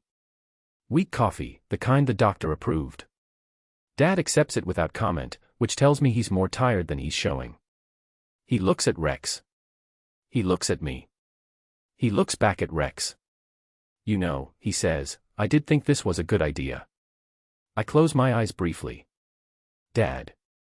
From the beginning, he says. I thought it was a good idea. 40% of it was a terrible idea, I say. Rex says, 60. Dad looks satisfied in the way he looks when he's gotten exactly what he was hoping for from a room. I'll take those odds, he says. He finishes his terrible weak coffee and falls asleep in his chair inside 20 minutes, which is what the doctor said would happen and what he would have argued about if I'd warned him. Rex and I sit in the living room while he sleeps, me on the couch with my laptop, Rex in the chair with his phone, and the house settles around us into the particular quiet of a place that has had a scare and is glad to have its people back. Rex looks at the photograph on the mantel. My father at 40, at a game, in his orange and black, laughing at something off camera. He looks at it for a while. He's going to be okay, I say. Rex looks at me. I know, he says. He means it. I know because he says it the way he says things he means. The divorce paperwork arrives on a Friday. Becca sends it over, standard dissolution forms, the ones we'd had prepared since October as part of the exit clause procedure. They sit on the kitchen table in a flat envelope with the law firm's name on the front and neither of us opens the envelope for 2 weeks. It just sits there. I walk past it in the morning. I walk past it at night. I have looked at it approximately 40 times in 2 weeks and each time I register it and each time I keep moving because opening it requires deciding something and I have been deciding something for 4 months and the answer is not complicated, I just haven't said it out loud yet. Rex walks past it too. I watch him, sometimes, not obviously, just in the way I watch most things now, the peripheral awareness I've developed for where he is in a room. He looks at the envelope the same way I do. Registers it. Keeps moving. Neither of us says anything about it. Until a Tuesday night in March when I come home at 9 and he's on the couch reading and the envelope is right there and I think, enough. I pick it up. I take it to the couch. I sit down beside him. I put it on the cushion between us. He looks at it. He looks at me. What do we do with this, I say. He's quiet for a moment. He puts down what he was reading. He looks at the envelope like he's working through something carefully, not stalling, just making sure. Then he looks at me. I don't have a contract clause for what I actually want, he says. I hold his gaze. Then say it without one. He looks at me for a long beat. The couch is quiet. The townhouse is quiet. Outside, March is doing something to the weather that suggests spring is thinking about arriving, and inside it's just the two of us and an envelope between us and a sentence that hasn't been said yet that we both already know the shape of. He says it.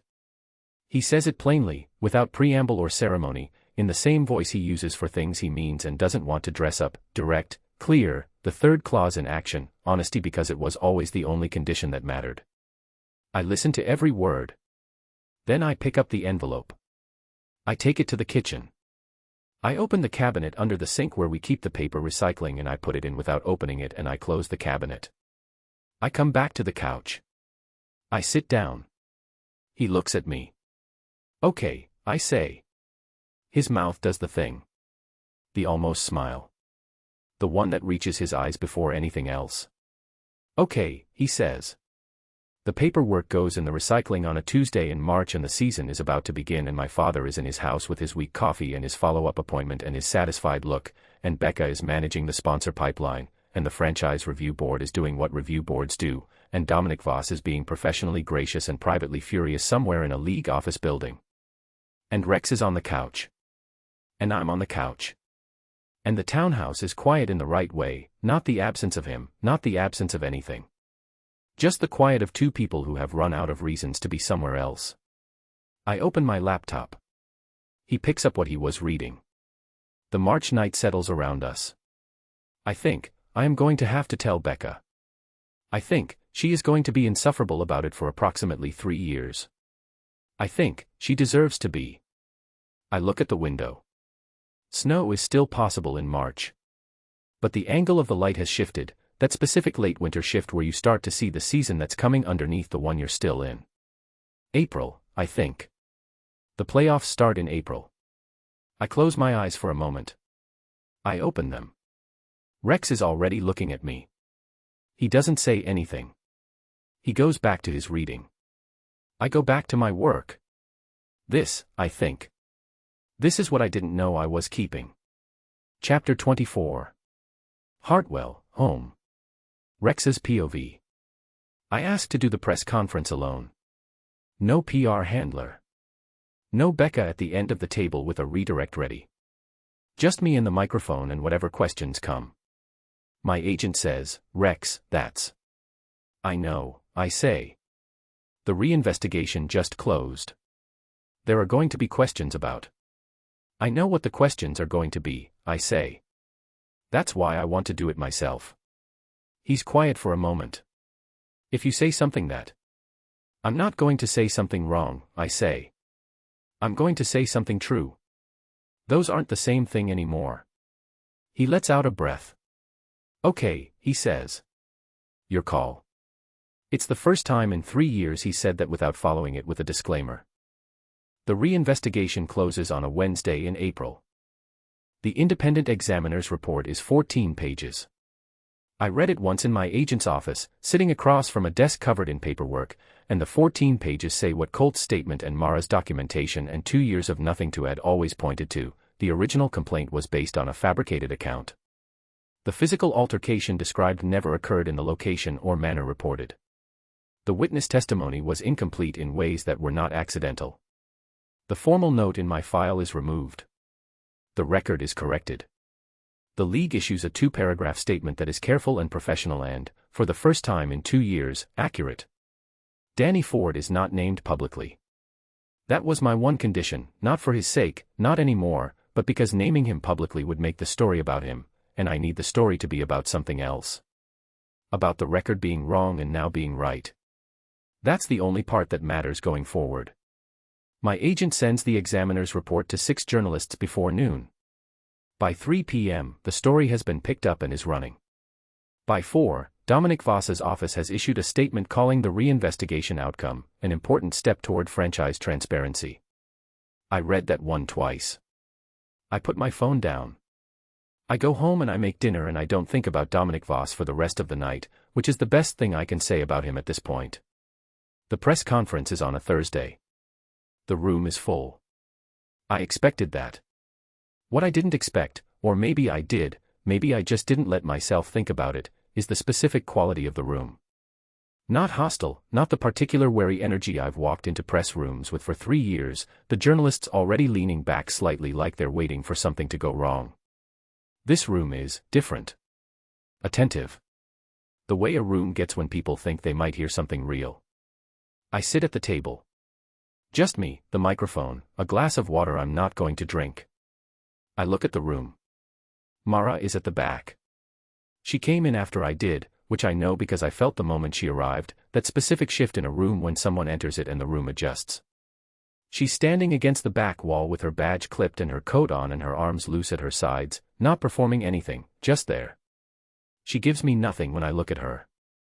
No nod, no signal, nothing to perform for the cameras. Just present. I look at the microphone. Okay, I say. Go ahead. The first 20 minutes are the straightforward questions. The reinvestigation, the record correction, the formal statement. I answer them in order. I don't editorialize. I give facts because the facts are finally good enough to stand on their own without commentary. Then the journalist in the third row, the same one from the engagement press conference, I recognize her, the one who asked what I love about Mara and got a real answer, raises her hand. Rex, the original complaint involved an incident that affected your league standing for 2 years. Does the record correction change how you feel about the choices you made at the time? I look at the microphone. I think about how to answer this. I've been thinking about it for a week, since I knew the press conference was coming and knew this question was coming too. I've drafted answers in my head, careful ones, diplomatic ones, the kind that acknowledge everything without giving anyone something to clip out of context. I don't use any of them. I made a decision 2 years ago that I stand by, I say.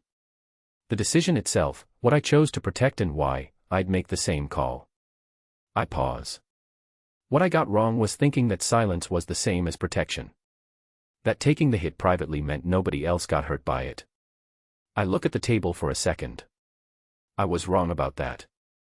You can absorb something for someone and still have it cause damage. I didn't understand that until recently. I pause again. And I was lucky that someone decided to stop letting me be wrong about it. The room is quiet for a second. Are you referring to your wife? The same journalist asks. I look up. I don't plan what happens next. I don't decide to smile, it just happens, the way things happen when you've stopped managing your own face in public. Full. Unguarded. The kind of smile that Mara told me once, quietly, in the kitchen, she didn't think I was capable of, which meant she'd been looking. Among other things, I say. I glance to the back of the room.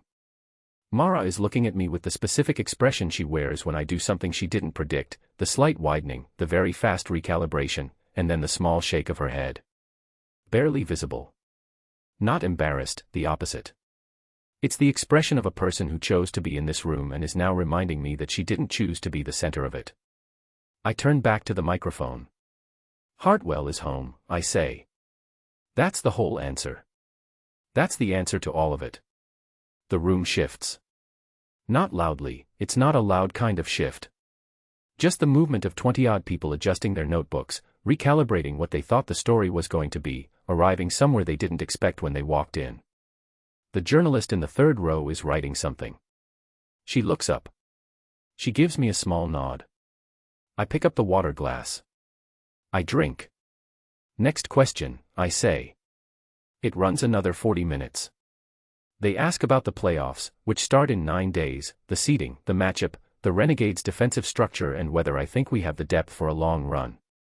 I answer those with something close to enthusiasm because I actually feel it, which is not something I've been able to say in a press room for 2 years. They ask about the franchise review, the 60-day stay, what the next steps look like for the arena renovation timeline. I give them what I know and point them toward Mara's office for the financial specifics, which makes several of them write something down. Nobody asks about the marriage. Or rather, the journalist in the third row looks like she might, twice, and then reconsiders, and I think, she decided the story she has is already the right one. She doesn't need the personal angle. She has Hartwell as home and she knows what that's worth. I close the conference at the 40-minute mark. I stand up. I shake hands with the two journalists who approach the table. I answer one more quick question about the first playoff game and then I'm done and the room starts to move. I look to the back wall. She's already gone. I find her outside. The street in front of the arena has a light snow coming down, the last gasp of the season, the kind that doesn't accumulate but falls anyway, soft and unremarkable, like the winter making one final quiet point before April takes over. She's on the sidewalk 30 feet from the arena entrance, her coat buttoned, watching the snow with her hands in her pockets. She hears me coming. She turns. "Good," she says. "Yeah. Very good." She looks at me the way she looks at things she's assessed and found sound. "You didn't over-explain." "I had good material," I say. "You always had good material," she says. "You just needed to stop treating it like it was dangerous." I stand beside her. The snow comes down around us. The street is quiet, the arena crowd mostly gone, the press filing out behind us, the city doing what cities do on a Thursday evening in early April. The streetlights are coming on. The last light of the day is going. "Thank you," I say. She looks at me. "For what specifically?" "The folder," I say. "The board." "The third clause." "All of it." I pause. "For coming to the tunnel." She's quiet for a moment. She looks at the street. "I came to the tunnel because I was done doing the thing I told myself was protecting me." She pauses. "It wasn't protecting me. It was just easier than admitting I'd already lost the argument I was having with myself." "Which argument?" She looks at me. "Whether you were worth the risk," she says. Simply. Without the armor. Just the true sentence, delivered like the third clause intended. I hold her gaze. "And," I say. "And you are," she says. "Obviously." I take her hand. "Not for the cameras, there are no cameras now, the photographers left with the press corps, the street is just a street. Not as a performance or a position or any part of the arrangement that started in a dark office with a contract she signed at midnight and didn't show anyone." I take her hand because her hand is right there and I have been wanting to take it since a street 9 blocks from this one when the photographer was gone and I held it for exactly as long as the shot required and then let go. I don't let go. She looks at our hands. She looks at me. She doesn't pull away. "The paperwork," she says. "It's still on the table." "I know," I say. "I'm not signing it," she says.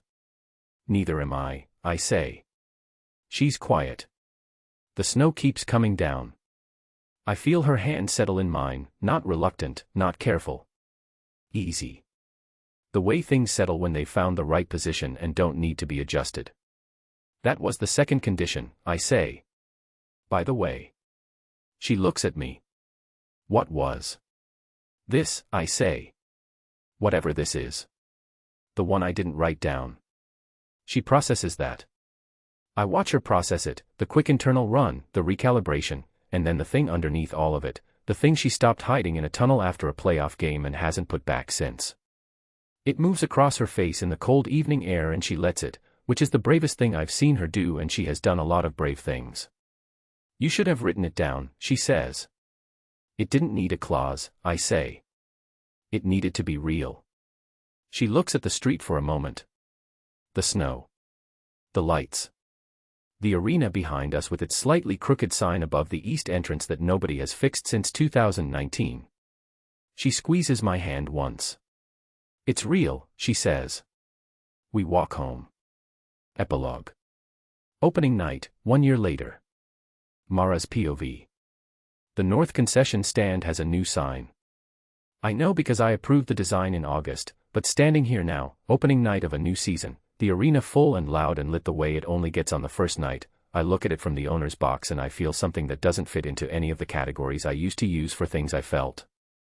Bobby's reads the sign, in the orange and black of the original logo, the one from before the redesign. Simple. Clean. The kind of thing that doesn't explain itself because it doesn't need to. Rex doesn't know about the sign yet. He'll see it when he comes through the arena for warm-up. I've been thinking about what his face will do when he sees it for about 3 months, and I still don't have a prediction, because Rex's face doesn't do predictable things anymore. It does real things, which is better and also more difficult to prepare for. My father is beside me in his chair. Slower this season, the cardiologist has been clear about the limits, and for once in his life Frank Calloway is mostly listening, which tells you something about how the past year has changed him. He's got his program and his weak coffee in the new insulated cup the medical team approved, and he's looking at the ice the way he always looks at the ice on opening night, like he's counting something. Becca is on my other side. She has a tablet, a coffee, and the particular focused energy of a woman who has spent 12 months rebuilding a franchise narrative and is watching the opening night of the season that proves it worked. She's been insufferable about Rex and me for 11 months, exactly as predicted. She doesn't say anything about it anymore, she doesn't need to. She just looks at me sometimes with the expression of a person who has been proven right and has the grace to be quiet about it, mostly. The arena is full. Not capacity full, beyond. The expansion added 4,000 seats and every single one of them is taken tonight, the waiting list for season tickets stretching into next spring. 3 new financial partners are in a suite 2 boxes down, which I can see from here, and I will go say hello at intermission because that's my job and I'm good at my job. The arena renovation came in on budget and 3 weeks ahead of schedule, which I choose not to brag about except occasionally to Becca, who lets me have it. The relocation review was closed in June. Formally, officially, finally closed. Voss moved to a different role within the league office, a lateral move described publicly as a promotion and privately understood as exactly what it was.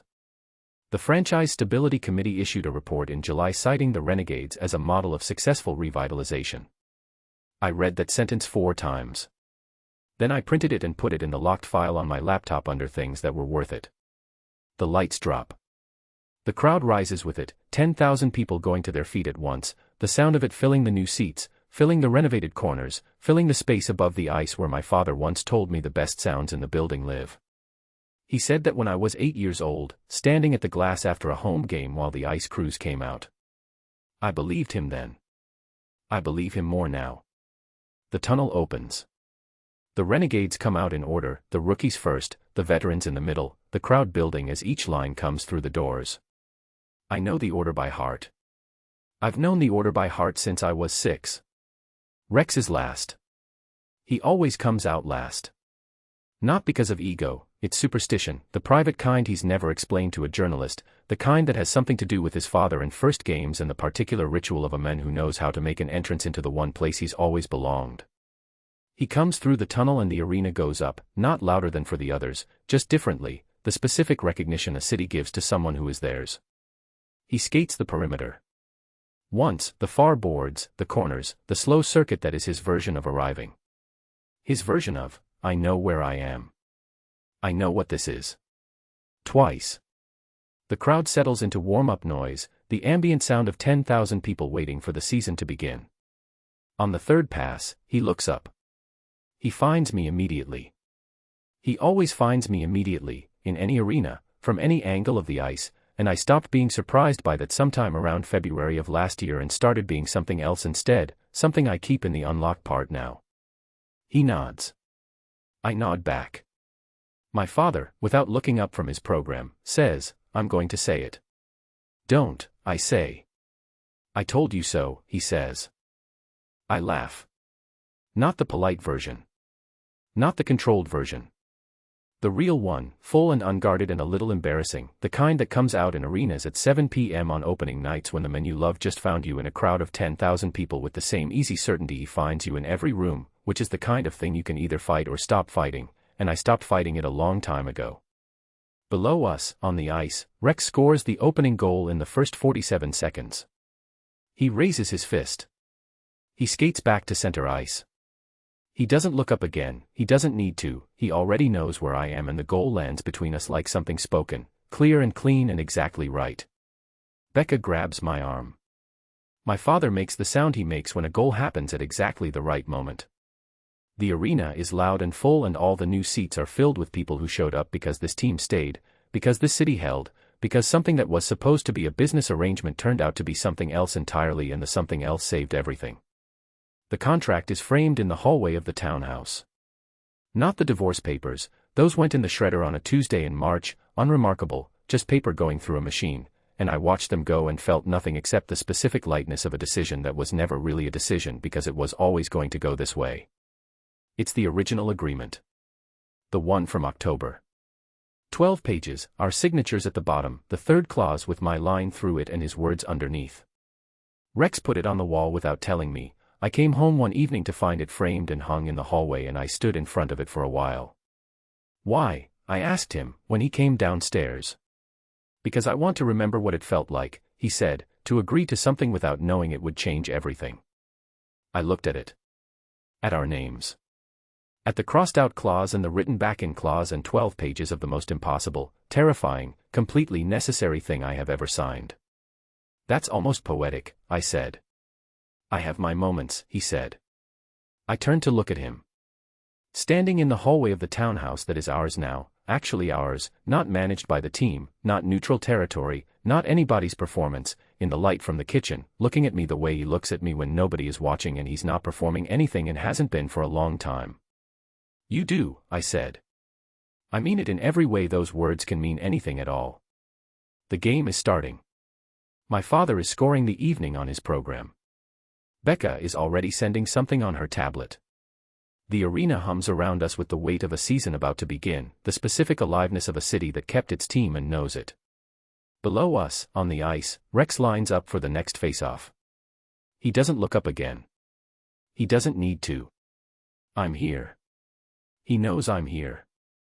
That's the whole of it, the contract and the contract clause and the 12 months and the crossed-out thing and all the performances we gave for cameras that turned real somewhere in the middle, all of it distilled down to this: he knows I'm here, and I know he knows, and that is enough, that is more than enough, that is everything. The puck drops. The season starts. I watch Rex skate and I think about a woman in a dark office at midnight pressing her hand against the glass and not knowing what she was about to agree to. I think about what she gave up and what she found and whether she'd do it again. I think, yes. I think, obviously yes. I think, some things don't need a contract. They just need to be real. This is real. Author's note. Dear reader. Thank you for spending time with Mara and Rex. The trade began as a story about two people who agreed to pretend, and discovered that the performance was the only honest thing they'd ever done. Mara's fierce competence and Rex's quiet loyalty were never opposites, they were two sides of the same need to protect something worth fighting for. I wanted to explore what happens when a contract becomes a home. When two people stop performing for the cameras and start performing for each other, not because they have to, but because they can't stop. The townhouse, the rink, the press conferences, every setting in this book was a stage where the real feelings had nowhere left to hide. If this story stayed with you, if Rex's silence or Mara's steadiness meant something, I would be so grateful if you left a review. Reviews are how independent authors find new readers, and every single one matters more than you know. With gratitude. Arden Blackwell. Acknowledgements. Some books are written in the space between what we owe and what we choose. This one was written in both. To the readers who believed in an enforcer with a secret and a woman who would rather save a franchise than admit she deserves to be saved herself, thank you. You are the reason Mara and Rex's story exists beyond the page. To every person who signed something they didn't fully understand and found something they never expected on the other side, this one is yours. And to small market teams everywhere, still fighting to stay. And to contracts that become promises. Some trades change everything. About the author. Arden Blackwell writes dark romance with sharp edges, complicated men, and characters who refuse to look away. A lifelong devotee of stories where love is neither safe nor simple, Arden Blackwell believes the best fiction lives in the space between what people say and what they mean. The Trade is the 6th novel in the Dark Eye series. When not writing, Arden can be found watching hockey with unnecessary emotional investment, arguing about contract law with people who didn't ask, and standing in doorways for exactly the right amount of time.